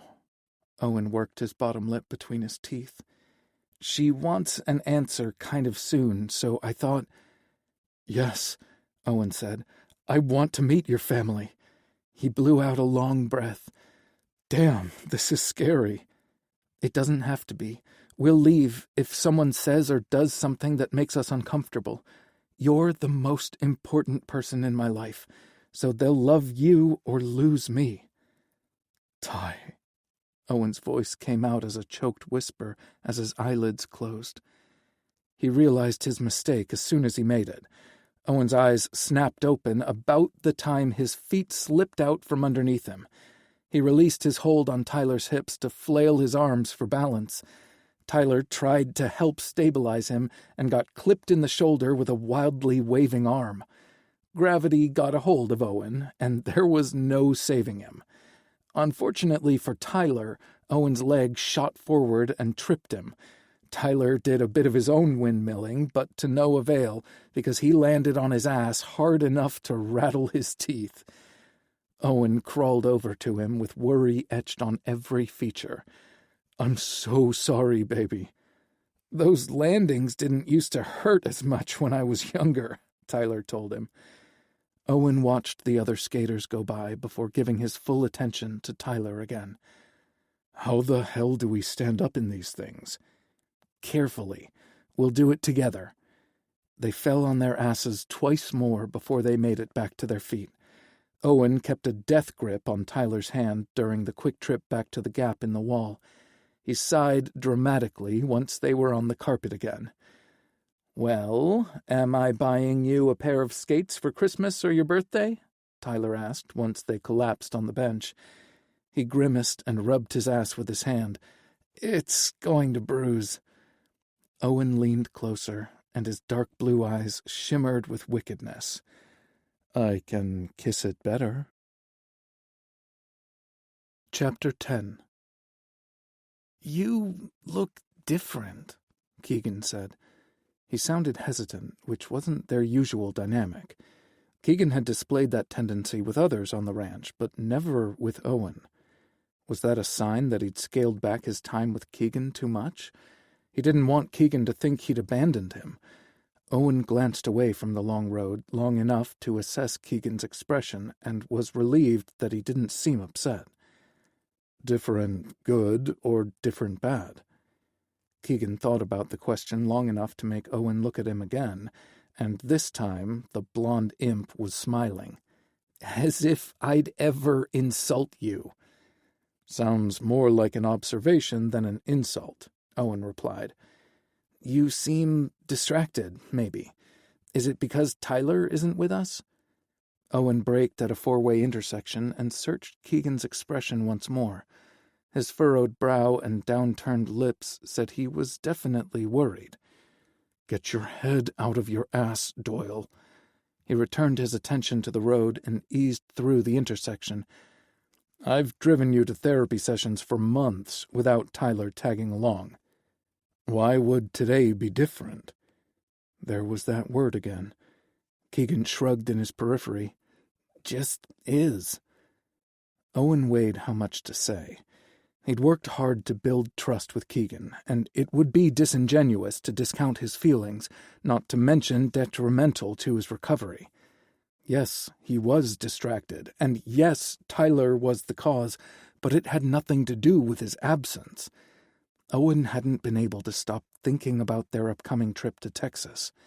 Tyler had cleared the time off with Finley early Sunday morning, and his mom purchased their plane tickets that afternoon. The appropriate thing would have been for Owen to reciprocate with an offer to introduce Tyler to his mother. But he hadn't, and he needed to figure out why. "Maybe I'm moping a little," Owen admitted. "We got busted stealing kisses in the stockroom today, and Finley separated us like naughty kids. Kieran had to babysit me all day, and Tyler tagged along with Finley. They're picking up a new foster horse right now, or Tyler would have come with us." Maybe the separation was for the best. Owen needed to work through some things, and Tyler's presence was the most beautiful distraction he'd ever known. He'd been delaying and deflecting several things lately, and it would only come back to bite him in the ass. Keegan snorted before giving in to a fit of laughter, and Owen was glad he'd diverted the conversation. "I'm really happy for you and Tyler. I want to have a relationship like yours someday." "I want that for you too, Key. I believe you'll have it as long as you put in the work with your therapist." Keegan groaned, and Owen could picture the dramatic eye roll that accompanied it. More and more of Keegan's vibrant personality showed with each positive step forward. "Oh my God, you sound just like Bryant." Keegan sighed heavily when Owen stopped outside the therapist's office. He removed his seatbelt and looked at Owen. "I think he's right about you. As good as you are with skittish horses, you're even better with wounded people." He opened the door and hopped down from the tall truck before Owen could correct him. Keegan meant the remark as a compliment and didn't know the negative spiral it would trigger. First, there was the assumption that Owen's current situation wasn't good enough. He earned a good salary by doing something he loved. Every job had shit to shovel, but he could wash the muck off his boots and go about his day. It was the figurative shit that stained a person's soul. Even if Owen wanted to aspire to more, he lacked the intelligence to pull it off. That reminder took him back to the days in school, where he tried so hard to read and comprehend the words in front of him, but the letters never made sense. Many of his teachers accused him of not caring or not trying hard enough. They took in his unkempt appearance and made a bunch of assumptions about his character. And those thoughts reminded him of his chaotic home life, which brought Owen full circle. Introducing Tyler to his mother should be the next step, but he struggled to take it. Did he still harbor resentment toward her, or was the resistance more about his failings? Maybe he was simply afraid to let Tyler peek behind the curtain to see where he came from. Owen had always skirted around sensitive subjects about his past, and Ty never pushed him. Yet Tyler was prepared to permanently cut ties with his family if they didn't accept Owen into the fold. Was that fair? Owen puffed up his cheeks and exhaled long and slow. Hell no, it wasn't. He wanted to be the man who deserved Tyler's love and devotion, which meant he had to peel back the scabs to air out his old wounds. Before he could talk himself out of it, Owen called his mom. She answered on the second ring, sounding breathless. "Did I catch you at a bad time?" he asked. "There's never a bad time for you to call." Owen heard the smile in her voice. "The elevator is out in the building again, so I had to walk up several flights of stairs with my groceries. At least it will help keep me in shape." Maggie rose. She'd returned to her maiden name after she'd sworn off marriage, was in phenomenal shape, but she'd mentioned elderly neighbors in her building several times during their conversations. "How long has the elevator been out?" Owen asked.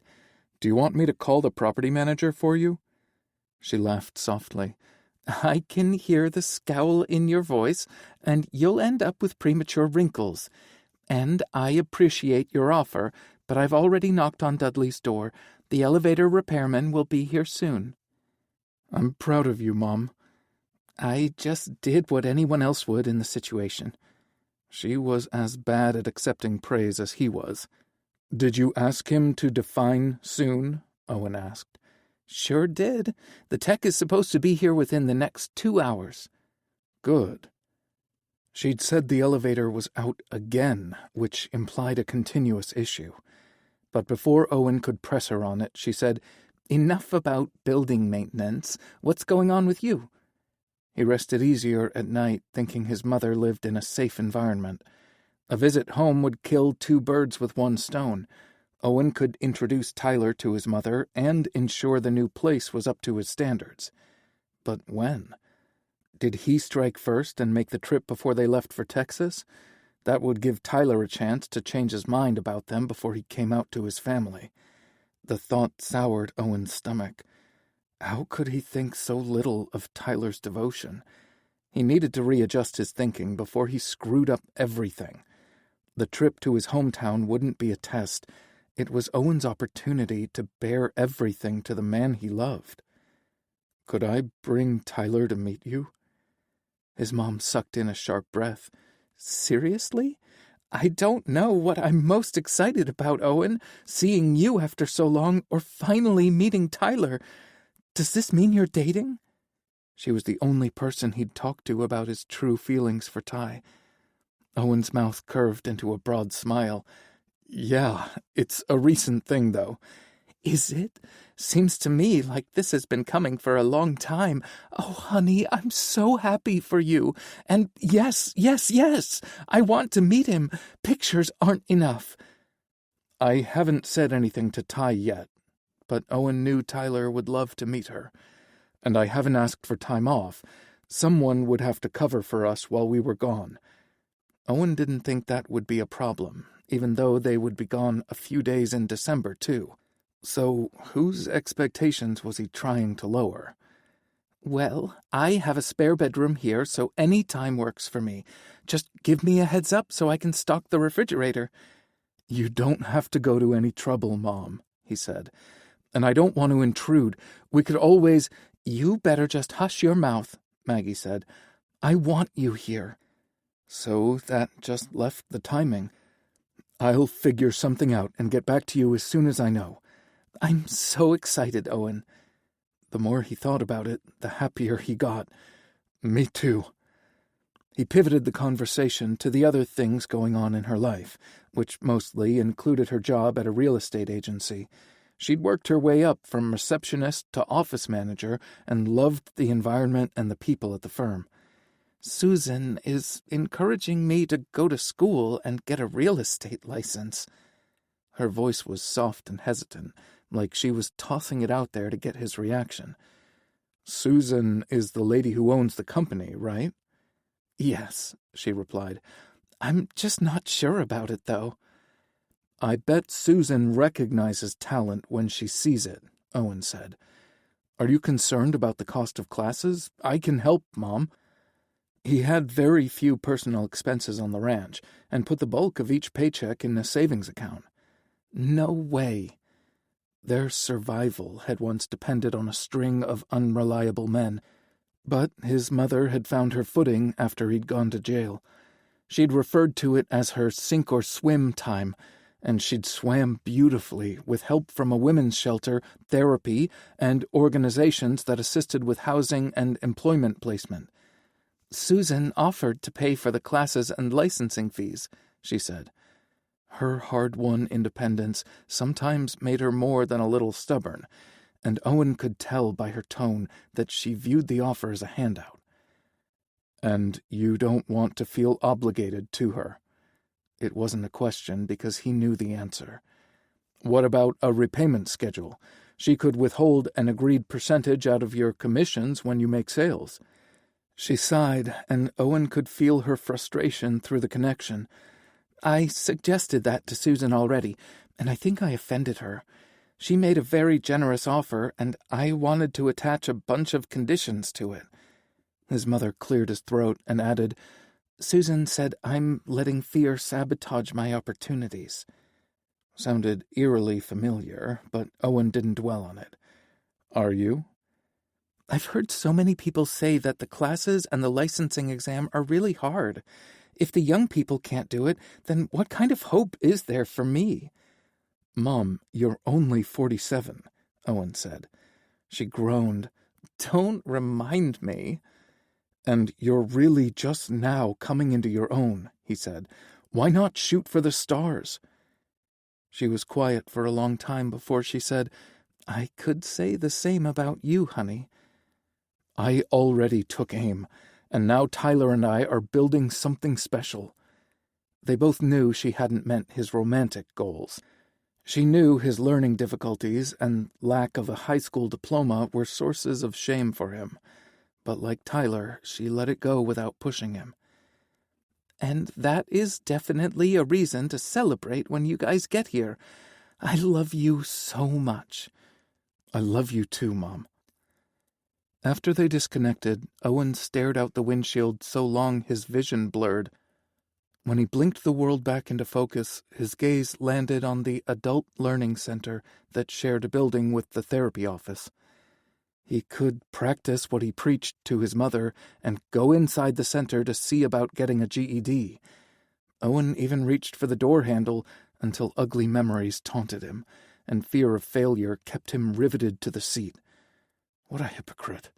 He didn't have long to stew in his misery because he noticed Keegan striding toward the truck with his head down and shoulders hunched.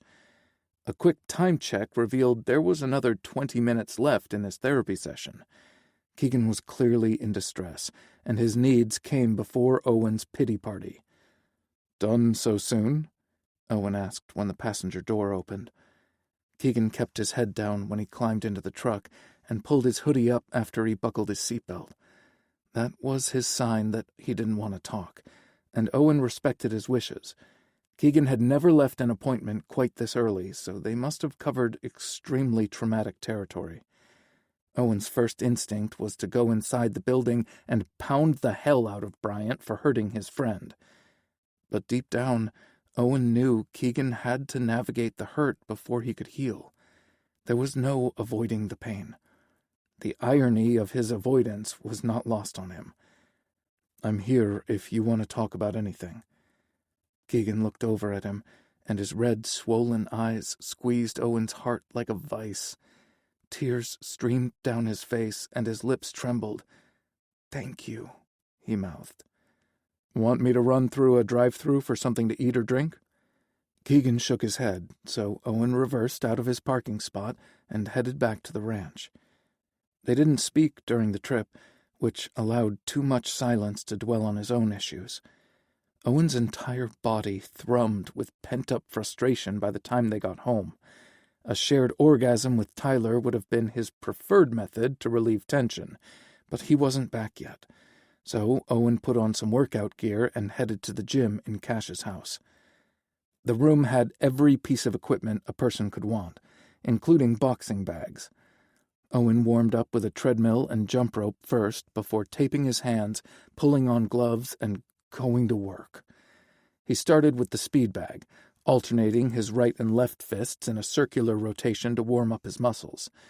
The familiar rhythm of movement and sound eased the tension in his chest. Owen focused all his energy on the routine his uncle had taught him to build arm strength, improve timing, and nail the footwork needed for sparring. Howie also used that time to get into Owen's head and remind him that the world wouldn't give him anything. The Doyles never won. He had to take what he wanted. Owen had literally felt like he was fighting against the world back then, and that was his hardest habit to break. Was that why he struggled to lower his gloves and make himself fully vulnerable to Tyler, the one person who'd never let him down? Tears stung his eyes, turning the speed bag into a black blur as he continued to pummel it. Owen hadn't been fighting the universe. He'd been battling himself, then and now. He'd chosen belligerence and indifference in school and resisted any offer his teachers made to help him. Owen hadn't wanted to get tested for disabilities and receive actual proof there was something wrong with him. That stubborn choice was a single snowball rolling down a hill, and it got bigger with each mulish decision, until it became an avalanche that buried Owen beneath a mountain of regret. He'd tunneled his way out to find beautiful, loving, and loyal Tyler.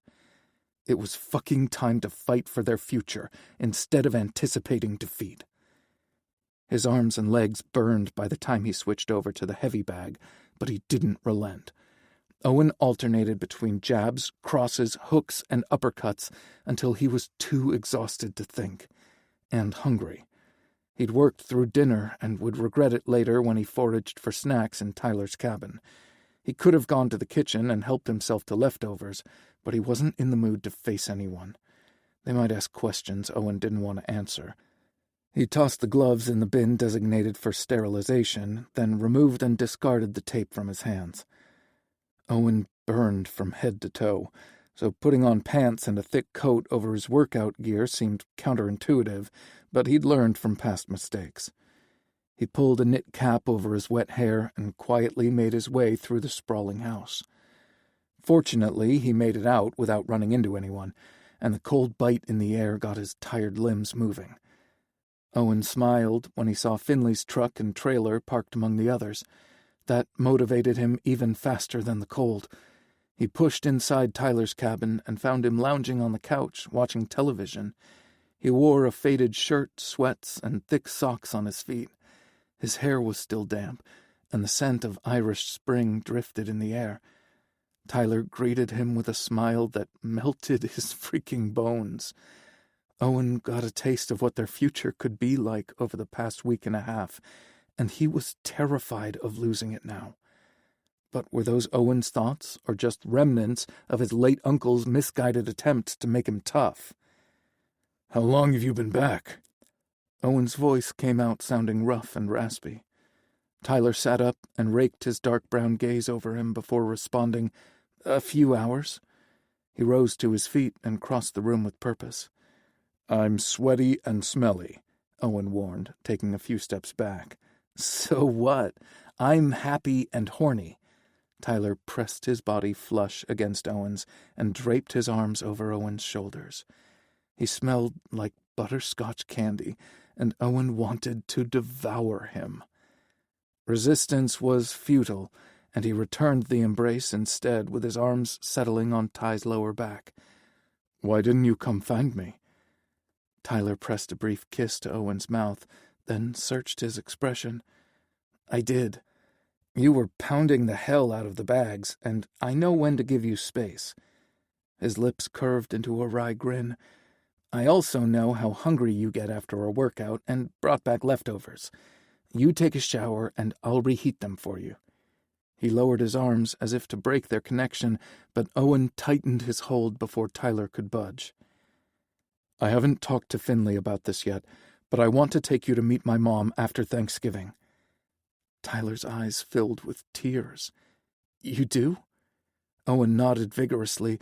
"I want to show you where I came from. I want to let you in." Tyler looped his arms around Owen's neck and squeezed. "I want that so much." "My past is the opposite of postcard pretty," Owen said, "but it's part of me." Tyler pulled back and stared into his eyes. "And I love all of you. We're going to have the best holidays ever." Owen felt the need to temper his expectations, then realized that was what Howie would have done. "Yes, we are." Tyler kissed him, but pulled back before Owen could deepen it.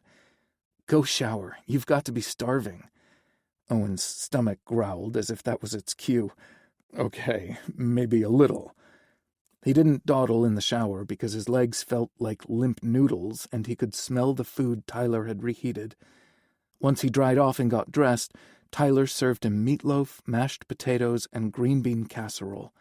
He entertained Owen with stories about their new foster horse, Dexter, preening for the Redemption Ridge ladies in the stable. The laughter was exactly what Owen needed after an emotionally and physically draining day. Exhaustion hit him like a knockout punch as they settled in to watch television, and Owen could barely keep his eyes open. "Come on," Tyler said. "Let's go to bed." "You can stay up and watch television," Owen suggested. He'd be down for the count as soon as his head hit the pillow anyway. "I'm beat too," Tyler replied with an exaggerated stretch. "Dexter was a handful today." They stripped down and slid beneath the covers. It was Owen's turn to be the big spoon, so he bracketed his body around Tyler's and kissed his shoulder. "Me and you," Owen whispered instead of a standard love declaration.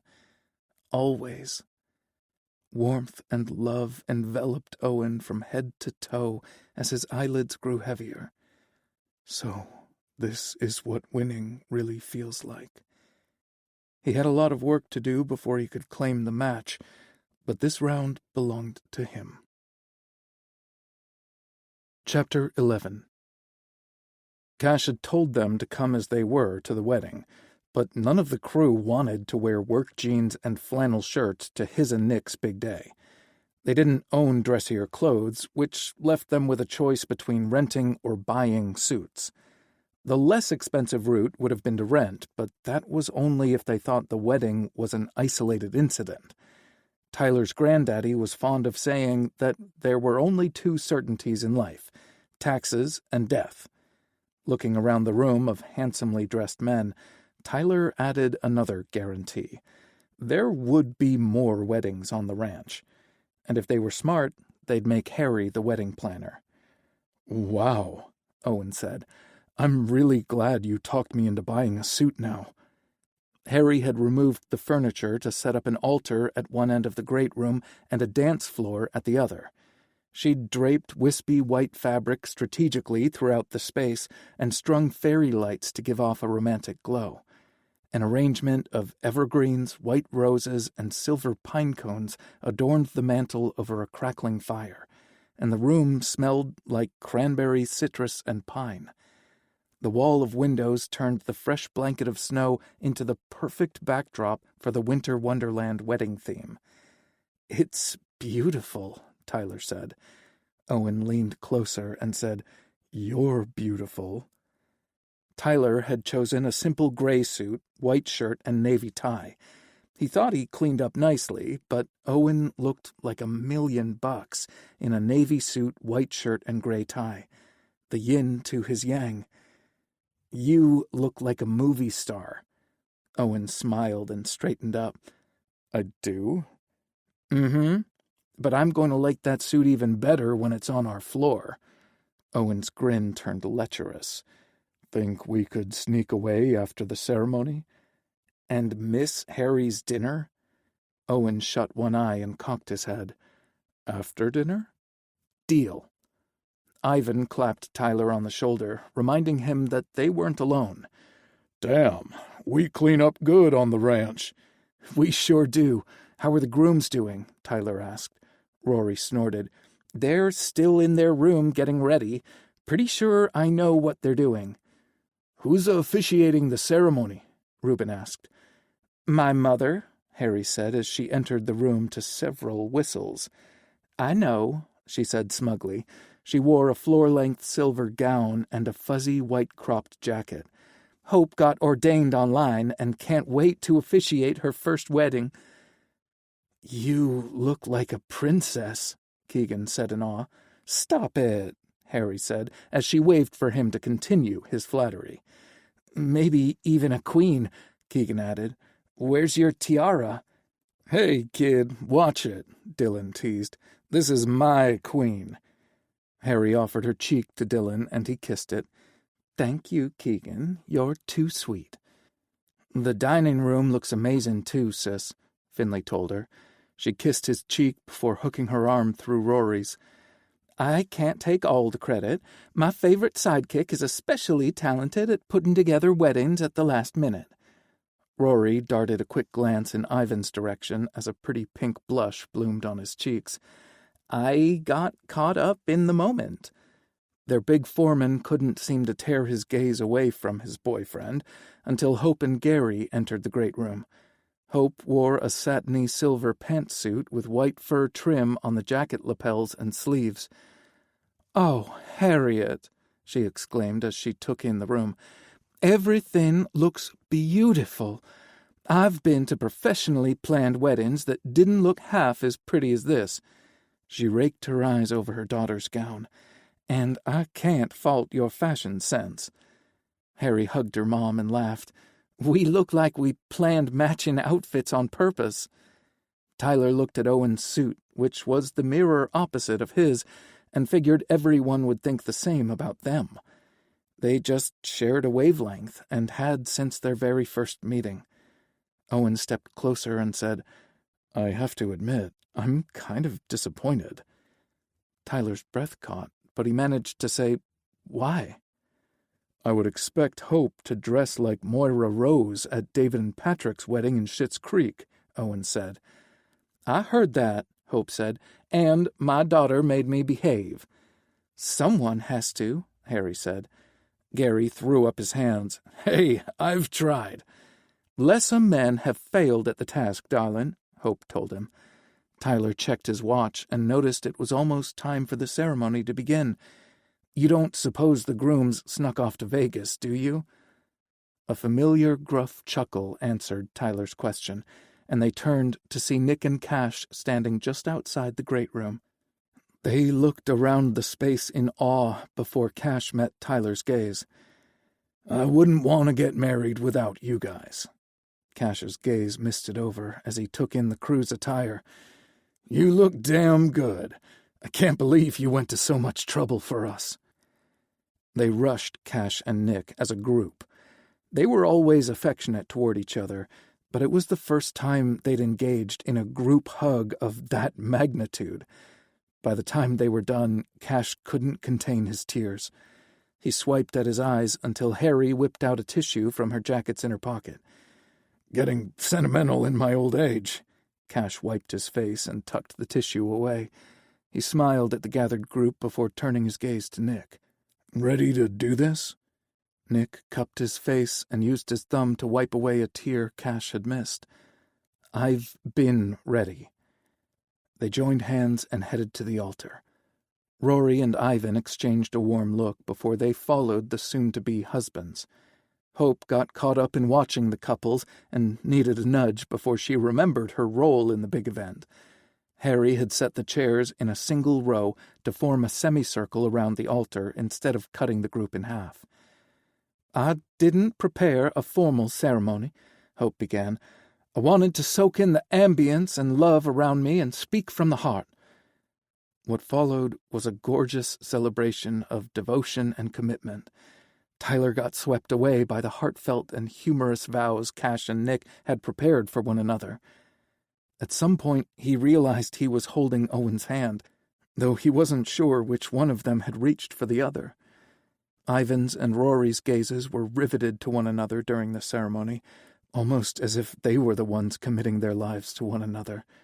A quick glance at the rest of the crew revealed a sweet array of emotions and reactions. Finley leaned on Kieran's shoulder, and Kieran pressed his lips to Finley's head. Dylan stared at Harry as if he still couldn't believe his good fortune, and she playfully nudged him with her elbow when she caught him staring.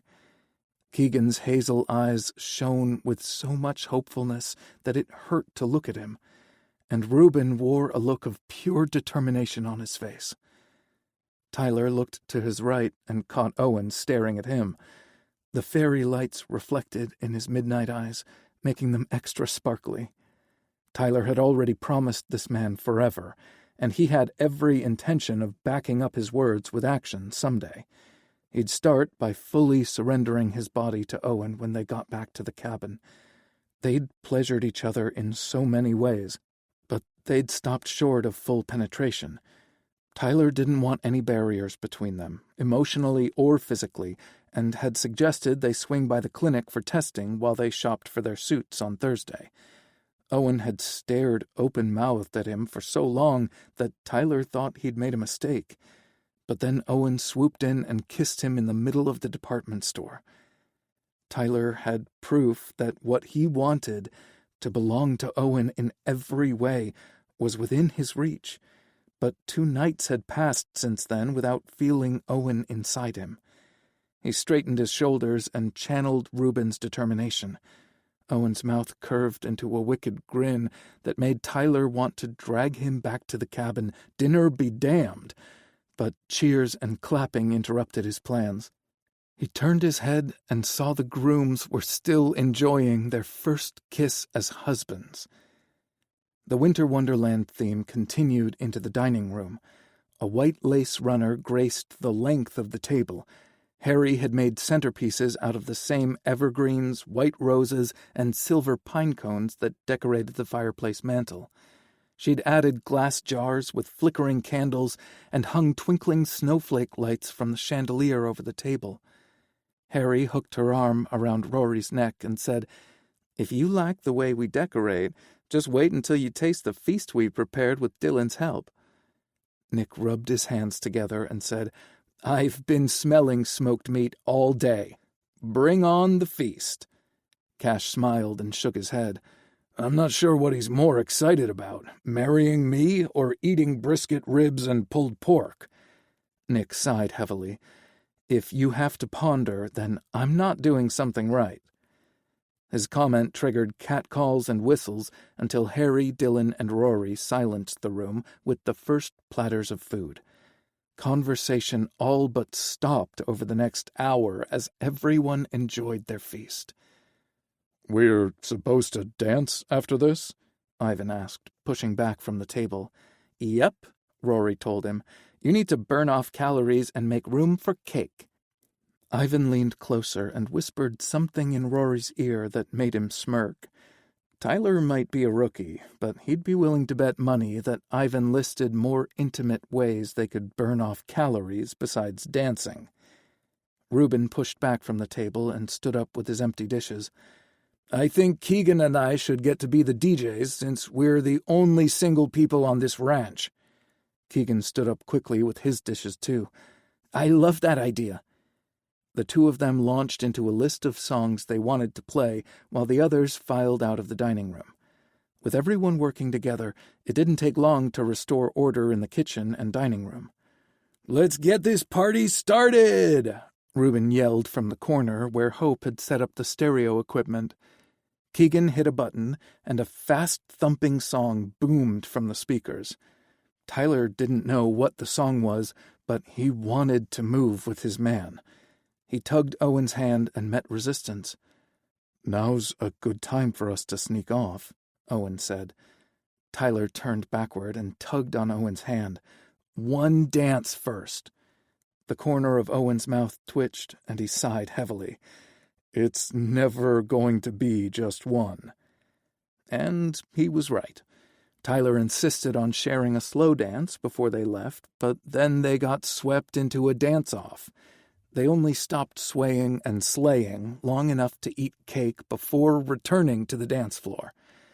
"Sure wish we had the kissing booth back," Owen whispered in Tyler's ear as they slowly swayed to the music. "Pretty sure it was a photo booth." Owen rubbed his nose along Tyler's neck. "That was just a bonus. Bet our pics were G-rated compared to the other couples." There was a lot of bumping and thumping coming from that little booth. Tyler recalled the life-changing conversation he'd had with Hope when he needed a break from the love fest. A rush of gratitude washed over him, and he scanned the room for her. Hope stood by herself at the refreshment table, and Tyler knew he wouldn't get a better moment to thank her. He stopped dancing, kissed Owen, and said, "I'll be right back." Hope turned and smiled as he approached. "I'm so glad I get a moment to chat with you." The words, "thank you," hovered on his lips, but Tyler wrapped Hope in a big hug instead. He didn't pick her up and swing her around, but the thought crossed his mind. "That's about 3 Mississippis too long, pal," Gary said. Tyler pulled away and looked over his shoulder to catch the sappy grin on her husband's face as he walked by. "I came over here to thank you, but got carried away," Tyler said. "You're welcome, honey, but I didn't really do anything." Tyler shook his head. "You opened my eyes. I don't know what made you follow me outside, but I'm grateful you did." She cocked her head and said, "You know, I think it was just a mama's intuition. I'm so happy for you and Owen." Tyler looked back over his shoulder, and his gaze snagged on those midnight eyes he loved so much. Owen's lips curved into a beautiful smile that probably had the same effect as a siren's song to a sailor, only without the shipwrecks and death. Hope squeezed his biceps. "Go dance with your man. We can talk another time." Tyler hugged her once more before making his way back to Owen. "I see you're much smarter than I am," Nick said. Tyler had been so intent on getting back to Owen that he hadn't noticed the newlywed in his periphery. Like with Hope, Tyler stopped and hugged Nick. The embrace was brief, but Nick got the message. Just in case, Tyler said, "Thank you." Nick laughed and patted Tyler on the back. "You're welcome." Tyler made a beeline for Owen, who opened his arms so they could resume dancing. He put his mouth to Owen's ear and said, "I want you tonight. Nothing between us, just you and me." Owen's fingers tightened on Tyler's hips. "God, yes." Tyler massaged the back of Owen's neck and slid his fingers into silky blonde hair. "If I were Cash and Nick, I would want us all to get the hell out." "Me too." After a quick glance around the room, Tyler noticed the newlyweds were already gone. "Or I'd just sneak off while everyone is distracted." Owen lifted his head from Tyler's shoulder and scanned the room. "I think we should follow their lead." Just like 2 weeks ago, they left the gathering without saying goodbye and didn't pause to put on their outerwear. "So much has changed since Cash's birthday," Tyler said. "It still feels like a dream." Tyler reached over and pinched Owen's ass, and the thin material of his pants didn't offer much protection. "I'm gonna make you pay for that," Owen said, then hooked an arm around Tyler's neck and pulled him into a headlock. With his mouth to Tyler's ear, he said, "Oh, the things I fantasized about doing to you whenever our teasing ended up in a headlock." Tyler's swallow was audible in the still night. "Tell me," he rasped. "Get inside first," Owen nudged Tyler toward his cabin. Once they were behind locked doors, Tyler dropped his gear and turned to Owen. "Tell me." Owen traced his finger down the front of Tyler's silk tie, then slowly wrapped it around his fist, bringing Tyler closer with each rotation. "Or I can show you." "Yes, please." Owen moaned and shut his eyes. "Your impeccable manners turn me on, and I want you on your knees begging for my cock in your mouth." Tyler started to oblige, but Owen pulled on his tie to stop him. "Another time." His lips parted in a smile that bordered on menacing. "Tonight, you'll beg for my dick in your ass." Tyler's pulse galloped like a racehorse as they tore their clothes off in between hungry kisses. He scored his nails down Owen's back when he couldn't get close enough. "Damn, baby," Owen purred. "I might be the one begging for mercy before the night is over." The idea thrilled Tyler more than he imagined possible. He wanted to push Owen down on the bed and take his dick deep inside him. He needed the stretch and the burn and the completion. "You just might." Tyler walked him backward to the bed with a clear image of what he wanted in his mind. But as they neared, Owen spun Tyler around and bent him over the mattress. Tyler put his hands down to break the fall as Owen lowered himself to the ground behind him. "Spread your legs, baby." On a whimper, Tyler did as instructed. Owen gripped his ass in both hands and pulled his cheeks apart. The air felt like an erotic caress against Tyler's pucker, but he didn't have time to moan his appreciation when that sensation was replaced with an even better one. Owen swiped his tongue over his needy hole, then circled the rim around and around until Tyler's knees buckled. Owen used his strong hands to keep him upright and teased his pucker with a few kisses before pulling away. "Before you get my cock, I'm going to fuck you with my tongue." Owen spat on his entrance, then started wiggling his tongue into it before Tyler could comprehend what was happening. "Oh, God," Tyler said, pushing his hips back to get more of what Owen offered. Oh, God." He sounded like a broken record, but couldn't care as Owen's wiggling tongue worked deeper until his lips pressed against Tyler's quivering ass. Owen made animalistic growls as he worked his tongue in and out with shallow thrusts. It sounded wet, sloppy, and oh, so sexy. Tyler gripped the quilt and held on for dear life as Owen wrecked his world, eating him out like a starving man. When Owen pulled free, Tyler rested his forehead against the mattress and panted to catch his breath. "Bet good boys like you never imagined something so dirty," Owen said as he rubbed his hand up and down the back of Tyler's thighs. "There's no part of you I don't want to worship, baby. Are you really sure you want this?" Tyler lifted his head off the mattress and looked over his shoulder to lock eyes on his tormentor.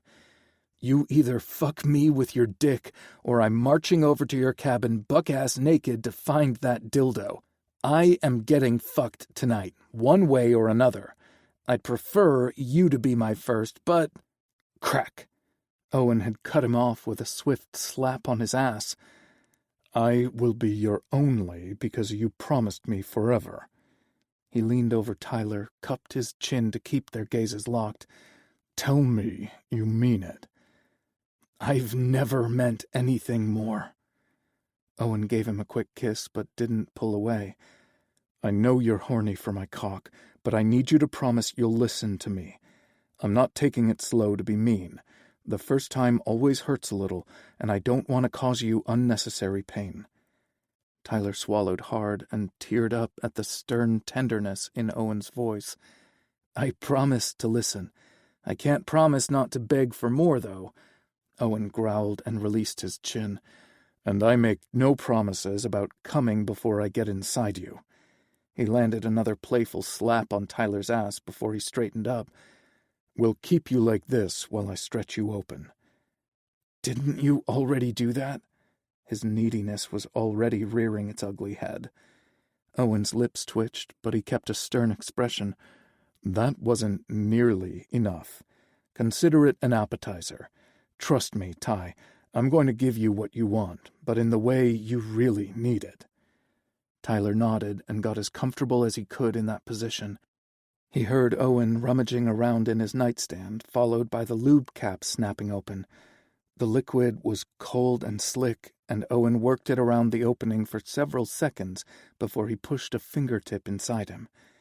Tyler had managed this much on his own, so the slight sting didn't bother him. The intensity increased when Owen slid the digit deeper, but it wasn't too terrible. "Are you ready for it?" Owen asked. Tyler was confused because Owen had made the prep work sound tedious and dull. "Yes," he said breathlessly. Instead of pulling his finger out and replacing it with his dick, Owen bent his finger and pressed against something that made Tyler cry out in pleasure. "What the fuck is that?" Ty asked. "And how quick can you do it again?" Owen retracted his finger but didn't pull completely free. The friction against his hole made Tyler's entire body come alive. Then he thrust his digit forward, pegging that magic spot again. "Oh, oh," Tyler cried out. "That's your prostate, baby. I'm going to pound that until you see stars and come all over yourself." Owen repeated the motion, and Tyler's balls drew up tight in warning. "Won't take much," Tyler said. "God, that feels good." He sounded drunk. Could someone get intoxicated on sex? Owen trailed kisses up the back of Tyler's neck and massaged his prostate in wicked, slow circles. "Want me to make you come like this? I could rub one out on your ass, then we can nap and do this all over again." Tyler keened and moaned. "So close." Just a few more seconds and heaven would be his. But Tyler wanted to experience this euphoria with Owen's cock. "Fuck me now, or I'll go find that dildo." Owen chuckled as he eased his finger free of Tyler's ass. "I'm gonna throw that damn thing out." He rose to his feet and helped Tyler onto the bed. "On your back so I can see everything. And I need one more promise." Tyler lay back on the bed and said, "What?" Owen caressed his face with his dry hand. "Don't close your eyes." "I wouldn't dream of missing a single second." Then he spread his thighs to spur Owen on. "Message received." Owen reached for the lube, and Tyler watched in fascination as he slicked himself up and down before climbing onto the bed. He gripped the back of Tyler's knees and pushed his legs toward his chest. "There we go, baby." Owen grabbed a pillow and tucked it under Tyler's ass. "So fucking sexy." "Yeah, you are." Owen leaned between Tyler's thighs and paused a moment to kiss his mouth. "Remember your promise. We're going to take this slow." Tyler nodded vigorously, though he thought Owen was being overly cautious. He changed his mind when the fat cockhead pushed through the first ring of muscles. Oh, my God, you're huge." He raised his hands and squeezed Owen's biceps. "I'm no bigger than I was yesterday when you sucked my cock down to the root. The burn and stretch makes me feel much bigger, and tensing up only amplifies it. You'll adjust, and I'm going to make you feel amazing. Try to relax and breathe through the discomfort. Remember how good it felt when I fingered your prostate?" Tyler moaned and relaxed, allowing Owen to ease forward another few inches. "Yes, it's so much better with a fat dick slamming into it." "Kiss me, please," Tyler begged. Owen obliged him, and he relaxed enough to take more cock. Tyler whimpered in Owen's mouth as their tongues twisted and rubbed. The tension eased from his body, and Owen pushed the rest of the way inside him. Owen snarled as his body went rigid. "You're so fucking tight. Christ, I'm about to blow like a geyser." Tyler wiggled under him and dug his fingernails into Owen's arms. "You okay, baby?" Tyler nodded. Just a little pressure." Owen's lips hooked into a sexy sneer. "Because I've stuffed you full." He gave a tentative little snap forward to see how Tyler reacted. "More." Owen obliged, but kept his thrusts shallow until Tyler was frantic for more. Then he pulled back and hammered home, changing the angle of his hips to peg Tyler's prostate. He lit up like the 4th of July.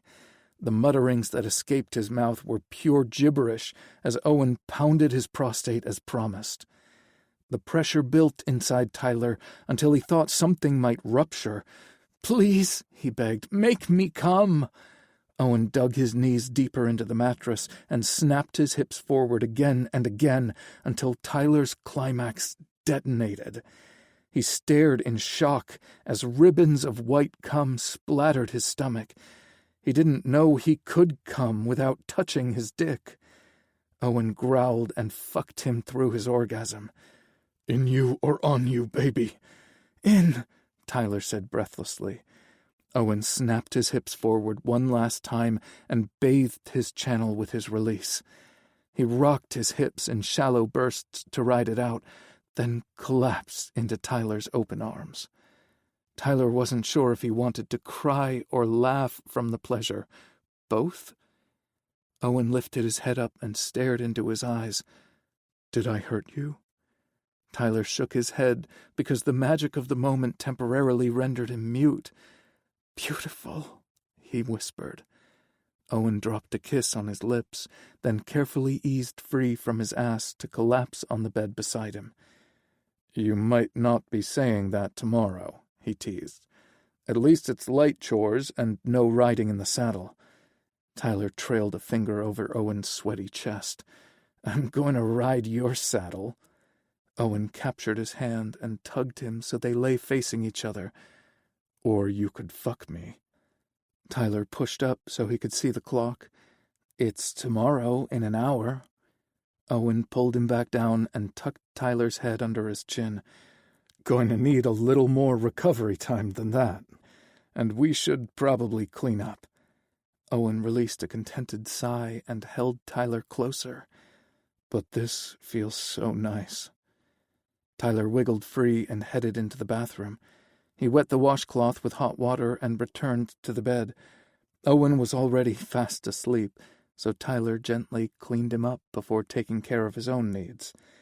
He turned everything off and climbed into bed, wincing a few times from his tender ass. "So worth it," he whispered into the dark. He didn't just mean sex, either. No price would be too steep for the future he wanted with Owen. Chapter 12. "Hey," Tyler said softly from the passenger seat. It was the first word either of them had spoken in over an hour. Owen loved their comfortable silences, but this stretch of quiet was anything but peaceful. Doubt and second thoughts kept his brain in a constant tailspin. Owen didn't worry about introducing Tyler to his mom, but he dreaded doing so in a place that held so many negative memories for him. Visits to Trinidad, Colorado, reminded Owen of how far he'd come, yet he couldn't help asking, but for how long? Owen glanced over and smiled. "Hey." "I won't ask if you're okay," Tyler said. "You're so rigid the slightest breeze would snap you in half." Owen hadn't been aware of his tension until Tyler mentioned it.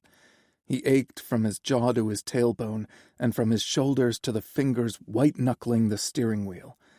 Owen exhaled a long breath and forced himself to relax. His fingers tingled as the blood flowed through them unrestrained again. "Sorry." "Don't apologize for feeling the way you do," Tyler said. "But maybe sharing your burdens with me will help you." Owen opened his mouth to deflect and delay until he recalled his commitment to being open and honest. "I'm not okay, and I'm wondering if this was a big mistake." Realizing how that sounded, Owen reached for Tyler's hand. "Not introducing you to my mom. I want her to meet you." He puffed up his cheeks and exhaled. "I just have so many demons in my hometown." Tyler brought their joined hands to his mouth and kissed the back of Owen's. "Then we'll exercise them together." "Just like that?" Owen asked. "I imagine it won't be easy, but you won't do it alone." Tyler's answer brought an immediate smile to Owen's face. "If you're not ready, maybe we could find a place to stay nearby so I can meet your mom in a neutral location."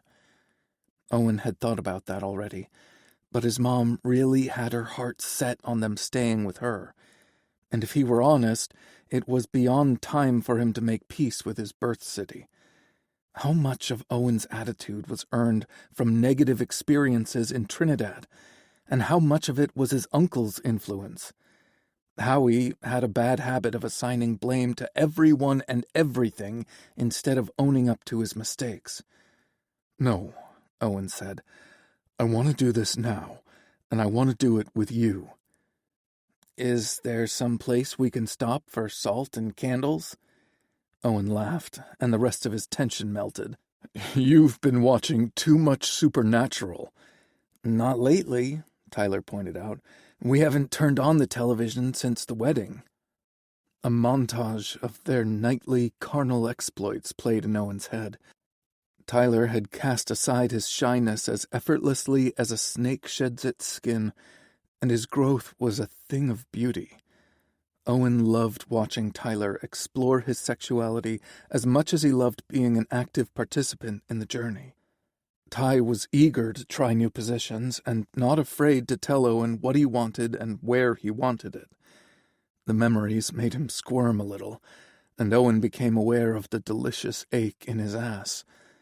Tyler loved to top just as much as he loved to bottom, and they took turns, sometimes in the same session, to prolong their pleasure. "And a new tension fills the truck," Tyler teased. Owen looked over at him with a smile. "Much preferred over the pity party for one." "Knock it off," Tyler admonished. "I love you now, and I will still love you when we roll back out of town, no matter what you say or how you process your emotions. Let's just get that straight right now. I'd rather you crack yourself wide open to let the ugly out so you can heal. Don't sugarcoat it because you don't think I can handle you at your worst. If that were the case, I wouldn't deserve you at your best." Owen raised a brow but kept his gaze on the road. "Where'd you get that?" "I've been listening to an audiobook on grieving and healing. Hope suggested it." Finley had continued their separation during work assignments, and Owen had noticed Tyler wore his earbuds more frequently. Tyler's aversion to Hope was another pendulum swing. He'd suggested a visit to her store where before he avoided it at all costs. Tyler had wanted to buy a gift for Owen's mom, and he'd struck up a conversation with Hope about the various services her wellness center offered. "Is the book helping?" Owen asked. "Guess we'll find out after our visit to Texas." A hard set to Tyler's voice caught Owen's attention. A glance over at the passenger seat revealed Tyler rubbing his sternum.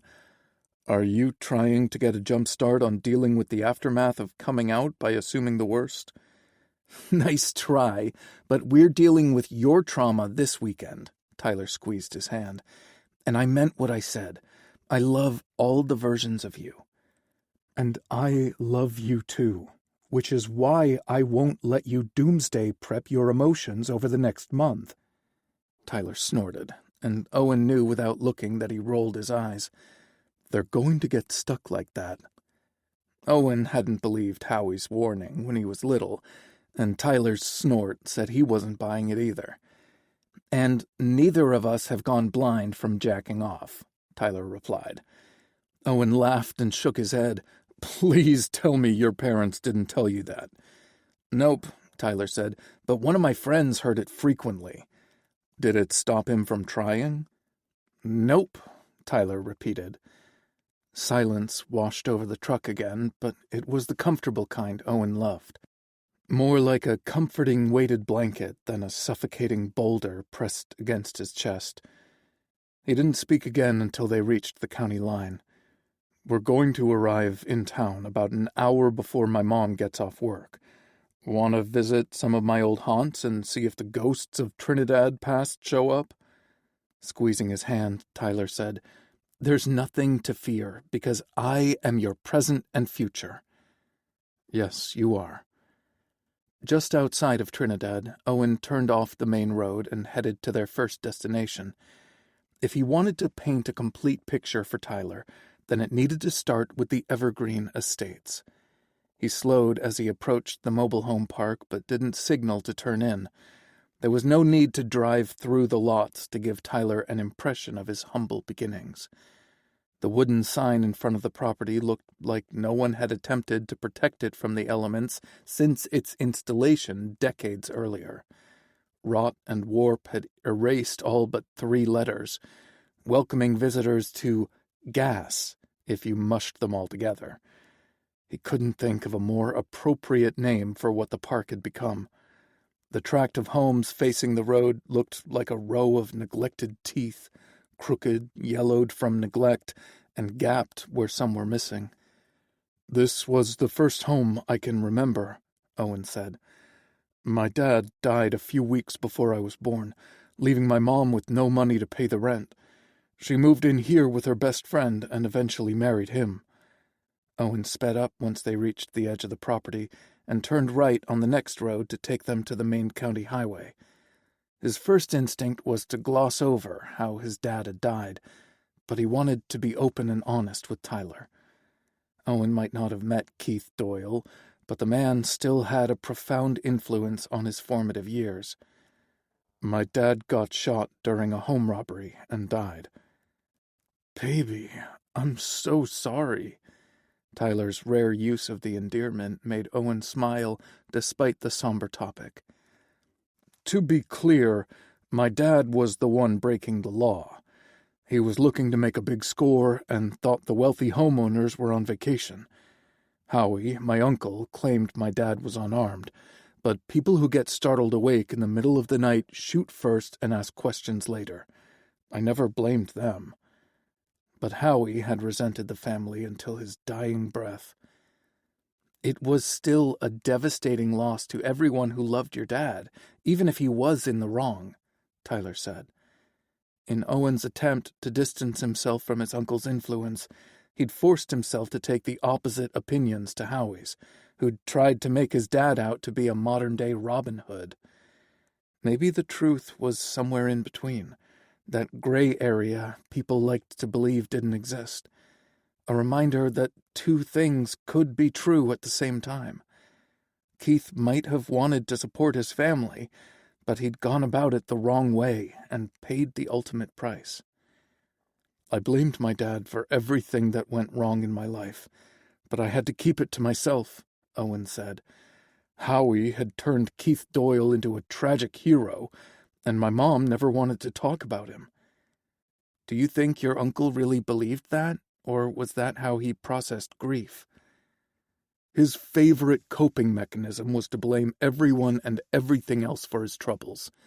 He thought the Doyles were cursed because the universe was out to get us. Happiness and success were for other people. The only luck Doyles have is bad luck. The world and everyone in it was out to screw us over." Owen sighed after repeating Howie's biggest hits. "But I loved that crotchety bastard. He was the only consistent influence in my life, and I think he really tried to be a better man for our sake. Howie's looming presence ensured none of the losers my mom dated or married laid a hand on us, and Howie took us in whenever those relationships inevitably failed." "He sounds like a complicated man," Tyler said. "Very." Tyler squeezed his hand. "But he must have loved you and your mom a lot." "He never did say so, but he did. And we loved him too." Owen's chest ached, and he would have rubbed it like Tyler if he had a free hand. Owen turned retrospective again until Trinidad came into view. The town council had attempted to revitalize the downtown area with vibrant awnings over business entrances, new sidewalks, and flower planters on every lamppost. The improvements on Main Street only lasted for a few blocks before the worn and weary took over. Perhaps it was just the start of something wonderful, or maybe it was further representation of the haves and have-nots Howie harped about until he was blue in the face. Tyler sat quietly beside him, but his curiosity pulsed in the air. A quick glance in his direction proved how vested Tyler was. He practically had his nose pressed to the window like a kid outside a department store Christmas display. The gesture stirred something warm and tingling deep in Owen's soul, because it proved how desperate Tyler was to learn every little thing about him. Peeling back the scars on his wounds would hurt like hell, but he'd have Tyler to kiss them better. Each street grew progressively worse with each turn Owen made. Instead of slowly cruising by his old elementary school, he pulled into the lot, drove to the rear of the building, and parked near the playground.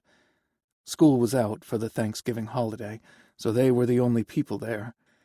It was cold outside, but the blue skies and sunshine looked inviting. Owen turned the truck off and stared at the playground equipment for several moments before facing Tyler. "Want to stretch your legs a bit?" he asked. Tyler responded by taking off his seatbelt and pushing the door open. Owen chuckled at his enthusiasm and followed. He reached for Ty's hand as soon as he rounded the truck, and they walked toward the playground. The equipment was new and shiny, and the school had planted a sign to thank the PTO for their dedication to improving the lives of children. It reminded Owen of the fundraisers he didn't take part in because his mother never had money, and Howie refused to support them because he thought the PTO members were lining their pockets. Owen had never cared about any of that. He just wanted to win the prize for selling the most stuff. Feeling Tyler's hand in his, Owen reminded himself that he'd already won. He led them over to the swings, where they parted ways to take a seat. He pushed off with his feet to start the swing. "Do you remember feeling like you could fly?" Owen asked. "Yeah." Tyler kicked off and matched him, their swings swaying back and forth in unison. "I couldn't go very high in our set at home because the frame would come out of the ground, but we could soar on the church playground." He snickered. Funny how all those lessons in Sunday school about sharing and caring flew right out of our heads when it came to taking turns on the equipment. The joy in Tyler's voice made Owen think twice about bringing the mood down with his experiences. Tyler must have sensed it, because he looked at Owen with a suddenly somber expression.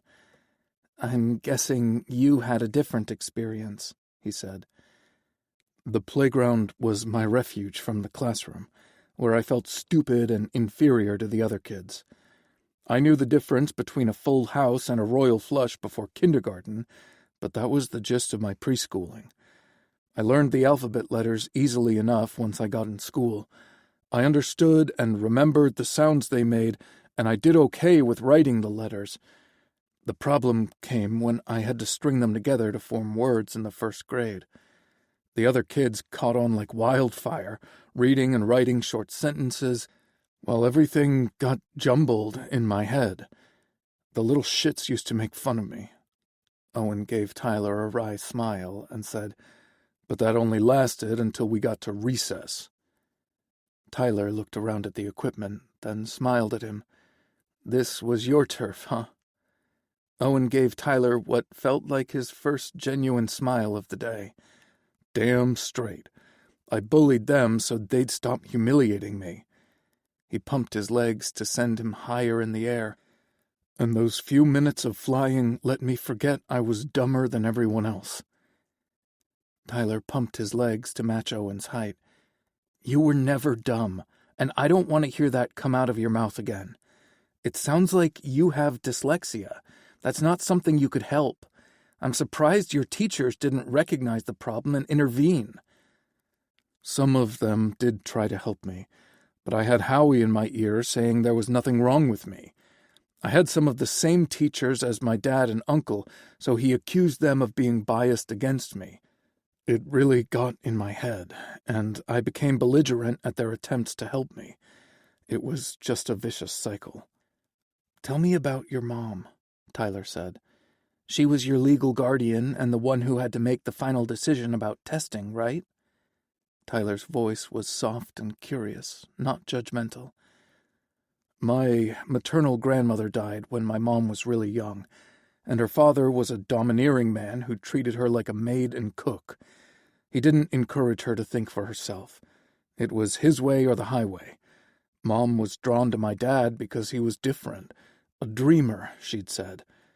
But when he died and left her penniless with a baby on the way, she went back to the type of men she knew. Her father might have been a dominant asshole, but she'd always had a roof over her head and food on the table. Howie mostly fit that bill too, though he was more affectionate than the stone statue who raised her." Owen had hated visiting the old man as a little kid. "What Howie said went, though my mom did go against him when it came to testing for learning disabilities. She signed off on the testing, but I refused to cooperate. Mom didn't stick her neck out like that again." He wasn't showcasing his family or himself in the brightest light, but it was the truth. "I think it just makes her newfound independence even more remarkable," Tyler said, snagging Owen's attention again. His eyes were as warm as a chocolate brownie, and the love shining from them was a beacon for him to follow. He stopped pumping his legs to slow the swing, and Owen followed suit. Once they came to a stop, Tyler grabbed the chain on his swing and pulled Owen closer. "I was wrong about something." Alarm signals tripped in Owen's brain until Tyler smiled. "I can love you more." Owen captured Tyler's mouth in a hard but too brief kiss. "We've only visited one haunt." "Two," Tyler corrected. "What was the name on the mobile home park sign supposed to say, by the way?" "Evergreen Estates," Owen replied, "and that was more of a drive-by." "Still counts." Tyler pushed to his feet and held out his hands. "Call forth the other ghosts so we can lay them to rest." Owen stood up, took Tyler's hand, and headed back to the truck. Their next stop was a shabby building on the corner of 4th Avenue and Miracle Street, though Howie had called the intersection Filth and Misery. The squat concrete structure had been many things over the years, the most recent a sketchy-looking bar called the Hideaway.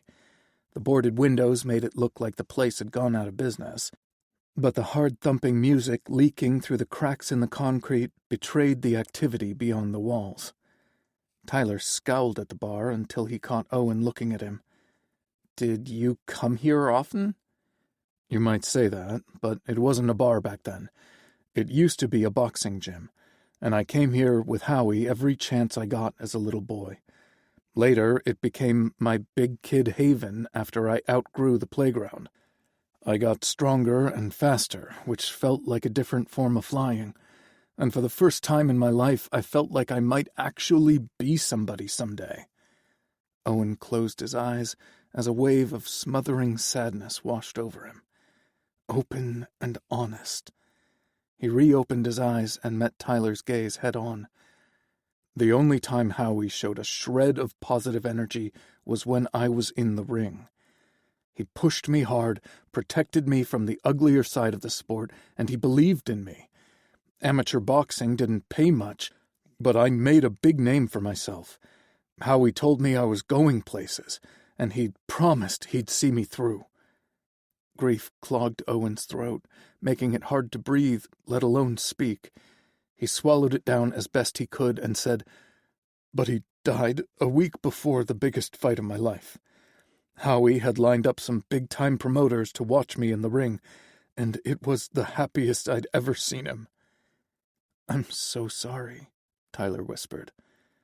Owen nodded to accept his condolences, because if he stopped talking he might never get it out.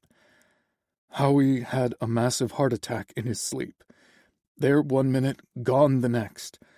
I convinced myself that fighting in the big match would be my tribute to him, but I couldn't focus. I tried to picture him in my corner, shouting advice to me when I needed it, or verbally kicking my ass when I didn't live up to my potential.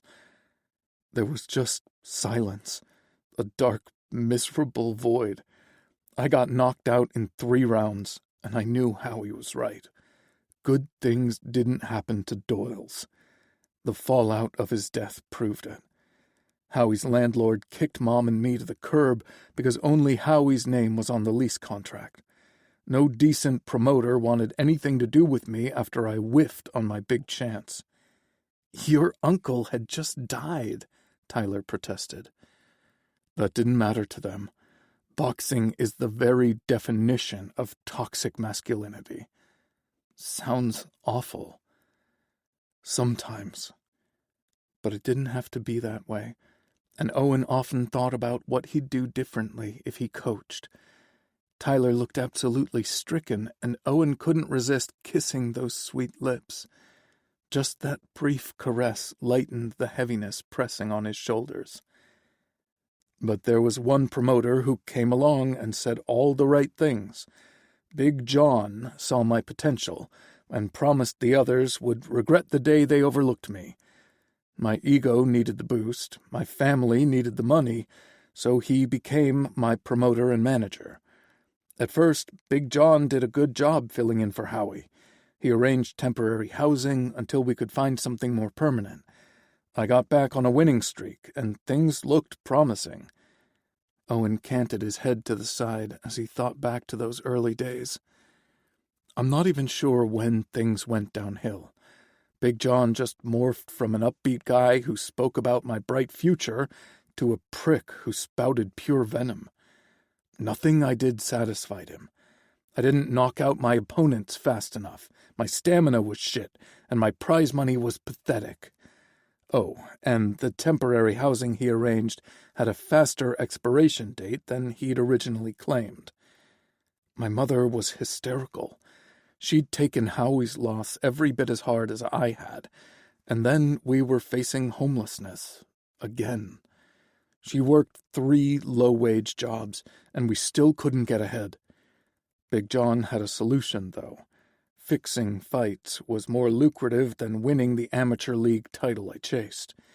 I refused, of course, and that's when he told me I'd never make it big. I lacked the size, speed, and stamina it would take to become a prize fighter. "And Doyle's never really won?" Tyler asked. Owen nodded. I agreed to fix a match in Colorado Springs. Little did I know, a boxer was seriously injured 6 months prior in a rigged fight there, triggering a police investigation. My opponent turned out to be an undercover cop with a fucking mean right hook. Owen flexed his jaw left and right, as if he could still feel the aftermath of the blow. The match went exactly as agreed, and I ended up losing my freedom with the fight. Big John and I got arrested as soon as money changed hands, and you know the rest. Then he reconsidered. You know I landed in jail, but I didn't tell you how I ended up with a 3-year sentence for my first offense. Tyler cocked his head to the side. So tell me now. I didn't contest the charges, but I still needed to plead my case for a lighter sentence, so the public defender wrote up something suitable for me to read in court. Oh, no. Tyler's wince matched the clinching in Owen's guts. I was too embarrassed to tell my attorney I couldn't read, and hoped it would be one of the few occasions when the letters lined up for me. Spoiler alert, they didn't. Tyler smiled a little at that one. I read the statement to the judge the best I could, but it came out sounding cold and robotic. The judge claimed I had no remorse and gave me the maximum sentence for a first-time offender. Owen cupped his face. I'm not sorry because I met you a year later. Tyler leaned forward and kissed him. Still love you like crazy. Owen released a long sigh that ended in a shaky laugh. Sounds like I've been storing that one for a long time. I imagine you've been storing a lot of things that aren't necessarily good for you, Tyler said. Maybe now you can set them and yourself free. Very profound, Owen replied. Did that come from your audiobook? Tyler's lips curved into a smug grin. Nope, I'm just repeating something you told Keegan once. Owen raised a brow. I said that? Are you sure? I am positive. You're so much smarter than you give yourself credit for, and I think Bryant and Keegan might be onto something. Just thinking about the amount of schooling he'd need to become a therapist was enough to induce panic. Maybe Tyler sensed it, or perhaps his expression betrayed the terror, because Tyler was quick to soothe him with a kiss. You don't have to become a licensed therapist to make a difference in someone's life. You could use your boxing and mentoring skills to help teens feel less vulnerable or challenge their frustrations in healthier ways. It was on the tip of Owen's tongue to dismiss the idea, but something about the suggestion just felt right. Just think about it, Tyler said, then glanced at his watch. Your mom will be home from work soon. Owen knew he was right, but it was hard to put Tyler's comment out of his mind. One more stop first. Oh, Tyler said excitedly, as if they were taking a tour to see where the Hollywood stars lived. Can I guess? Sure. Owen bit back a smile because there was no way he'd get it right. High school? Owen scowled and shook his head. Too easy. Tyler hummed for a few seconds. The spot where you had sex for the first time? You already saw it, Owen said. What? Where? His eyes widened. The boxing gym? Yep. Did Howie know you were gay? Owen's face flushed as he recalled the moment he confirmed what his uncle had already known. Oh, yeah. The acoustics in that gym shower didn't hide anything. Uncle Howie had suspected for a while that I was gay, and that's why he started teaching me to fight so I could defend myself. Because he loved you, Tyler said. He did. That's why their last visit would be the hardest. Neither of them said anything when Owen drove through the arched entrance to the cemetery. The sun had started to set, and the wind had picked up considerably when he parked near a tidy row of 5 tombstones. Tyler gasped softly when he read the Doyle name on each of the markers. These 3 have the same date of death on them, he said. His parents and sister died in a car accident when Howie was 21 and Keith was 15. Then he lost your dad 5 years later. No wonder he was so bitter. Owen didn't mean to be disrespectful when he walked past the first 4 tombstones to kneel at the last one. He hated that they died so young, but he hadn't known them, and Howie didn't like talking about his lost family. My uncle didn't know how to show love. Life had beat the shit out of him. Owen swallowed hard. I realized too late that he showed his affection by teaching me to fend for myself with both my fists and street smarts. Owen smiled wryly at Tyler, who squatted next to him. Maybe his methods and messages needed work, but he did the best he could, and I loved him. I hope he knew it. Tyler took his hand, and their cold fingers interlocked. I guarantee he did, and he'd be proud of the man you've become. Thank you. Those 2 words seemed wholly inadequate for the appreciation warming Owen's heart.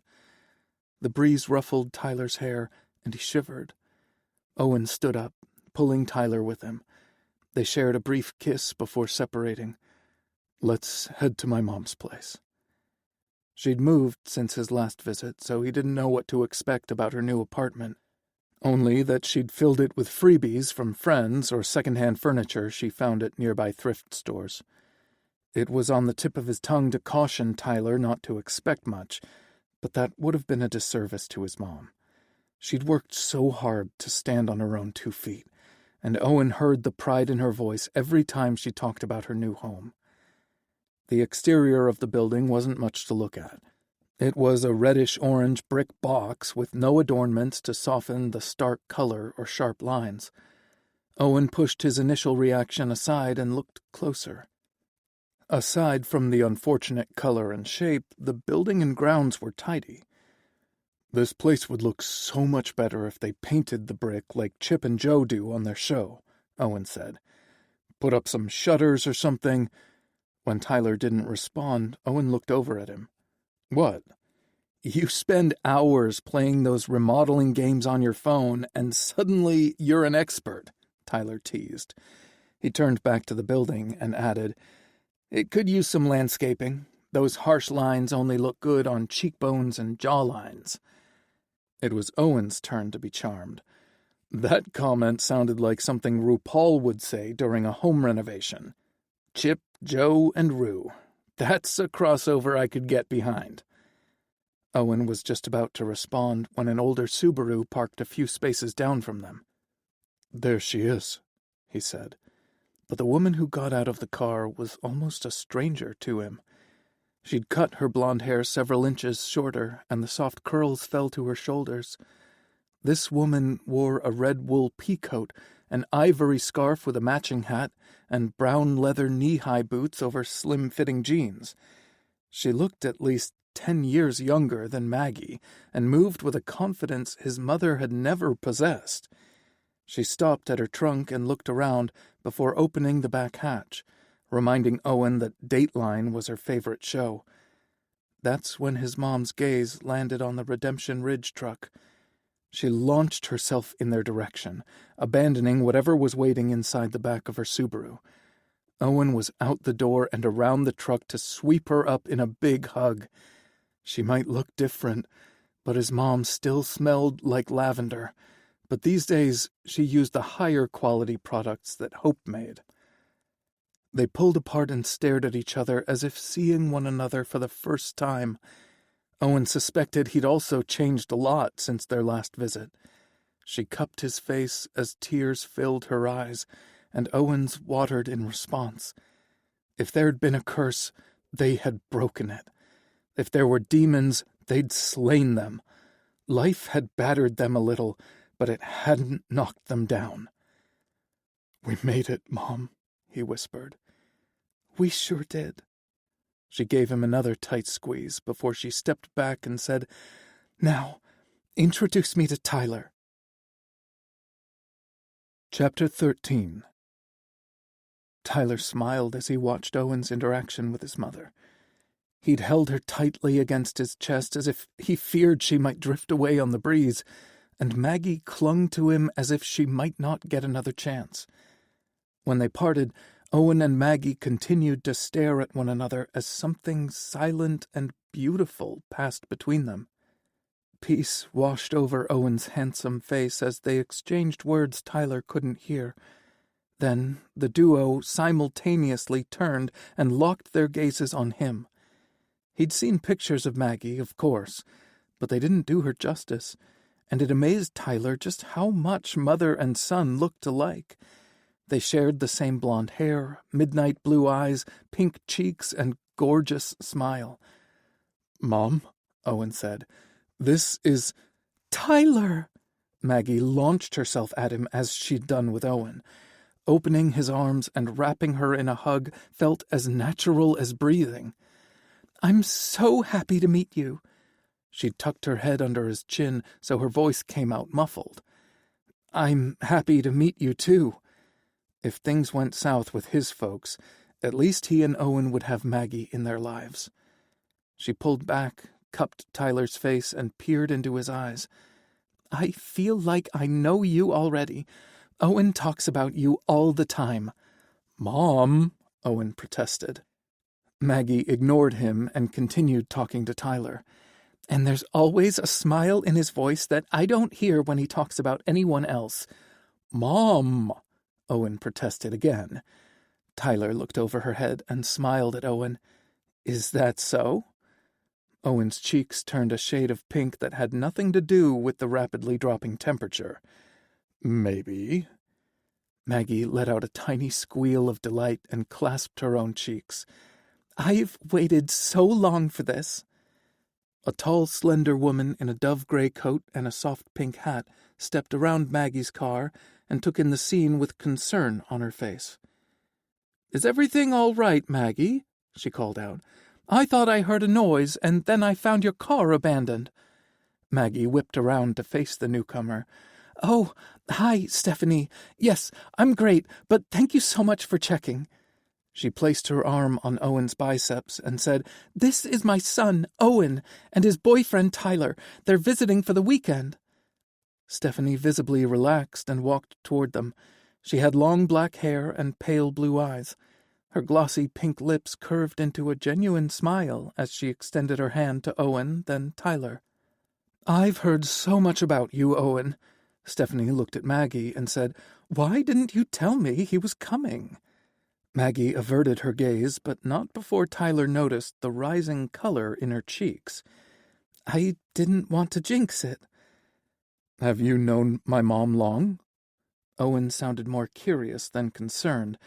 There was no way he missed Maggie's blush or the familiarity between the ladies. Stephanie shoved both hands in her pockets, but Tyler couldn't tell if she was cold or uncomfortable. "Not really," she said. "I moved into the apartment beside Maggie, and she's been so kind to me.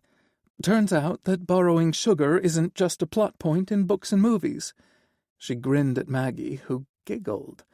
"Very interesting." "A person can't bake sugar cookies without it," Maggie replied. Stephanie smiled wryly and shook her head. Another gust of wind whipped through the parking lot like a party crasher. Stephanie sighed and said, "Where are my manners? It's freezing outside, your son just arrived, and I'm rambling." She took a few steps backward and hooked her thumb over her shoulder. "I should get going anyway. I need to pick up some ingredients at the store for my next baking adventure." "What are you trying next?" Tyler asked, hoping to make her feel less awkward. "Pecan pie," Stephanie replied. Maggie clutched both hands to her heart. "My favorite." Tyler suspected Stephanie already knew that. "Let us know if you need test subjects," he said. Stephanie shifted her gaze to the pretty, blushing blonde. "Really?" "Of course," Maggie replied, "but I know it will be wonderful." She looked at Owen and Tyler before returning her attention to Stephanie. "If you don't have plans for dinner tomorrow, I'd love for you to join us." Stephanie's eyes widened and her lips parted in surprise. "I can't intrude again so soon. You were so kind to feed me yesterday." Tyler exchanged another look with Owen. Sharing a Thanksgiving meal together seemed significant. "You won't be intruding, right, boys?" Maggie asked. "Right," Tyler and Owen replied. Stephanie smiled to showcase a pair of pretty dimples. "Okay. Text me what time I should be there and what you'd like me to bring." 6 o'clock for dinner, and just bring yourself," Maggie replied. "Okay. It was nice meeting you guys," Stephanie told Tyler and Owen before turning around and walking forward. "Likewise," Tyler called out. Owen was too busy studying his mother to respond. He waited until Stephanie was out of earshot, then said, "Your lady friend is smoking hot, Mom." Maggie's eyes widened to saucers, and her mouth popped open in surprise. Owen chuckled at her reaction, and she playfully elbowed him in the ribs. "Hush now, and help me get the stuff out of my car." "I just got here, and you're already putting me to work," Owen teased as he followed Maggie to her Subaru. "Stop your fussing, or you'll spoil your surprise." Owen lengthened his stride toward the vehicle. "You should have led with the surprise bit, Mom." Tyler laughed and followed behind the pair. It seemed like they'd forgotten he was there for a moment, which he actually enjoyed. It meant Owen was completely at ease with his mom, because Tyler was as well. If he'd gotten so much as a whiff of discomfort, Owen would have been making assurances instead of staring into the back of the Subaru. He lifted a hand and scratched his temple before turning a concerned look at Maggie. "You want me to help hide the body?" Owen asked. "Or is it bodies? That bag is huge." Tyler peered into the car and saw a supersized red duffel bag with heaving sides. He smiled when he recognized it, because his mom had one of those too. His father made the same joke as Owen every year when she dragged it out of the storage area under the basement stairs. Maggie snorted and nudged Owen again. "That's a Christmas tree bag, brat." Sandy bought a new pre-lit tree and decorations for the office and gave me the old stuff." She hooked her arm around Owen's waist and leaned her head against his shoulder. "I've always dreamed of giving you the kind of holiday I've seen in TV shows and movies. I've got everything we need to trim the tree and decorate cookies." Tears shimmered in Maggie's eyes, and she let out a sniffle when Owen hugged her tightly. Locking his eyes on Tyler's, Owen said, "This is already the best holiday I've ever had." Tyler winked and mouthed, "Mine too." "The absolute best," Maggie agreed. She straightened and pulled away from Owen. "This might take a few trips to get everything upstairs." She leaned into the open hatch and pulled out a collapsible handcart with a basket on the top and a small shelf on the bottom. It was about a fourth the size of a regular grocery cart, but still handy. "I think we can get all the shopping bags in the basket and the heaviest box on the bottom of the cart. The rest of the boxes are bulky, but not heavy." They helped Maggie load the handcart, and then Owen took one side of the Christmas tree bag and Tyler took the other. Several people were in the lobby getting mail from their boxes when they walked in. A balding man in a festive sweater took one look at the oversized bag and smiled at an elderly lady dressed in a pale blue velour tracksuit that matched the tint in her white hair. "Have you seen Dudley lately, Helen?" "Not since Wednesday evening," the woman replied. "Ha, ha, ha, Pete," Maggie said dryly. Tyler leaned closer to Owen. "Who is Dudley, and why do they think he's dead in this bag?" "He's the property manager," Owen replied. "Mom went a round or two with him over the elevator." "Ah." Maggie jabbed the button to call the elevator to the lobby floor. "And I didn't have to threaten violence." "Could have just carried it out without warning," Pete said, falling in behind them. "Wham!" Helen exclaimed, "like a ninja." Maggie heaved a weary sigh while Tyler and Owen exchanged smiles. They'd met 3 people from the building so far, and all of them seemed fond of Maggie. Owen introduced himself to Pete and Helen, who greeted him graciously. "Well, if I had killed Dudley," Maggie continued, "I wouldn't drag him back up to my apartment to stink up the place." "Fair point," Pete said to Helen. "Very practical," the older woman agreed. The 4 of them squeezed inside the elevator when it arrived, and they said goodbye to Helen on the 2nd floor and Pete on the 4th. Owen winked at Tyler, then turned to look at Maggie. "Helen and Pete didn't seem to recognize my name, so apparently you only talk about me to sexy brunettes you invite over for Thanksgiving dinner." Tyler leaned forward to gauge Maggie's reaction, and her dramatic eye roll and flushed cheeks didn't disappoint. "We're not a thing," Maggie said. "She's new to the area and doesn't know a soul. I'm just being neighborly." Maggie sniffed and brushed a strand of hair off her forehead. "Besides, she's much too young for me." "Don't be ridiculous. She's at least 30, Owen told her. 35, Maggie replied absently. She worked her bottom lip between her teeth and stared off into space until the elevator stopped on her floor. "I don't know," she said when she pushed the cart into the hallway. "I haven't dated for almost 7 years. That was around the time Owen got arrested and went to jail. I'm a little rusty and don't trust myself after the mistakes I've made." "I have faith in you, Mom," Owen said as they followed with the bulky Christmas tree bag.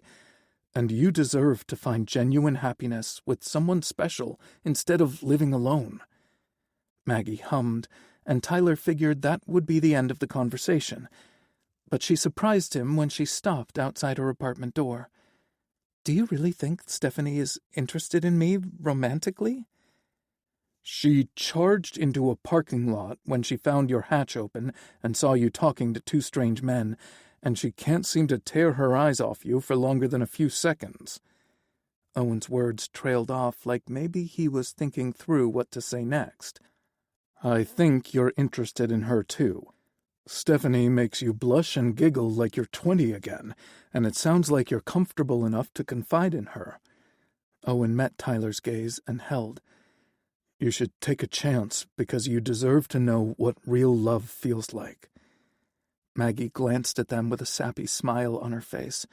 She released the cart to clutch both hands to her heart. You boys really are the best Christmas ever. It took Tyler and Owen 2 more trips to unload the Subaru and grab their bags from the truck. They packed light since they were only spending 2 nights in Trinidad, so their clothes and toiletries were in one bag, and Maggie's Christmas gifts were in the other. The first room on the left is your bedroom, and the guest bathroom is directly across the hall, Maggie told them. Make yourself comfortable while I fix us something to drink. She rattled off the usual options of water, coffee, and soda, along with some irresistible seasonal offerings. What sounds good to you? I'll take a spiced apple cider, Owen replied. Peppermint hot chocolate for me, Tyler said. Perfect. Maggie headed into the kitchen, and they went to their bedroom. The inside of the building is much nicer than the outside, Owen mused once they were behind closed doors. The exterior was drab and square, but the interior was clean, freshly painted, and had new carpet. Even the shared spaces were tidy and well kept. Before Tyler could look around the room, Owen cupped his face and kissed him. Thank you so much for being here with me. There's nowhere else I want to be. Besides, Owen was making the trek to Texas with him, though their arrival and news might not get the sweet reception Maggie gave them. Tyler tried hard not to expect an explosion of epic proportions, but it was hard not to do. If the worst happened, they'd still have their ranch family and Maggie. Knock it off, Owen whispered. Tyler tried to screw his features into an innocent expression. What? Owen's scoff said it didn't work. I can tell you're mentally doomsday prepping again. Give your folks the benefit of the doubt until they prove they don't deserve it. You haven't even spoken to them about your sexuality yet, and you're already predicting they'll reject you. The last thing Tyler wanted was for Owen to fret over his emotional health when he should soak up all the love and adoration Maggie could give him. You're right. And he was. I'm not being fair to myself, them, or you. Owen furrowed his brow and scowled. Me? I'm dragging down the vibe, Tyler replied. I won't do it again. At least not until bedtime, when sleeping in a strange place might keep him awake. Owen's expression darkened, and he pressed his body against Tyler's. Keep it up, and I'll put you over my knee. He pictured himself bent over Owen's legs with his pants down and his pink ass primed for more. Lust, white-hot and thrilling, unfurled like a snake low in Tyler's belly as he imagined the crack of Owen's palm against his ass and the resulting sting. Owen let out a soft growl and captured his mouth in a hot, demanding kiss. He propelled them backward until Tyler's legs bumped into the back of the bed. Tyler tried to stay upright because he knew what happened any time they got vertical on a bed, sofa, or any other surface sturdy enough to hold them. He slid his hands up Owen's chest and pressed his palms against firm pecs until Owen broke the kiss. We better get back out there before things get out of control in here, Tyler suggested. Owen's face was tight with arousal, and his eyes still hadn't regained focus. He looked from the bed to Tyler before stepping back and taking a deep breath. Is spanking something you want to explore? Owen asked. I'm not sure. I've never thought about it until now. Swallowing hard, Tyler added, but I had a very intense reaction just from the suggestion. Owen ran the back of his fingers over Tyler's semi-erection. I'll say. Tyler took a shaky breath and stepped into Owen's caress. Energy hummed through his body like someone had plugged him into a charger. His attraction to Owen was stronger and more addictive than the pain pills ever were. But Tyler was in control and weathering his impulses better, as Owen had promised. I want to try it. Owen closed his eyes as he imagined the heat spreading across his ass cheeks from the slap. He shook his head as if that would clear the imagery. If you're willing. Owen cupped the back of his neck and kissed him hard, but not nearly long enough. "I will give you anything and everything you need. Just tell me when." Owen pressed one last kiss against his lips before he dropped his hand and stepped away. "Maybe you should hang out back here for a few minutes to get that," Owen gestured toward Tyler's crotch, "under control." Tyler looked down at the erection trying to fight its way out of his jeans. He snapped his gaze back up to Owen's twinkling eyes. "What are you going to tell your mom? Won't she wonder where I am?" Owen chuckled as he stepped back toward the door. "I'll tell her you're unpacking because you can't stand living out of a suitcase or a bag even for a few days." Tyler hated digging around for stuff when it only took a few minutes to put things away, which Owen knew from the few occasions they'd traveled overnight for ranch business. This was their first getaway as a couple, and he wondered what would happen if they were truly alone. Would they try the spanking thing? Owen paused with his hand on the doorknob. "What are you thinking about?" "What would you do to me once you had my ass red and hot?" Tyler whispered. Owen dropped his hand from the knob and retraced his steps back to stand in front of Tyler. The heat rolling off Owen's body made Tyler sway into him, making it easy for Owen to press his lips to Tyler's ear. "I would put you on your knees and pound that sweet red ass. I'd feel your heated skin every time I slammed into you." Tyler bit his lip, but a whimper still escaped. "I hurt so bad." A dark, low chuckle rumbled from Owen. "Not yet, you don't." He reached down between their bodies and squeezed Tyler's dick through denim. "Rub one out if you can't calm this guy down with unsexy thoughts." "By myself?" Tyler sounded so affronted that it drew laughter from them both. "Baby, I'd love to help you, but you wouldn't be able to look my mom in the eyes afterward." "Oh, God!" That came out louder than Tyler had intended, and he grimaced. Owen dropped his gaze and blew a kiss at Tyler's crotch before leaving. There was no way in hell he was going to whip out his dick and jerk off while Owen distracted his mom. The mere thought brought blood rushing to his face, but it relieved pressure elsewhere. By the time he sorted their belongings, Tyler had gotten himself mostly under control. Maggie and Owen had already unpacked the Christmas tree and were organizing the branches by color-coded tags on the metal limbs.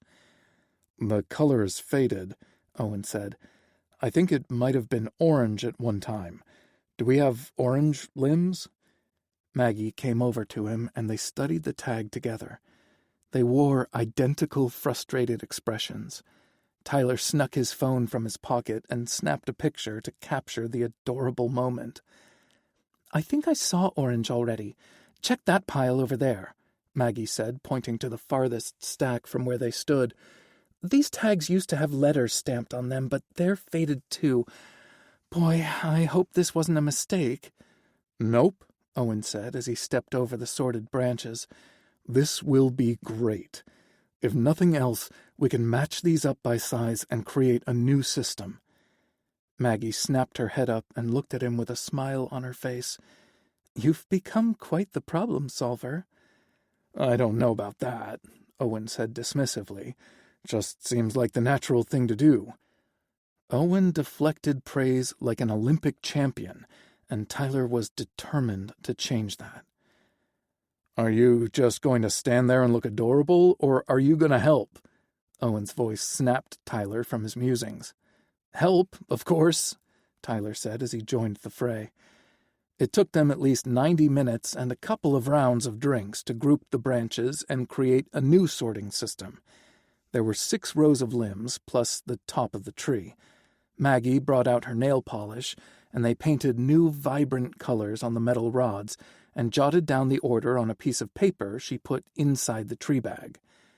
Maggie brushed blonde curls off her forehead, then put both hands on her hips as she surveyed the carnage. "We still have to put this beast together. I probably should have just invested in one of those pre-lit trees." "Nah," Tyler said. "These types last longer." He picked up a branch and started fluffing it. "The pre-lit ones go up fast, and the lights are evenly spaced, but they're a pain in the ass to troubleshoot when the wiring goes bad." "Oh, man," Owen groaned. "Remember last year when only half the lights worked on the 12-footer Harry puts up in the great room? I've never seen that Spitfire get mad enough to, well, spit fire," Tyler replied. He picked up a box of miniature colored lights. "These babies are a cinch to troubleshoot, and my mom taught me a fun trick to make stringing the lights a breeze. Want me to share?" Maggie had watched him with rapt attention and a smile on her face. "Absolutely." "I'll show you." He handed a box of lights to Owen. "Would you unwind these for me?" "Sure." Owen looked just as excited as Maggie to see him in action. Harry wouldn't let them anywhere near the ranch trees, and they'd never decorated their cabins. Tyler held up one of the longest limbs that would notch into the bottom row. "Start with the bottom and work your way up. Fluff each branch as you go, plug in the lights, and string up each row to make sure they work and are evenly spaced before moving on." "Now, that just makes too much sense," Maggie said. Tyler laughed. "There's still plenty of room for chaos." "Only because you have perfectionist tendencies," Owen said, as he unwound the first strand of lights. "I do not," Tyler said, then proved the exact opposite over the next hour. He fluffed, locked the branches in place, fluffed some more, and then stepped back to take a better look. More fluffing would ensue before he arranged the lights in precise inner and outer circles for each row. "Wow," Maggie said, though he couldn't tell by her voice if she was impressed or felt bad for him. "You will have the prettiest tree in Trinidad."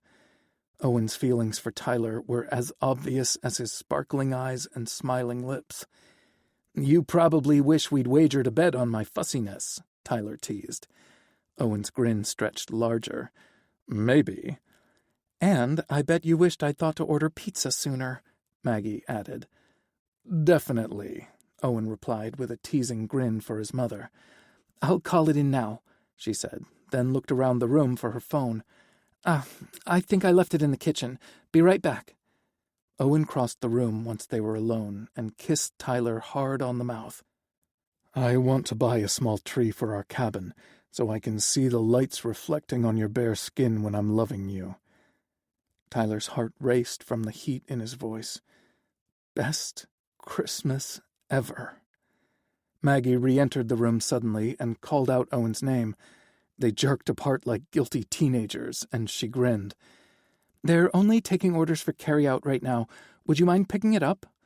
"Yeah, sure," he said. Maggie ducked back into the kitchen to finish the order, leaving them alone again. Tyler handed Owen a tree branch and said, "Get to fluffing." Owen pulled the tiny branches this way and that until he got it to look like the one Tyler had just fluffed. "How's that?" "Very good." Tyler gave him a kiss. They worked together and had half of the next row of branches completed by the time Maggie returned. "They said 25 minutes, she said. "I paid over the phone, so you just have to pick it up."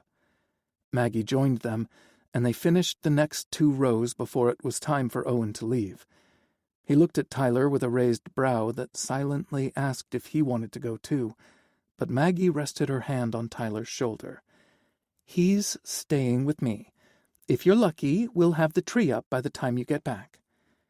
Owen looked a little uncertain, so Tyler sent him a reassuring smile. "I won't tell him anything embarrassing or grill him about his intentions for you," Maggie promised. "Owen's my forever," Tyler said without taking a break from arranging the branch in his hand. He looked up and smiled at Maggie. "There's nothing to fear about my intentions." Maggie threw her arms around Tyler's neck and squeezed him tight. When she finally set him free, Owen was gone. Tears filled her eyes, and her bottom lip trembled. "Oh, no," Tyler said. "Not mom tears." Maggie giggled and wiped at her eyes. "I'm just so happy you're both here. I never dreamed I'd see Owen this happy and carefree. He was always such a somber little guy." She huffed a quick sigh and smiled sadly. "Most of that is my fault. I wasn't strong enough to be the mother he needed back then, but I am that woman now." "He's so proud of you," Tyler told her. "I hope you know that." More tears filled her eyes, but this time she didn't wipe them away. "Not nearly as proud as I am of him. I just wish I could turn back time to save him from going to jail." She tilted her head and considered her words. "But he met you." Tyler nodded. "We talk about it all the time. It probably sounds weird to someone who hasn't lived through our experiences, but going to Arrowhead was the best thing that ever happened to us." Maggie rubbed his upper arm. "Do you mind if I ask how a sweetheart like you ended up in jail?" "Owen hasn't told you?" Maggie shook her head. "He'd never betray your trust by telling a story that wasn't his to share." Tyler considered that for a moment. He wouldn't have revealed Owen's past to his mom if she'd asked either. Maggie listened patiently as Tyler talked about his strict upbringing that didn't allow for personal choices, and how feelings of suffocation led to his rebellion as a young adult. "I entered a rodeo without my parents knowing about it. They thought I was on a religious retreat with other young men from our church. I borrowed a friend's horse and signed up for several events. I won first place in more than half of them, landed in second or third in the others." Tyler's chest tightened as he recalled the sense of freedom and euphoria he'd felt. "A guy named Stuart Blackguard approached me afterward and said I'd make a killing on a rodeo circuit. He claimed my clean-cut looks, good old boy charm, and natural skills would draw in sponsors. Stu made it sound like an endless party, and I yearned for the freedom his words promised. I had siblings everywhere, lived under my parents' constant watchful eyes, and felt like my dreams didn't count because they didn't align with the future my folks wanted. Not a single damn thing belonged to me, not even free will." Maggie smiled sympathetically and rubbed his biceps again. "What were your dreams, honey?" Tyler had to stop and think. "You know what, Maggie? I'm not sure I had a specific goal beyond working with horses. I'd never been allowed to plan them. We had family, the Bible, church, and our family plant nursery. That was our entire existence from sunup to sundown, day after day. While I didn't know what the hell I wanted from life, I knew I didn't want that." She nodded. "And Stu offered you a shiny opportunity to discover who you were and what you wanted from life. I can understand how that would appeal to you. Did you have a terrible fight with your folks when you told them you were leaving?" All the emotions Tyler had felt then, anger, fear, resentment, balled up and formed a lump in his throat. Tyler swallowed hard to dislodge it, then started working on the next row of the Christmas tree. Having busy hands would ease the anxiety building inside him, and just maybe he wouldn't fixate on the possibility of a similar fight when he came out to his parents. It was just terrible. No son of theirs was going to be a roughneck rodeo star. "So you left?" "Yep," Tyler said, "and I cut off all ties with them. I didn't call home when I earned my first prize money, and especially not when I got thrown from a horse the following week and had to spend my winnings on treatment." "Ouch," Maggie said with a grimace. "I'm so sorry." "I was stuck again, but this time thousands of miles away. I couldn't go home, or at least that's what I told myself, and I couldn't compete. I worked odd jobs on the circuit while trying my best to rehab my knee." The next part of the story was the hardest, but Tyler forced himself to meet her empathetic gaze. "A doctor prescribed opioids for my pain, and I got addicted to them. When he stopped prescribing them, I tried to drown the discomfort with alcohol, but it barely took the edge off. Stu wanted to help me feel better so I could get back out there." Maggie emitted a low growl. "Sounds like Owen's low-life manager, Big John." Tyler nodded. "They're cut from the same cloth, as my granddaddy likes to say." Maggie squeezed his arm. "I'm sorry for interrupting." "Don't be," Tyler replied. "I'm sure this is bringing up terrible memories for you too." He took a deep breath and continued. Stu knew a guy who could get the prescription drugs for me. His dealer had a close connection with a pharmacist who filled fake prescriptions. And, like Owen, I got caught up in an undercover operation. I was just too high to know it for a few days. When I somewhat sobered up, I pled guilty to the charges and landed up in the same jail as Owen. Tyler reached for Maggie's hand and said, "He saved my life. Owen protected me when I was too weak to take care of myself. He took me under his wing and showed me the type of kindness preached about in our church but rarely displayed in real life. He taught me how to trust and how to love. Owen is the only reason I reconnected with my family." "How?" "By suggesting I write them a letter from jail. They didn't know about my arrest or incarceration because I concluded they never wanted to hear from me again." "That can't be true," Maggie said. "It wasn't," Tyler agreed. "But I wouldn't have known that if not for him." Owen liked to say he would have gotten there eventually, but Tyler didn't think so. "He has the kindest heart of anyone I've known, and he's so damn smart." Tears streamed down Maggie's face. "I wish he believed that about himself." "He will in time," Tyler said with conviction. "And I swear to you here and now that I will never give up on your son. I will love him until the end of time." A sob erupted from Maggie's chest as she flung her arms around Tyler and cried against his chest. He ran his hands up and down her back to comfort her. "Shh, now. Everything is going to be okay." Maggie pulled back and stared up at him. "I don't deserve him. I never did. Owen says he's forgiven me, but I don't see how that's possible." "He understands now what he couldn't back then," Tyler said. "Time and perspective do that for a person." "Do me a favor?" Maggie nodded. "Anything." "The truth is in how he looks at you. Block out your fears and insecurities and just observe the way his eyes dance and sparkle when he looks at you. Notice the awe in his expression when he thinks you're not paying attention. Listen to the reverence in his voice when he talks about the things you've overcome. Owen loves you so much, and he's so proud of the life you've built for yourself. That's what you should cling to, not the mistakes you made when you didn't know better." Maggie studied Tyler like he was a rare animal in a zoo. "How the hell did you get to be so wise?" "My family taught me a lot about being a good person, even if I didn't want to acknowledge it back then. Owen might only be 27, but he has the wisdom of someone 3 times his age. And we're surrounded by smart men on the ranch, who I continuously learn from. I'm a lucky guy." "Very," Maggie said. "Now, tell me, do you take your own advice? Do you forgive the decisions you made when you didn't know better?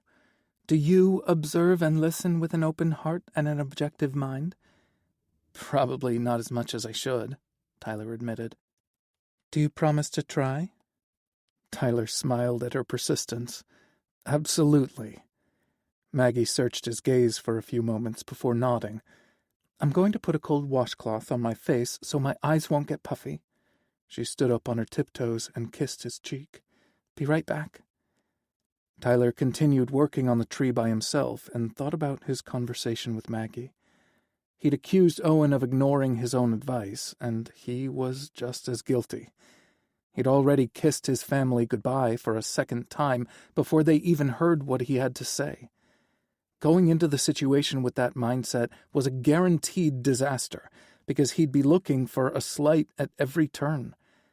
Tyler blew out a frustrated breath and countered the negative thoughts he'd had with positive ones. He was feeling pretty good about things when Maggie returned. She'd freshened her makeup a bit, but her eyes still looked a little red. Owen would notice, and he'd worry until he had a moment to read the room. And that's exactly what happened. He came through the door and stopped when he looked at his mom. Owen studied each of their expressions for a few seconds before continuing into the kitchen. Maggie winked at Tyler before following Owen. The easygoing vibe lasted all weekend. Stephanie joined them for a mouth-watering pot roast supper and brought a delicious pecan pie. She couldn't stay long because she worked third shift as a nurse at a nearby county hospital. Her visit was enough to confirm the attraction crackling between the ladies. Owen gave his mom another gentle nudge once Stephanie left, but then let the subject drop. The trio exchanged gifts beside the beautifully decorated tree. Maggie loved the bath set, flannel pajamas, and fuzzy robe they gave her, but she cried when she opened the last gift. It was a book from Owen called Never Too Late. "Did you get the book from Hope?" Tyler asked. Owen nodded. "I told her what I was looking for, and she picked it out for me." "I'd really like to meet this Hope you keep talking about," Maggie said. "Come for a visit," Owen said. "Cash opens his home to our families. He has lovely guest suites for them to use, and it would be like staying in a fancy hotel suite." "And you get Harry's cooking," Tyler said. "Have your parents visited?" Maggie asked him. "Not yet." He hadn't asked them because he assumed they wouldn't want to make the trip. He'd unfairly decided things for them again. "But I will." "Good," Maggie said. "My turn to give presents." She bought them concert tickets to see Kenny Chesney in Denver and a weekend stay at a swanky hotel. "Mom, this is too much," Owen said. "Hush. You've loved his music forever, and it seemed like the perfect gift when you told me Tyler is a fan too." "Thank you so much," Tyler said. They had a Hallmark-worthy holiday by watching movies, playing games, and eating too much food. Sunday morning rolled around too soon, and they were sad to leave. Owen had insisted Maggie stay in bed and rest, but she still got up and made them breakfast before they hit the road. She walked them to the door, still wearing her new pajamas and fuzzy robe. Maggie hugged them tightly and stepped into the hallway after them. Tyler smiled to himself when he noticed Stephanie step off the elevator, arriving home after her shift. The brunette looked sleepy until she noticed Maggie decked out in her cozy pajama set. "Good morning," Stephanie said. "Are you guys heading out already?" "Yeah, it's a long drive and we need to get ready for our work week," Owen said. "Drive safely. It was lovely to meet you both." They expressed their pleasure at meeting her too and told Maggie goodbye one last time. Tyler turned after he passed Stephanie in the hallway and gave Maggie a thumbs up. She blushed and said, "Stephanie, would you like a bite to eat before you go to bed? I have leftover bacon, eggs, and pancakes." "Are you kidding me?" Stephanie asked. "I'm starved to death." Maggie gave them a last wave before re-entering her apartment with Stephanie. "That a girl, Mom," Owen said when they stepped onto the elevator. He dropped the duffel bag, pinned Tyler against the wall, and kissed him until they reached the lobby floor. Best Christmas ever. Chapter 14. "I can't believe Christmas is in 2 days," Owen said from the passenger seat of their rental car. The month between Meet the Parents visits flew by in a blur. Activity on the ranch slowed down in the winter months, unless they received an emergency rescue call or a new crew member arrived on the ranch. Since neither of those things happened, Owen and Tyler spent their free time naked and wrapped around each other like bark on a tree. "Mm-hmm." The distracted reply sounded like it came from a million miles away instead of within touching distance. Tyler had worked hard to overcome his emotional doomsday prepping since they returned from Trinidad. He'd stopped listening to the book on grieving and healing and made a concerted effort not to predict, assume, or preempt how his family would feel when he came out. And until their plane landed in Texas, Tyler had seemed upbeat and positive. But he got quieter with every mile that brought them closer to his family homestead. "I sure wish it was light out so I could see the landscape," Owen said, hoping to spark a conversation that would pull Tyler from his thoughts. The sun was setting as they landed, making the surrounding city look like burnished gold, but it was dark out by the time they navigated the huge airport and claimed their rental car. His comment didn't even receive a distracted hum, and he worried Tyler was more distressed than he realized. Owen reached over and rested his hand on Tyler's thigh. "Hey," he said softly, "we can just be friends." Tyler snapped his head in Owen's direction so fast his neck cracked. "What?" Owen hated the stricken expression he glimpsed in Tyler's wide eyes before he returned his attention back to the road. He almost squeezed Tyler's thigh to reassure him, but remembered how ticklish he was. The last thing he wanted to do was cause an accident, and as distracted as Ty was, it probably wouldn't take much. "Easy, baby," Owen said, patting his thigh instead. "I only meant I could just be your friend for this visit." Tyler visibly relaxed. "No way. I would never pressure someone to come out before they were ready, especially not the guy I love most in the world." "I will not keep our love a secret," Tyler said.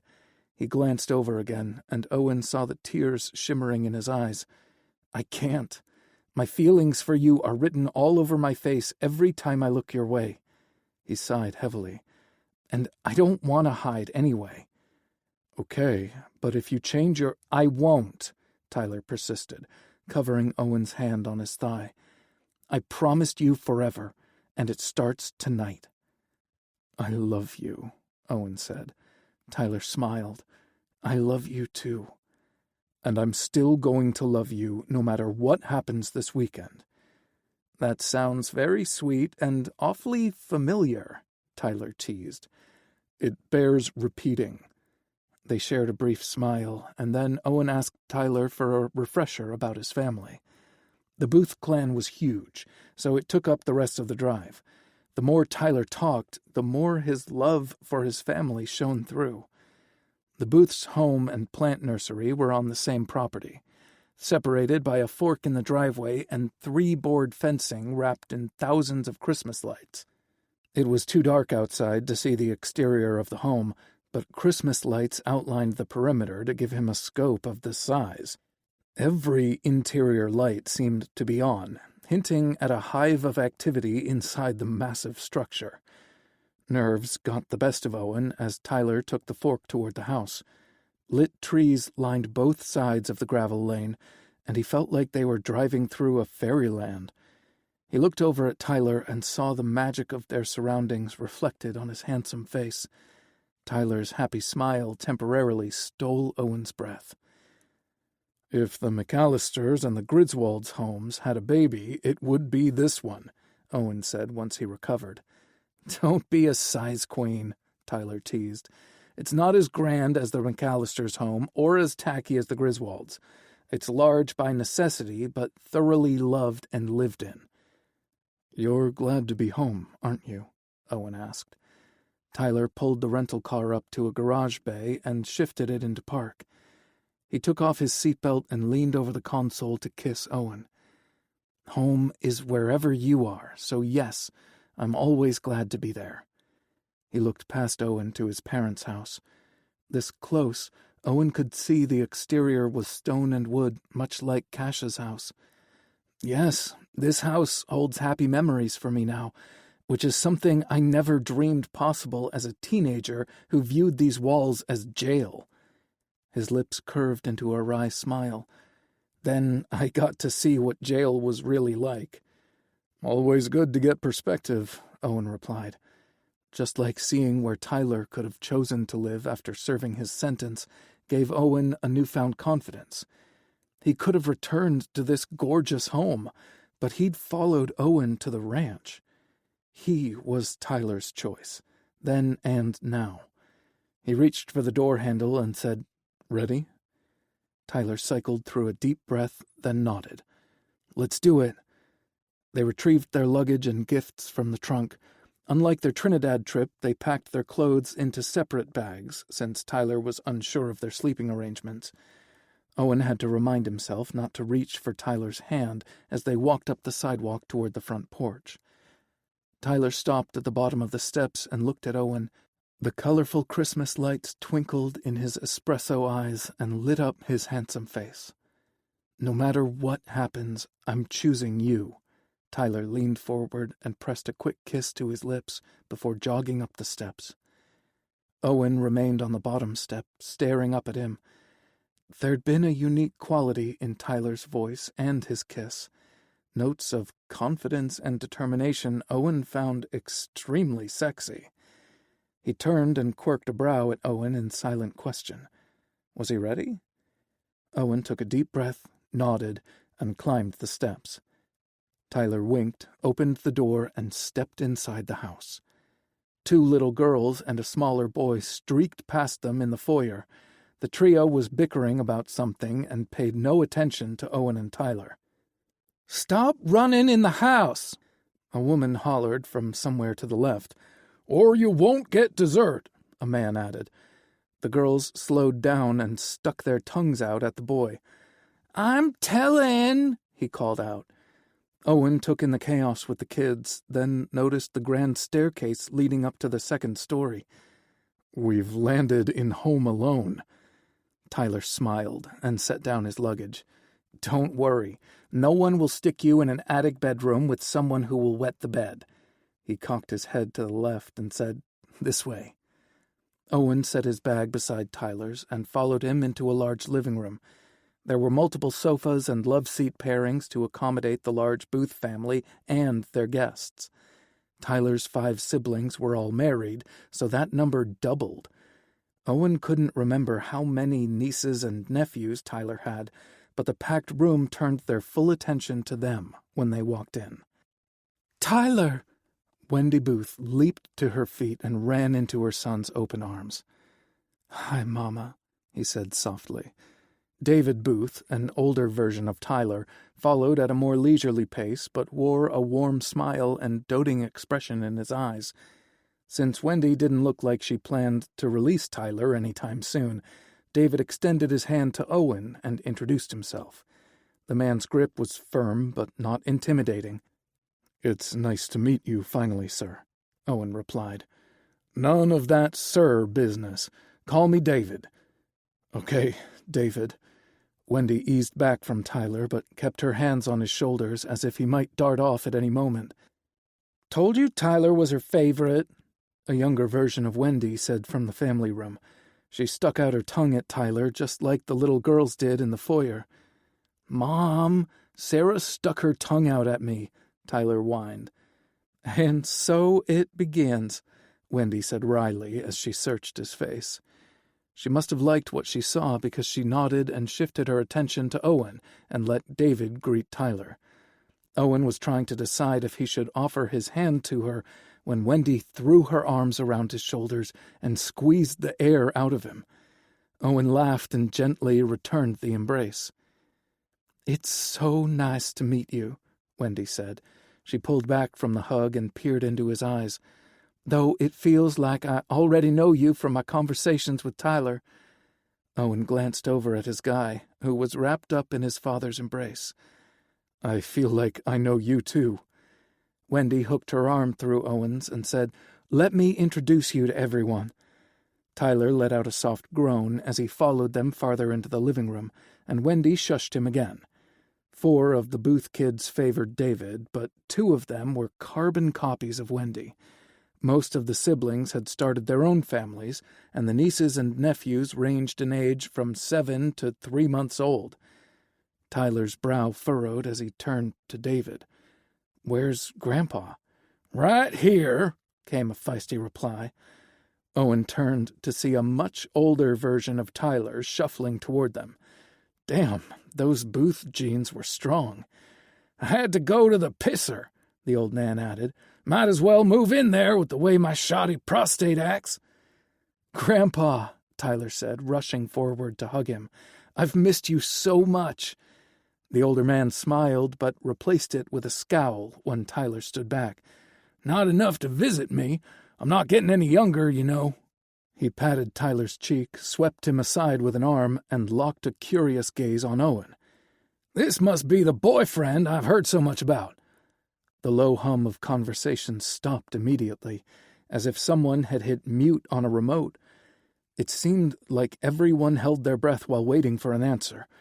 Tyler turned and met Owen's gaze with a peaceful smile spreading across his face. "Yes, Grandpa, this is my boyfriend, Owen." The conversation resumed around them, and no one displayed surprise or outrage, though he felt their curious gazes. Tyler led his grandfather over to Owen. "This is my grandfather, Simon Booth." "It's nice to meet you, sir," Owen said as he offered his hand. Simon studied him for several moments before accepting Owen's gesture. "It's nice to meet you, too. You boys must be hungry after a day of traveling."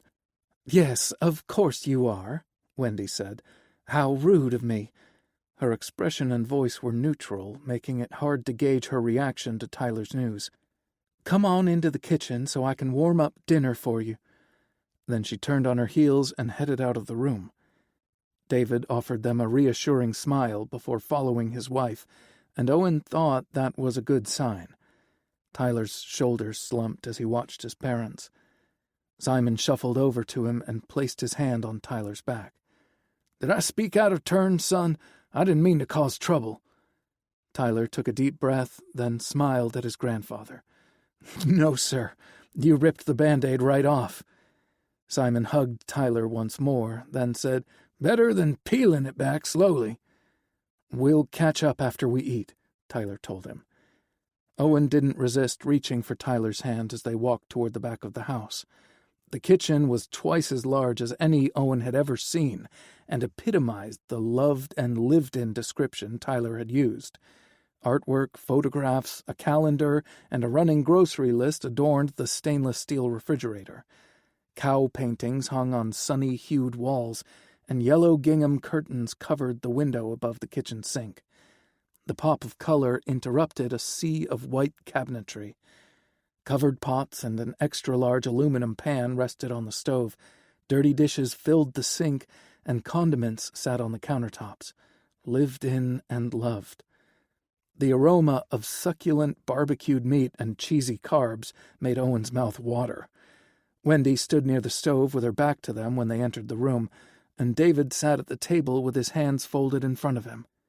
He glanced at Tyler and Owen's joined hands before shifting his gaze toward his wife. Wendy took a shaky breath, then shifted into a flurry of activity, pulling down plates and scooping food onto them. David stood up and said, "What would you boys like to drink?" Tyler chose tea, and Owen went with water. He'd consumed too much caffeine, and it was wreaking havoc on his frayed nerves. He figured it was a good sign that Ty's parents hadn't freaked out when Simon outed him, but Wendy's silence was concerning. Owen thought he detected a few sniffles coming from her direction. "Mama," Tyler said, "maybe we should talk this out before we eat." As hungry as Owen was, the food would taste like cardboard if he didn't get his emotions under control. Wendy stilled, then turned around. Her eyes were red-rimmed and glistening with tears. "Why?" Tyler furrowed his brow. "Why am I bisexual?" Wendy huffed a frustrated sigh and shook her head. "Why didn't you tell me you were bisexual? Didn't you trust me?" Tyler let go of Owen's hand and walked over to her. "Mama, I honestly didn't know the truth until the end of October. It kind of hit me like a Mack truck. Telling you over the phone or in a text or email felt cowardly. You and Dad deserve better. I planned to tell you this weekend, and yes, I was more than a little worried about your reaction. I didn't know Grandpa figured it out." Tyler shifted his gaze between his parents.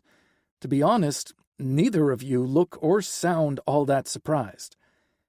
David handed Owen a bottle of water and joined his wife and son. He set the tea on the counter, then settled his big hand on Ty's shoulder. "We had a strong suspicion, but we thought it was best to let you come out when you were ready."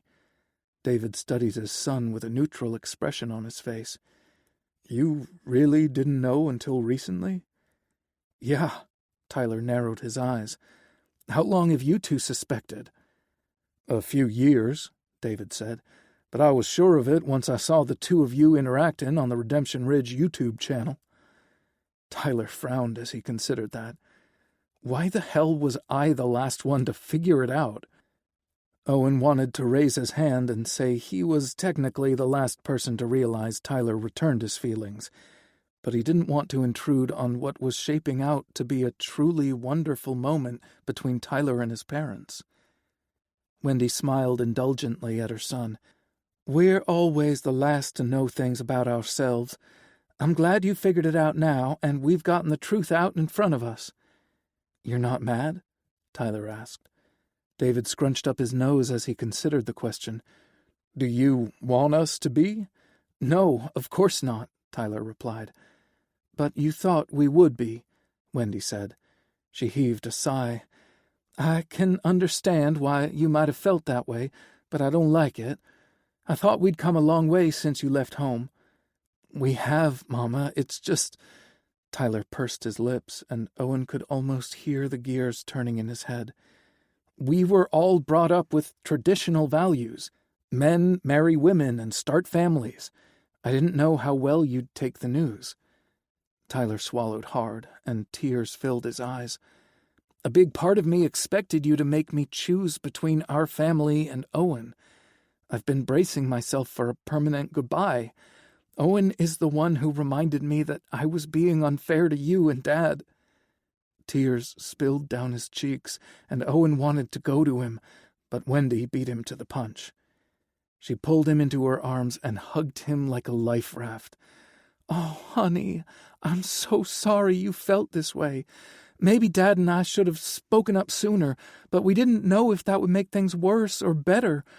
I just felt you slipping further and further away and didn't understand it." "I think a confrontation might have made things worse, or at least more confusing for me," Tyler replied. "You did the right thing, but I'm sorry I pulled away from you. I didn't do it intentionally." Wendy kissed Tyler's cheek, pivoted, and then crossed the room to hug Owen. "And you," she said, squeezing him tight, "you've given my son back to me twice now. Thank you." Wendy pulled back, cupped Owen's face, and said, "Welcome to the family." Owen was too choked up to speak, so he nodded. David let out a big sniffle and said, "All right, let's get you boys something to eat." He placed one hand on Tyler's shoulder and the other on Owen's. He led them to the table so they could sit down. He kicked off idle chat about life on the ranch while Wendy fixed them plates of pulled pork, macaroni and cheese, Brussels sprouts, baked beans, and cornbread. Owen widened his eyes at the volume of food in front of him, but vowed to give it his best. He ate 3/4 of the meal before pushing his plate away and waving a white napkin in surrender.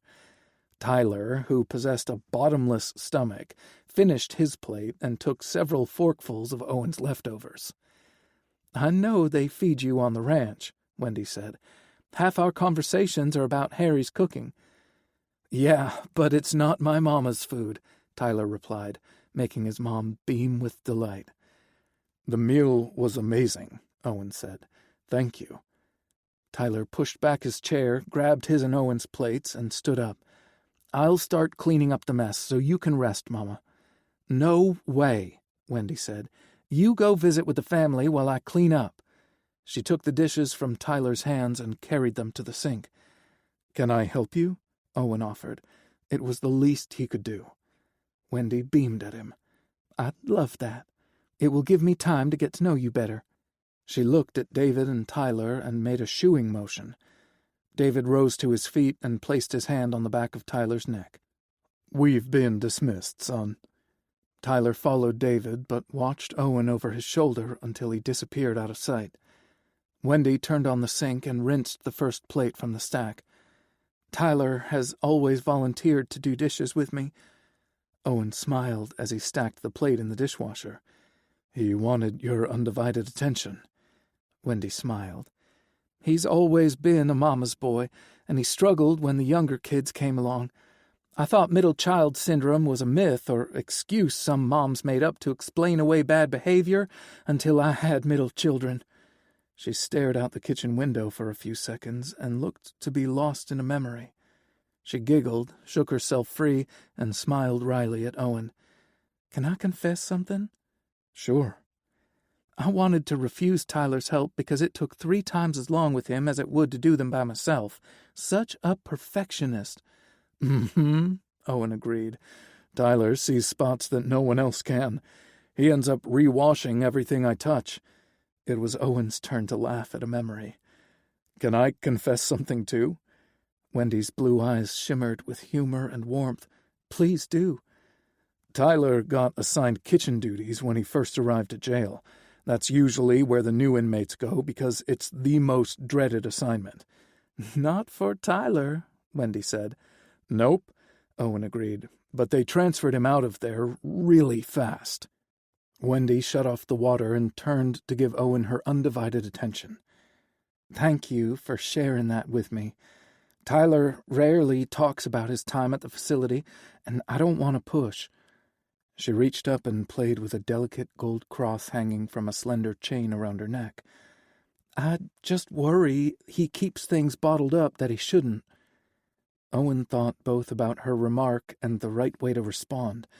He didn't want to betray a confidence by saying things Ty wanted to keep private, but he wanted to assure Wendy that her son wasn't a powder keg on the verge of exploding. I imagine the worst-case scenarios, Wendy continued, like him getting beaten up and bullied by other inmates. I promise you that didn't happen, Owen said, his expression and tone matching the seriousness of the conversation. He wanted Wendy to know Tyler had been and always would be safe with him. I'd been at the facility for about a year before Tyler arrived, and I always kept my eye on him. Where he went, I went too. Nothing and no one was going to hurt him. Jail wasn't fun, but we were better men when we left. People always say they wish they could go back in time and not make the same mistakes again. Owen shook his head. Not me. My mistake brought Tyler into my life. Wendy reached over and squeezed his arm. I think you still would have found each other, just in a different way. Maybe she was right, but he sure as hell wasn't willing to chance it. They resumed cleaning in silence for a while until Wendy said, Tell me about yourself. When Owen started to tell her about the circumstances leading up to his arrest, she stopped him. Wendy placed her hand over her heart and tapped. I want to know what's in here. Oh, he said. Unlike Tyler, I'm an only child. It's just me and my mom. But maybe not for long. Owen recalled the recent selfie he'd received of his mom and Stephanie wearing matching pajamas. They made a huge bowl of popcorn and were watching a Hallmark Christmas movie marathon. Things were progressing well between them, and Owen had never seen his mom so happy. He forced his thoughts back to the present and told Wendy a little about his boxing days and how he used the bags during workouts. He thought about Tyler's suggestion that he used those skills to help teens work through their problems. The more he thought about it, the more he liked the idea. But was it something he could really do without training? What if he said the wrong thing and made a kid's life worse somehow? Maybe he could partner with a therapist like Bryant, who could... Can I ask you something? Wendy asked. The question snapped him from his musings, but he gave Wendy his full attention again. Of course. Have you thought about what you want to do after you leave the ranch? Tyler hasn't said, but I figured there'd be a limit for how long you can work there. There isn't, Owen said. The jobs are ours as long as we want them. But what about other people who deserve a chance at redemption? Will Cash be able to accommodate them? Owen was a little wary about her questions. Tyler had mentioned how badly Wendy wanted him to return to Texas, but Tyler had no intention of moving back. Owen didn't want to say something that would make trouble or put words in Tyler's mouth, but he wasn't willing to bullshit someone he wanted to build trust with. There's plenty of room to expand the programs in living quarters, Owen said. He could build new cabins, or some of us could move off the ranch while maintaining our employment there. He expected Kieran and Finley were quickly approaching the latter option, as they'd been living together in Kieran's small cabin for over a year. He and Tyler would probably outgrow theirs quickly too, but he hadn't imagined himself working anywhere else. Not only did he enjoy the work, but he also didn't feel qualified to do much else. Is working on the ranch the future you envision? Wendy asked. Maybe she sensed Owen's unease, because she reached out and touched his arm again. "I'm not trying to be critical. There's no wrong answer here. If you're passionate about what you do, then keep doing it, by all means." "I do plan to continue working on the ranch, though I can see us finding a place of our own nearby." He hadn't really thought that far ahead until Wendy's questions forced him to do so. And it was weird because normally that type of probing would get under his skin and make him feel inferior. With Wendy, it felt like she wanted to get to know him. "And I think I'd like to work with at-risk youths, maybe on a volunteer basis. Redemption is a great thing, don't get me wrong, but prevention is best." Wendy's approval shone in her expressive eyes. "Like counseling?" Heat crept up Owen's neck as old humiliations taunted him. "I'm not smart enough for that." Wendy shook her head. "I don't believe it." "I dropped out of school when I was 15. There's something wrong with my brain, and I can't read very well. I know the letters and the sounds they make, or at least I did, but I can't string them together to make sense." "Did Tyler tell you I'm a reading intervention specialist?" Wendy asked. "Yes, but I think I let my problem go too long." "Nonsense," Wendy said. "I help people of all ages learn to read better. I worked for the local school district before I had my own children. I loved the educators, students, and the principal, but I had a major conflict with the superintendent and board members who didn't think intervention specialists were necessary. I refused to put my kids through the district, and private school was too expensive, so I used my education background at home. Now I volunteer for a nonprofit that offers assistance where schools either can't or won't help. We also have evening classes for adults who've embraced that it's never too late to learn." Never too late. That reminded Owen of the book he'd given to his mom for Christmas. He'd wanted to encourage her to follow her dreams while completely discounting his own. In fact, he'd never permitted himself to dream of any type of future beyond loving Tyler.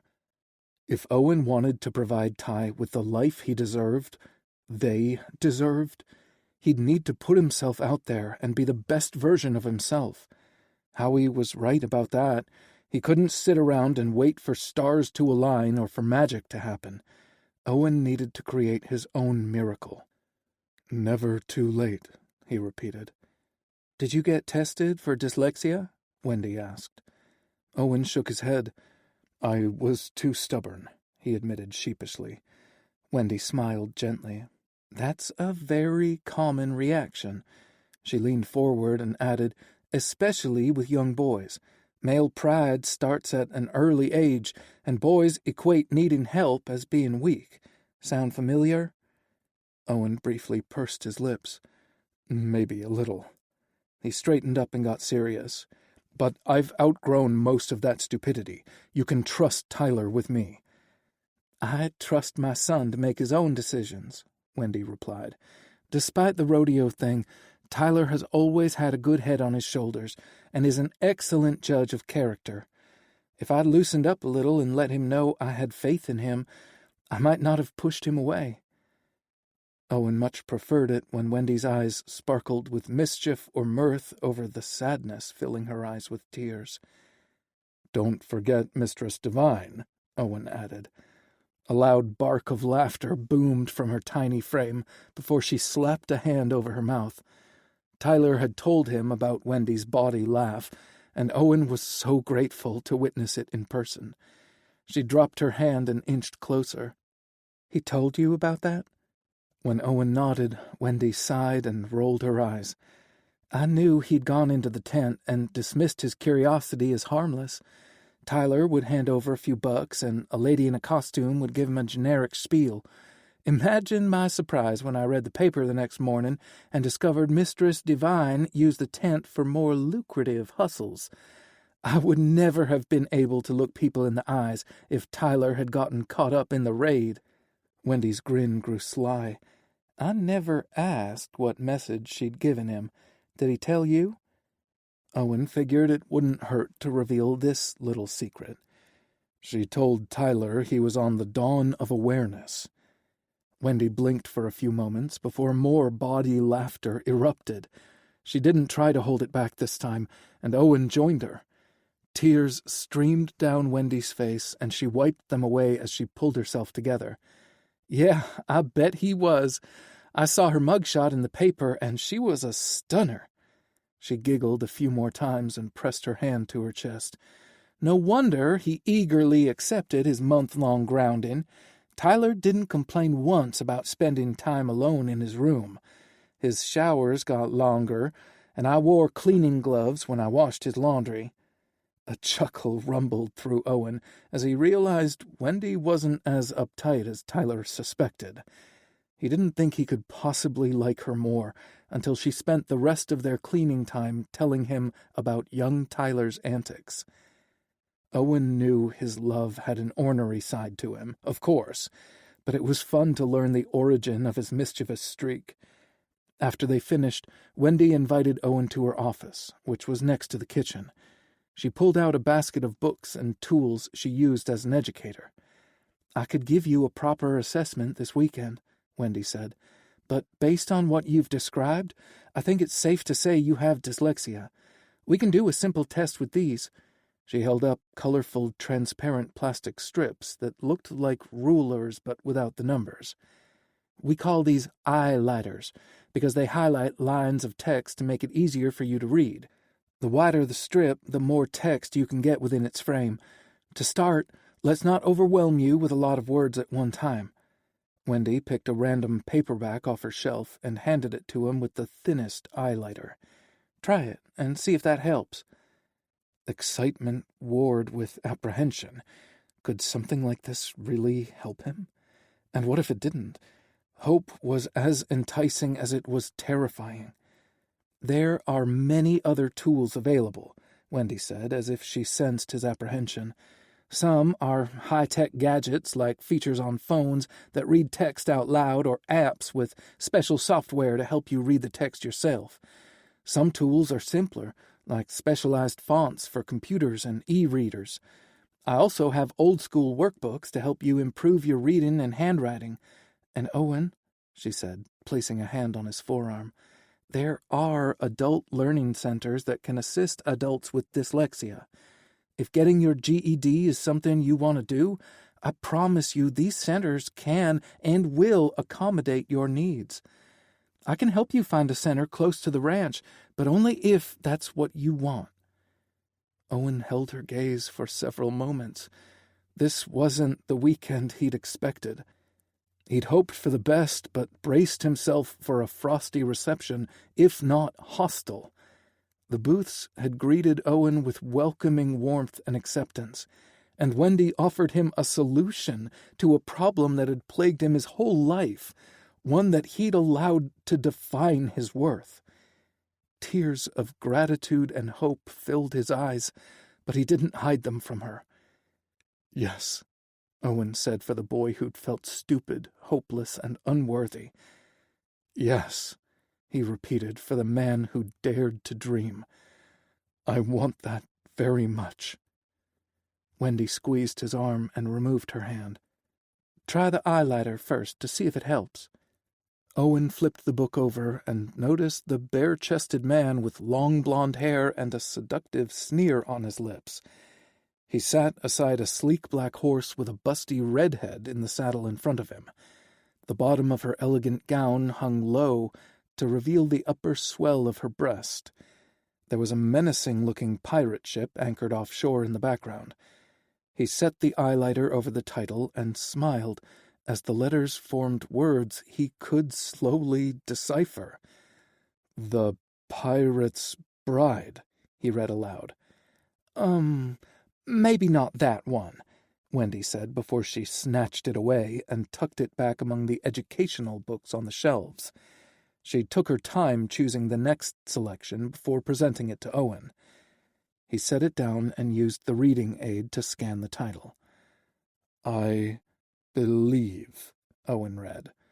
The subtitle claimed the book would help a person unlock the secrets to self-confidence and uncover the power of self-love.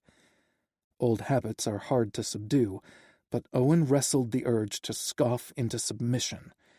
He flipped to the first page and slowly stumbled through what turned out to be a greeting from the author, where she explained what a person could expect to find in the book. It took him a while to get through the first paragraph, but it intrigued Owen enough to finish the message. He was eager to continue to turn the page and keep reading. "There you are," Tyler said from the doorway behind Owen. The relief in his voice made Owen turn in his chair to face him. Holding up the book and eyeliner for Tyler to see, he said, "Your mom is helping me figure some things out." Tyler shifted his gaze from Owen to his mother.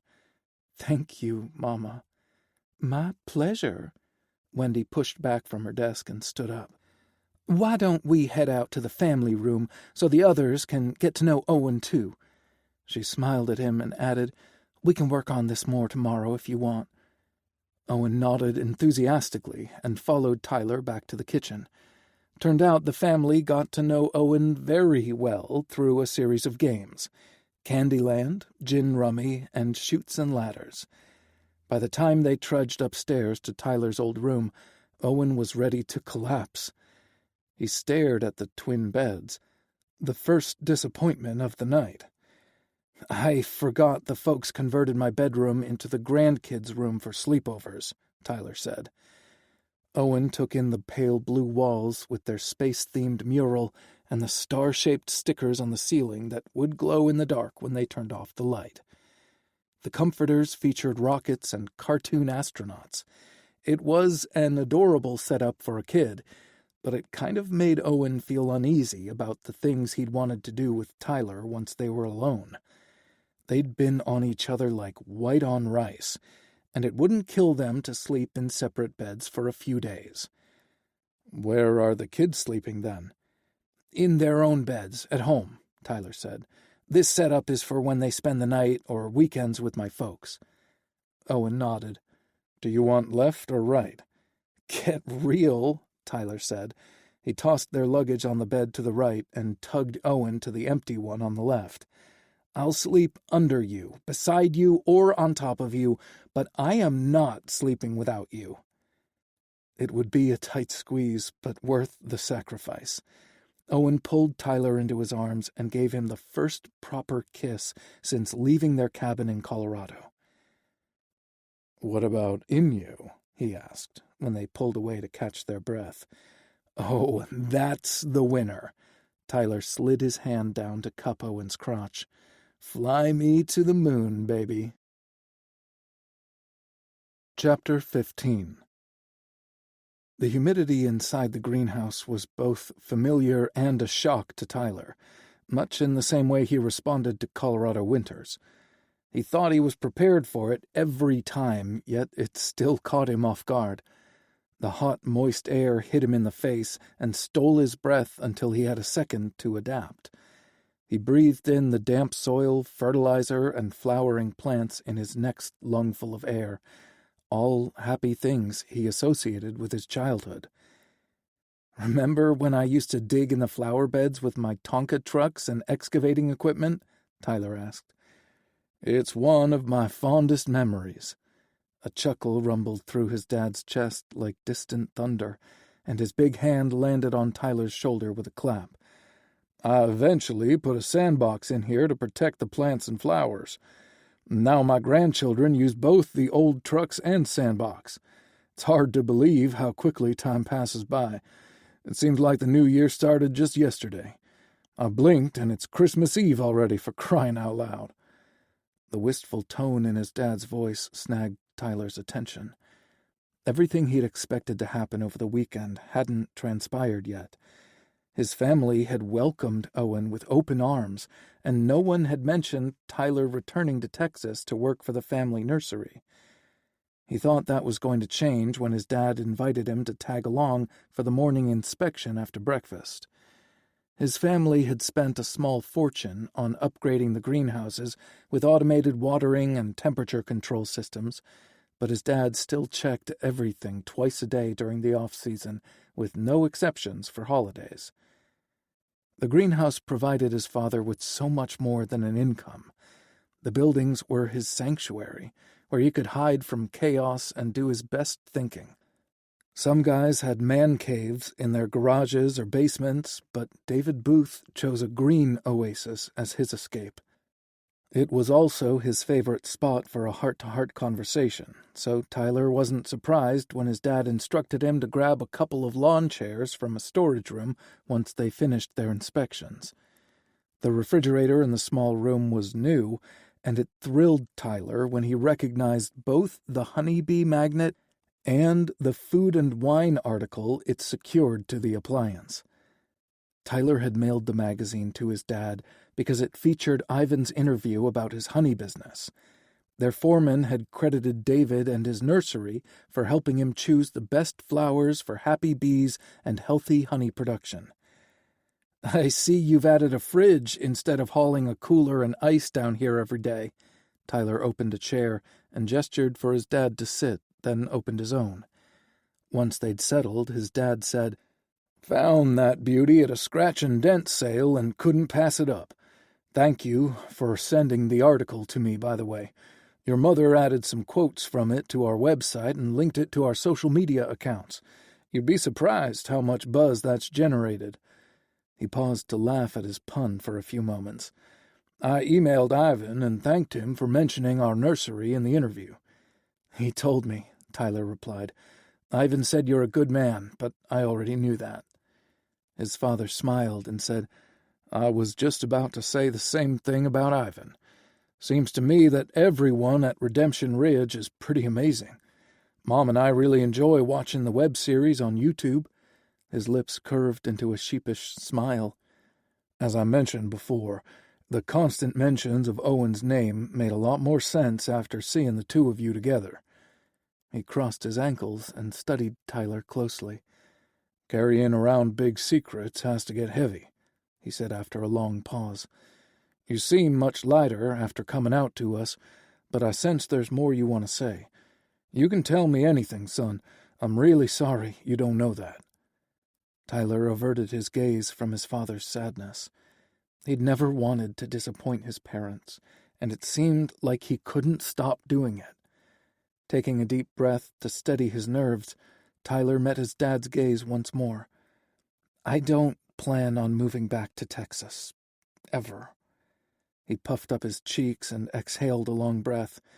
"I know the nursery has been in our family for 3 generations, but it isn't the future I see for myself." His siblings had never shown an interest in the business, and Tyler had felt the pressure to continue the legacy when he was younger. His dad nodded slowly as he processed what Tyler said. "And you thought I'd be upset?" "Mom has mentioned the future of the business to me more than once when she's tried to lure me back to Texas," Tyler said. "Other times she made it sound like Grandpa was on his last leg, and I knew that wasn't true." His dad exhaled slowly, almost like he was buying time. "I think Mom was desperately trying to connect to you on some level. She never intended to lay a guilt trip on your shoulders that would push you further away. All we want for you is to live a happy and fulfilled life, no matter what that looks like to you." He grimaced and added, "I don't know how things went so wrong with us before, but it's never going to happen again. Mom and I made some pretty big mistakes with you kids, and I'm not ashamed to admit it. We'd lived through some life-altering tragedies with our friends and extended family before having our own children, and we were determined to never experience that kind of pain. We believed that by worshiping hard and keeping you close, we could prevent bad things from happening to us too." His dad sighed heavily and shook his head. "That isn't how life works, and we ended up pushing you away. Even worse, you still think you can't tell us things, and that hurts, Tyler." "I'm sorry, Dad." "No, I'm sorry." His voice broke. "No child should worry about losing their family because they love and dream differently." Another sigh shook his broad shoulders. "Promise me we're going to do better." "I promise." The words slipped off Tyler's tongue easily, but he knew keeping his word would take a lot of effort. A person didn't overcome habits overnight. His dad slapped his knee and stood up. "We better get back to the house before they come looking for us." Tyler stood up too and said, "I think I'll head over to the stables to visit the horses first." He didn't have time to see them the previous night, and he'd overslept this morning and missed feeding them. "I should have known you'd choose a career with horses. You've loved them since the first time you saw one." "I love rehabilitating them," Tyler said. "I witnessed some terrible abuses during my rodeo days, and I want to save as many of the magnificent animals as I can." "It's pretty cool how you don't shy away from horses after your injury," his dad said. "I don't blame Brutus," Tyler replied. "Most of the riders hated it when they drew his name for competitions, but I felt a kinship to him. We were both misunderstood, miserable, and trapped. I'd built the rodeo circuit up in my head to be this magical environment, but it was a sleazy, cutthroat, perpetual pissing contest. Maybe not all circuits are that way, but that was the circumstance I found myself in more often than not. I loved competing, and I was damn good at it, but the highs didn't last long. Someone was always out to screw you over." The holiday felt like a second chance with his family. Some would think that meant moving forward and leaving the past buried, but Tyler was smart enough to know old hurts would always resurface. It was better to shine the light on his feelings now than let them fester and become something much larger than they needed to be. "I got homesick so bad those first weeks. I wanted to call home so many times, but I'd made such an ass of myself. My foolish pride wouldn't allow me to admit I was wrong, so I kept my head down and worked harder to succeed. To prove myself, I wanted to work with the most stubborn horses." Tyler smiled as he recalled Brutus's refusal to be tamed. It was rumored that Brutus resulted from an unauthorized breeding at a stud farm between his very expensive Arabian mother and a super randy and extremely rare Camarillo father. The result was a very expensive lawsuit and an unwanted sleek black horse with random white markings, like a lightning bolt between his eyes. His dad chuckled. "Sounds like people should have taken that as an omen." Tyler laughed too. Sensible people would think that way, but the ones bursting at the seams with testosterone viewed Brutus as a challenge. "Including you?" "Not really. I felt a connection to the horse that had nothing to do with breaking him. I felt like we understood each other." His dad settled a firm hand on Tyler's shoulder. "And then he dumped you on your ass?" Tyler nodded. "During a barrel race. We were killing the course and on the way to setting a record until a rodeo clown jumped out of a barrel and spooked him." Tyler's heart stuttered as he recalled sailing through the air. He rubbed his chest to remind himself it was just a memory. The accident was someone's idea of a prank, but nothing about it was funny. I ended up with a busted knee, and the circuit got rid of Brutus before I could intercede on his behalf or say goodbye. I think about him all the time and wish I could rescue him." "You think he's still alive?" Tyler nodded. "He was only a few years old when he threw me, and he's too ornery to die." That's what Tyler told himself when his mind conjured a worse fate for the beautiful horse. Many handlers would have taken extreme measures to break his spirit. I'd love to show him a better life, if he hasn't found one yet. His dad pulled him into a tight hug. "I'm proud of you, Tyler." Then he pulled back and cupped his face. "And I love you. There's nothing you could ever say or do to change that. Mom and I will always be a safe place for you to land as long as there's breath in our bodies. Never hesitate to call us again. Do you hear me?" Tyler nodded. "Thanks, Dad. I appreciate that, and I love you too." His dad held his gaze for several moments, searching for any signs that Tyler was only placating him. He nodded once satisfied and said, "I'll let you visit the horses while I head to the house to chat with Owen. I want to get to know my future son-in-law." Tyler had already promised forever to Owen, so there was no need to temper his dad's expectations. Good luck stealing him away from Mom. They parted ways outside the greenhouse, and Tyler noticed a lightness in his steps after laying his emotions bare. The sense of peace expanded when he stepped into the horse barn. Most of the gorgeous creatures were longtime residents and greeted him with familiar enthusiasm. The newer horses took a few minutes to warm up to him, but they came around too. He stroked velvety noses and even hugged some of their necks as he walked the length of stalls. The door to the tack room opened, and he wasn't at all surprised to see his mom step through it. She'd put on a thick hoodie and tall riding boots, and pulled her hair back into a ponytail since he'd last seen her at breakfast. "Fancy meeting you here," he said when she noticed him. It looked like his dad wouldn't have to fight for Owen's attention after all. Then again, with a family as large as theirs, it was highly likely someone else had swooped in. Owen had proven that he was adept at navigating the chaos without Tyler's interference. She wrapped her arm around his shoulders and kissed Tyler's cheek. "Your dad isn't the only one who needs to retreat to their favorite place for a break from the chaos. Do you want me to leave so you can have some peace?" A small part of him hoped she'd say yes, so they could just leave things the way they were last night. But Tyler knew there was more he needed to say to her. "No way," she said. "I'm grateful for the time alone with you." She hooked her arm through his, and they walked among the horses. "I think Owen is wonderful, Tyler. I love the way he loves you. I'm crazy about him too, Mama. Knowing how happy you are on the ranch makes it easier to accept you're not coming back to Texas." Of course, she already knew. As with Grandpa's blunt boyfriend question, Tyler was grateful she'd made this easy for him. "I want you and Dad to come see us in Colorado, and I promise to visit you guys more often," Tyler said. "We've resolved the issues that have held me back, and the rest are mine to work on." She stopped and looked at him. "What things?"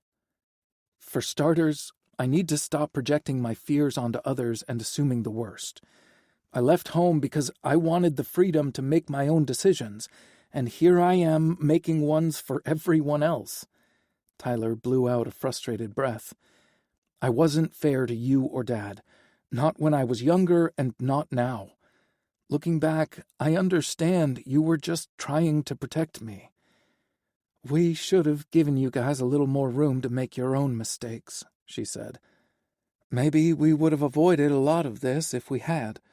Then again, maybe Owen is right, and things turned out the way they were intended."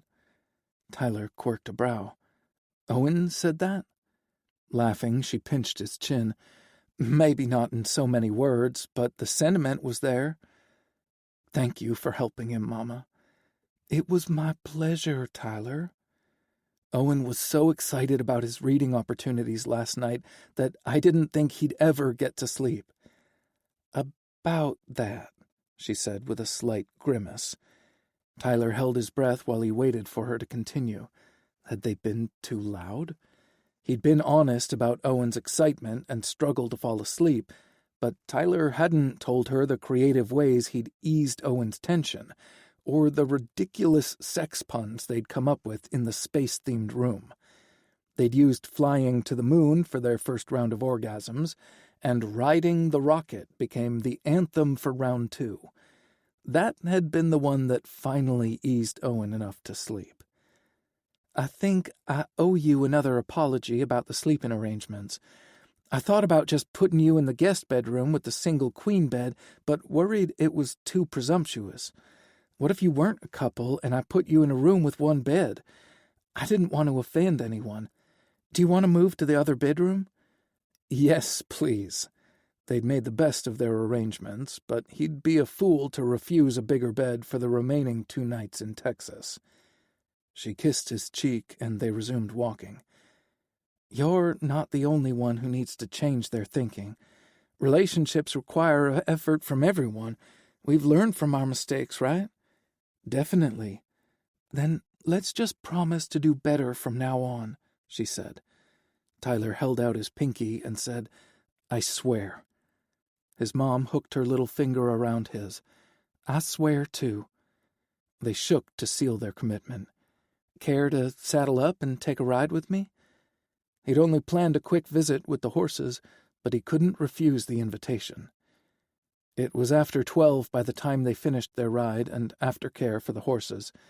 The weather was unseasonably warm but breezy, so his cheeks were pink when he caught his reflection in the downstairs bathroom mirror. He ducked in to wash up before heading to the kitchen to help his mom put a light lunch together for everyone.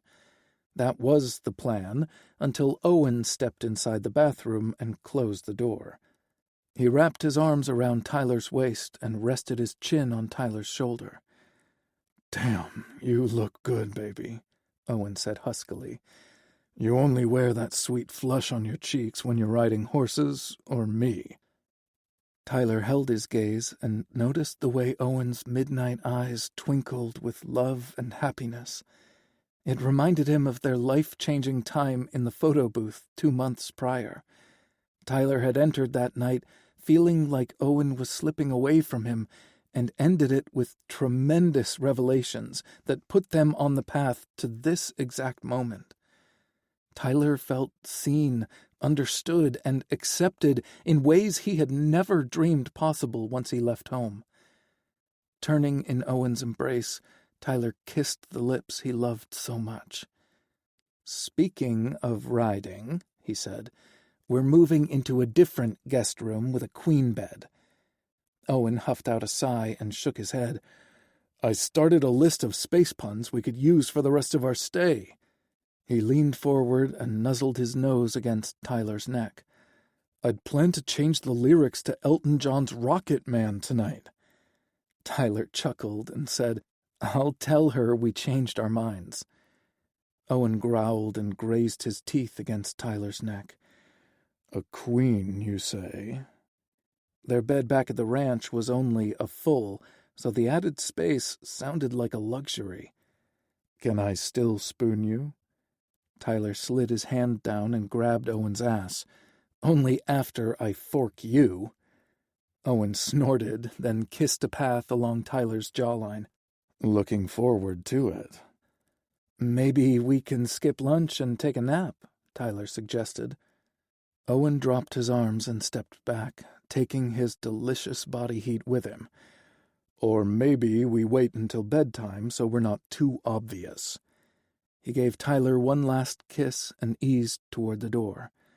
"Besides, I get to see you all the time. You only have 2 more days with your family before we head back to the ranch. Soak it all in, baby." "Fine," Tyler said with an eye roll. "Be practical."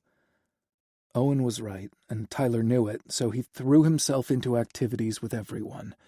The kids had an endless tank of energy, fueled by holiday excitement and his mama's Christmas cookies.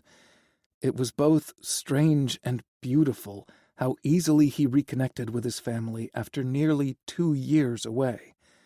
There were obvious changes to everyone's physical appearances, of course, but they'd all grown and matured into better people. Tyler squabbled with his siblings over petty things, as they'd done when they were younger, but the good-natured jabs landed differently. When his brother accused him of cheating at Go Fish, instead of getting offended, Tyler simply dared him to prove it as he slipped the card Owen needed to him under the table. Tyler took pictures of the food his mother prepared and texted them to Harry. She'd asked him to bring an authentic Texan recipe back to the ranch, and his mother was excited to oblige the request. By the time they finished eating, Tyler was nearly in a food coma. Owen revived him by whispering a few lines to his new Rocket Man song, and the kids kept him awake with their incessant requests to open gifts. The Booths had switched to a kids-only rule for buying presents once their family started to burst at the seams. Many of his siblings were on tight budgets with growing families, and his parents had never put emphasis on material things anyway. Tyler and Owen bought the older kids their own pair of skates, knee and elbow pads, and helmets. They'd purchased age-appropriate toys and clothes for the infant from a list his mother provided. The roller skates were a tremendous success, and his dad decided they'd turn the unfinished part of the basement into a mini rink so the kids could work out some of their excess energy. But first, his mom had a surprise up her sleeve. I wanted to change things up slightly this year because I finally have my entire family here." She passed out a wrapped box to everyone, including the grandkids. "Go on," she said. "Open them." They pulled out matching pajama sets for the entire family. She'd chosen green and plain flannel bottoms with beige Henley tops, featuring evergreens and woodland critters wearing festive holiday hats or scarves. Not a single person groaned about the cheesiness, because they knew what the moment meant to her. "Pictures, dessert, and then skating in the basement," she said. The festively decorated staircase made the most sense to use as a backdrop for a group their size, so they lined up in rows while their dad put his camera on a tripod and set the timer. He took his spot between his wife and father on the first step, and they all hammed it up for the camera. It took 4 or 5 tries before they got an image where everyone was looking at the camera and smiling. Tyler had told his mom that Owen loved pumpkin-flavored anything, so she made a special pumpkin cheesecake with a ginger snap crust just for him. There was grumbling among the siblings that Owen was their mom's new favorite. She didn't bother to correct them, so Tyler figured there might be some truth in their accusations. He certainly couldn't blame her infatuation. Owen's expression upon first bite was pure bliss, and it only made the siblings want it more. He ended up sharing because he was a wonderful person and wanted to remain in their good graces. By the time they made it up to their new room, the guys were too stuffed and tired to fool around. Much. They settled for long kisses, light petting, and deep conversation. Tyler told Owen about the big talks he'd had with his parents, and Owen shared the reading therapy plans he'd put together with his mom's help. "I'm going to enroll in an extensive program for adults," Owen said.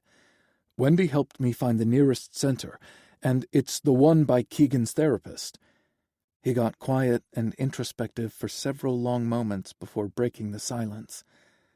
"I've stared at that building so many times while waiting for Key and wondered what would happen if I found the courage to walk inside and ask someone for help. I'm finally ready. After I get better at reading and writing, I'll start GED classes. Those will last another 3 months before I can take the test.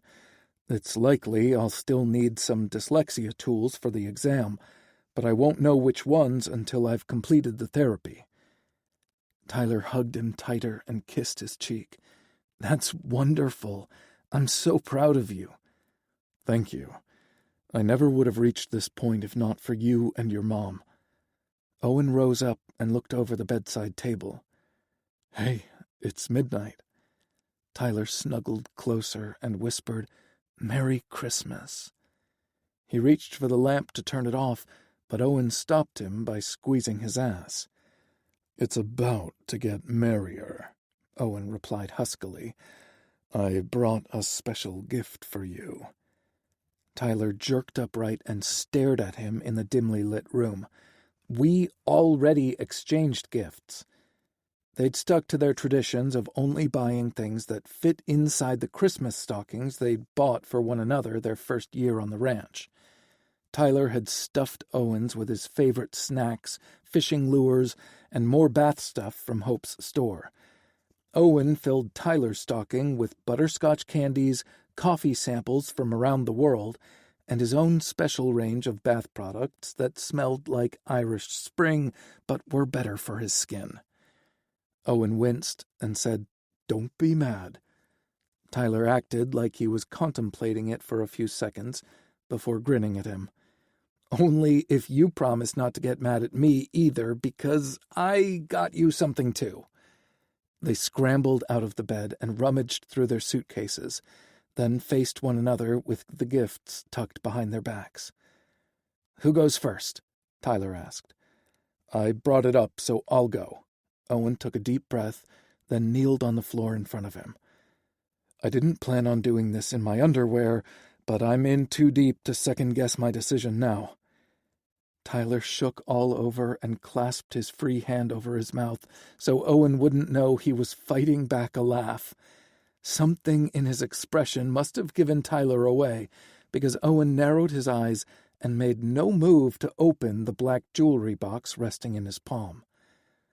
"Are you seriously laughing at me right now?" Owen's tone expressed outrage, but his twitching lips revealed he found the situation funny too. Tyler also dropped to his knee and pulled a matching black box from behind his back. "And maybe I also love how your dick has fallen out of your boxers again." Owen looked down at his crotch and grumbled as he tucked himself away. "The guy has a stake in your answer, too." His gaze dropped to the box in Tyler's hand. "I worried I was asking too soon." "Same," Tyler agreed. "I knew I was ready, but I wasn't sure you would be." "We've been inseparable for over 6 years now," Owen said. "We've worked and lived together in the closest quarters imaginable. You're my best friend and the only person I want to share my life with, Tyler." "Babe, you don't have to convince me." Tyler shook the ring box for emphasis. Owen sighed. "I prepared the speech for your parents because I really thought I'd have to pitch myself." He laughed and shook his head. "I didn't get past the first sentence with either of them before they gave their blessings." "That's so sweet," Tyler said. "If they'd proven me wrong and turned out to be dirtbags, I was still going to propose to you so you'd know that I would always be your family." Tyler's lips trembled, and happy tears filled his eyes. "I had a similar speech prepared when I called your mom earlier this week." "Really?" Owen asked. "I didn't make it far before she started to squeal and cry. Then she ran over to Stephanie's apartment to share the good news. Steph was enthusiastic about our pending engagement, and then the two of them got enthusiastic together." Owen grimaced. "Gross." Tyler laughed at his discomfort. "Just kissing, babe." Owen fully supported the relationship, but no kid wanted to think about their parent getting it on. "Do you want to hear what I said to trigger the squealing, crying, and kissing?" Owen scrunched up his face as he contemplated. "Maybe." "I promised Maggie that your heart will always be safe with me," Tyler said. "That's as far as I got with her before the conversation went sideways. I was going to tell you that, too, but I think you already know it." Tears filled Tyler's eyes, and he blinked to clear his vision, not caring that they spilled down his cheeks because Owen was crying, too. "I brought this ring with me because I wanted to make this a damn good weekend if it was going to be my last in Texas. I promised you my forever, Owen, and I want to ask you for yours, too." They opened their boxes together, revealing the rings they'd bought for one another. Owen had purchased a yellow gold band, and Tyler had chosen white gold. The rings were simple, but their paths to this moment were anything but. They took turns removing the bands from their boxes and sliding them on. Kneeling on the floor in a borrowed bedroom, they promised their love to one another and their commitment to forever. Sealing it with a kiss led to other explorations that would be more comfortable in the bed. "Definitely a merrier Christmas now," Tyler said once Owen slid deep inside him. "About to get even merrier." And Owen kept his word just like he always did. Epilogue. 6 months later. Tyler stowed his bag in the pickup's back seat and said, "Do you have everything?" The Kenny Chesney concert had finally rolled around, and it couldn't have come at a better time. Owen had just found out he passed his GED test the day before, and they had so many things to celebrate during their weekend away from the ranch. When he didn't get an answer, Tyler stepped back and peered around the back of the cab to find Owen still leaning against the opposite side of the truck with his eyes locked on the gravel driveway. Tyler called his name, and Owen turned to look at him. "Sorry," he said sheepishly, zoned out for a minute. He lifted his hand to brush blonde strands off his forehead, and the sunlight glinted off his engagement ring. Mine, mine, mine. And it became truer every day. Tyler had learned there was no limit to loving someone. Each time he thought he couldn't love Owen more, his future husband proved him wrong. This man had worked tirelessly over the past 6 months to conquer things he never dreamed possible. He went from avoiding any task that required reading or writing to leaving little love notes around for Tyler and reading to him in bed at night to strengthen his skills. Owen had started a smoking hot romantic suspense book the previous evening that had kept them up much later than usual. "You seem distracted," Tyler said. "Everything okay?" Owen smiled, but it wasn't very reassuring. "I was just hoping Reuben and Keegan would get back before we had to leave." Tyler glanced at his watch and wondered again why they were heading out so early. This was just a meeting in the prosecuting attorney's office, right? Keegan said they were just going to review some preliminary details about their upcoming trials. Owen returned his gaze to the gravel drive and nodded absently. "I would have thought they'd be back by now." "I know you're worried about Keegan, so why don't we wait around until they get home? We can't check in at the hotel until 4 o'clock. Owen turned his gaze back to him, and Tyler could plainly see the conflict in his dark blue eyes, but he didn't understand it. "What's wrong?" Tyler tried again.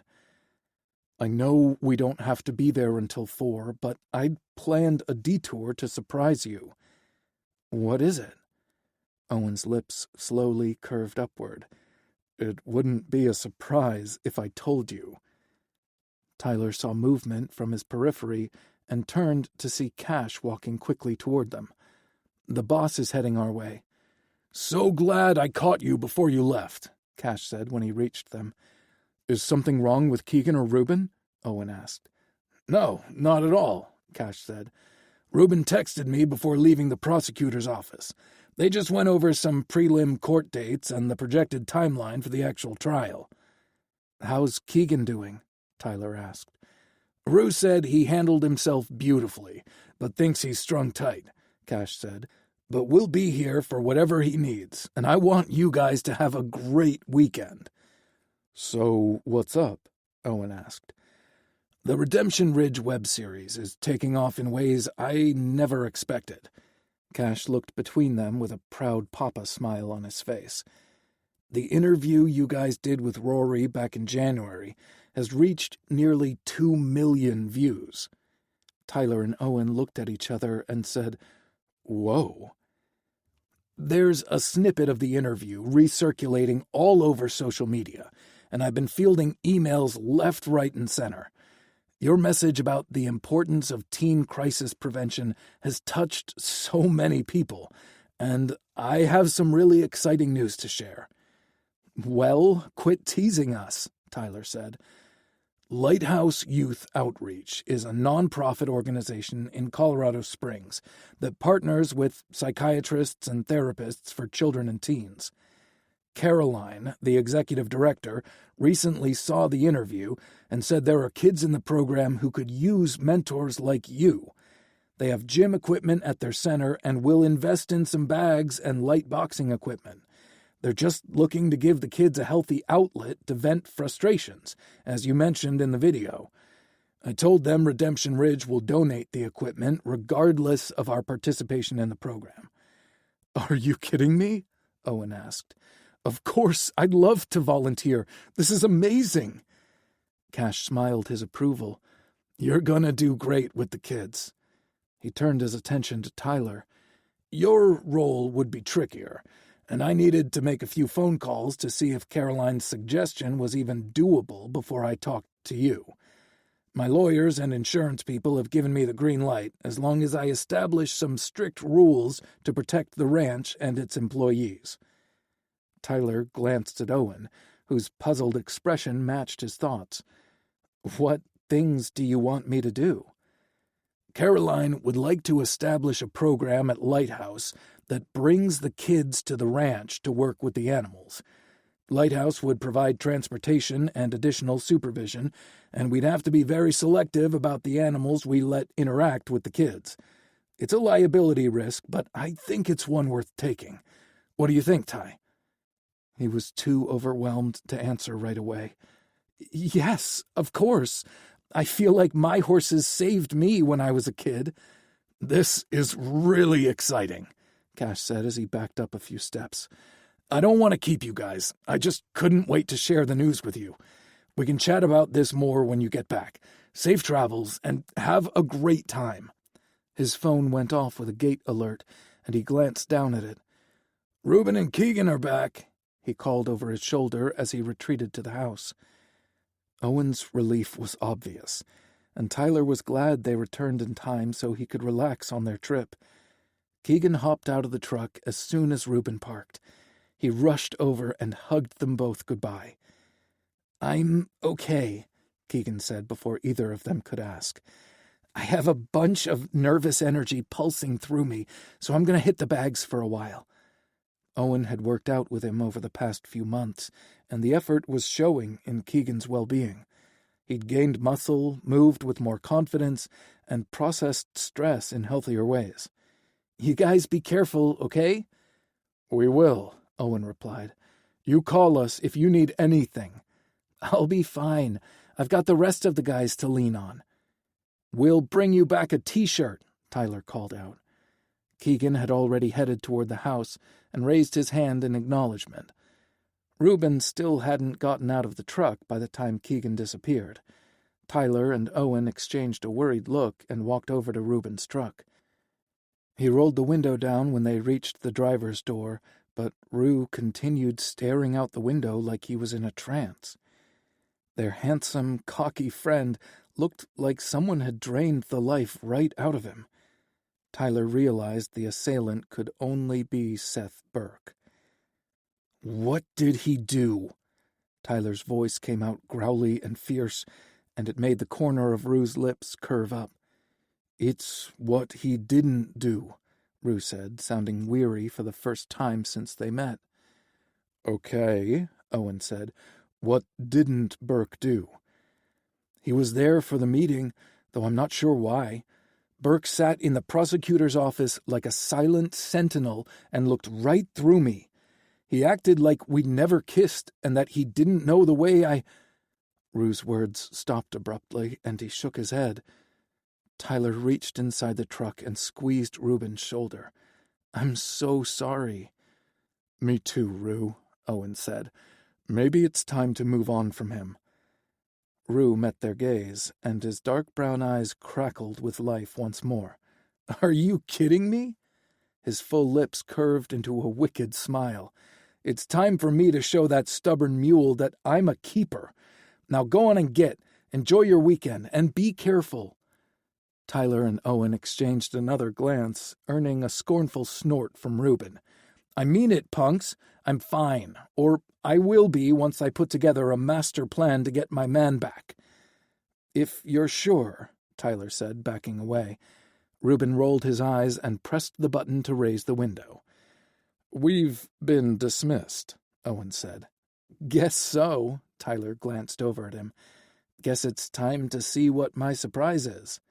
Yup. Tyler spent most of the drive trying to guess where they were going, but Owen wouldn't budge. He'd studied the navigation map in the dashboard, something else he could do now, but didn't initiate the turn-by-turn instructions until they got close to their destination, which was midway to Denver. The happiest Gilmore Ranch? Tyler asked when Owen drove under an ornate arched sign. Owen chuckled. Gilmore is their last name, and I think they had a little fun naming their ranch after the Happy Gilmore movie.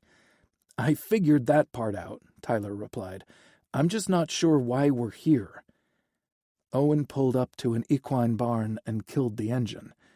It will all make sense soon. Trust me. Always. A man and a woman in their mid-40s came out of the barn and headed toward them. The Gilmores, I presume? Tyler asked Owen. I think so, but I've never met them. A sleek black horse with unique white markings bolted from the barn and galloped into the paddock. Tyler's breath caught in his throat, and his eyes immediately filled with tears. Brutus! He turned his head and found Owen watching him with a huge smile on his face. I found him, thanks to help from our social media followers. I'm just amazed I could keep this a surprise, since I had to loop in several people to pull it off. Owen, I can't believe you did this. Tyler looked back out the windshield and watched Brutus join the other horses. They trotted and galloped in the fenced area, and he looked carefree. Do you want to see him? Tyler released his seatbelt and shoved the door open. He introduced himself to the Gilmores, but he only had eyes for Brutus. Mind if I walk over to the paddock and see if he remembers me? Of course, Mrs. Gilmore said. She'd given Tyler her first name, but damn if he could remember. Thank you. His heart pounded in his chest as he walked toward the horses. It was obvious the Gilmores took good care of Brutus, and his heart was full to bursting by the time he reached the fence. Tyler stuck 2 fingers in his mouth and whistled sharply. Most of the horses stopped but only glanced in his direction. Brutus fully turned to face Tyler and stood as still as a statue. Brutus, Tyler called out. Don't you remember me? The horse galloped toward him, slowing to a trot as he neared the fence. Hey, buddy, Tyler said when the big horse nuzzled against him. How are you doing? Brutus continued rubbing his head against him until Tyler opened his arms and hugged the horse. Tears streamed down his cheeks, and he buried his head against Brutus's neck. Should I be jealous? Owen asked when he joined them. Tyler lifted his head, not caring that Owen saw his raw emotions. No, you should be really proud of yourself.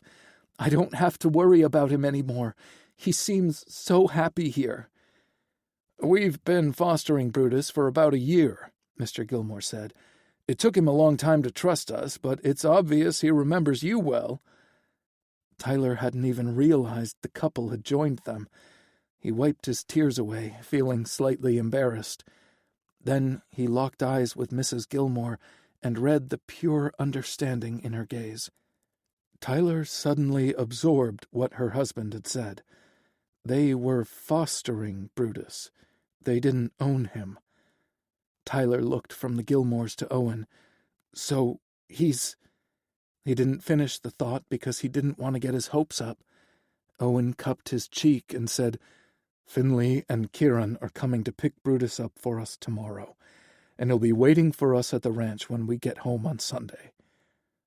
Tyler hugged Owen tightly. I don't believe it. Brutus whinnied loudly as if he didn't appreciate Tyler's attention going elsewhere. Tyler stepped back and laughed. Did you hear that, buddy? You're going to come live with us. The Gilmores led them into the barn to complete the necessary paperwork. Then they lingered a little longer to spend more time with the horse before getting back on the road. Are you sad to leave him? Owen asked, after they drove several minutes in silence. Not at all, Tyler said. I'm too excited about our weekend in Denver, and I know Finley and Kieran will take excellent care of him. He narrowed his eyes as he stared out the windshield. Kieran better not try to steal my horse's affections. Horses were drawn to him like moths to a flame. Owen laughed. I don't think you'll have to worry about that, baby. What a weekend, Tyler said. It seems like all of our dreams came true within the span of 24 hours. Owen reached over the console and took his hand. Not all of them. You're not my husband yet. They got overwhelmed every time they talked about logistics and picking a date that worked for everyone, and ended up postponing the conversation. I want a simple wedding like Cash and Nick had, immediate family only. Your family is coming to Colorado in November. My mom will be done with her real estate classes by then and could drive up. We saw what Harry could do in 2 weeks. Imagine what she can do in 3 months. "Let's get married and have even more to be grateful for this Thanksgiving," Owen said. "That simple, huh?" Owen glanced over at him with a cocky smile on his lips. "What, you want to wait another 6 years?" Tyler huffed and rolled his eyes. "I knew you were going to toss those words back at me." Owen laughed. "I waited for the perfect time. Well, what do you say to a November wedding?" Tyler started singing lines from Me and You, their favorite Kenny Chesney song. This concludes Friends Like Them by Amy Nicole Walker, narrated by Lance West. Copyright 2024 by Amy Nicole Walker. This unabridged audiobook is published by arrangement with Amy Nicole Walker and was produced in the year 2024 by Tantor Media, Incorporated, a division of Recorded Books, which holds the copyright thereto. Please visit tantor.com for more information on our growing library of unabridged audiobooks.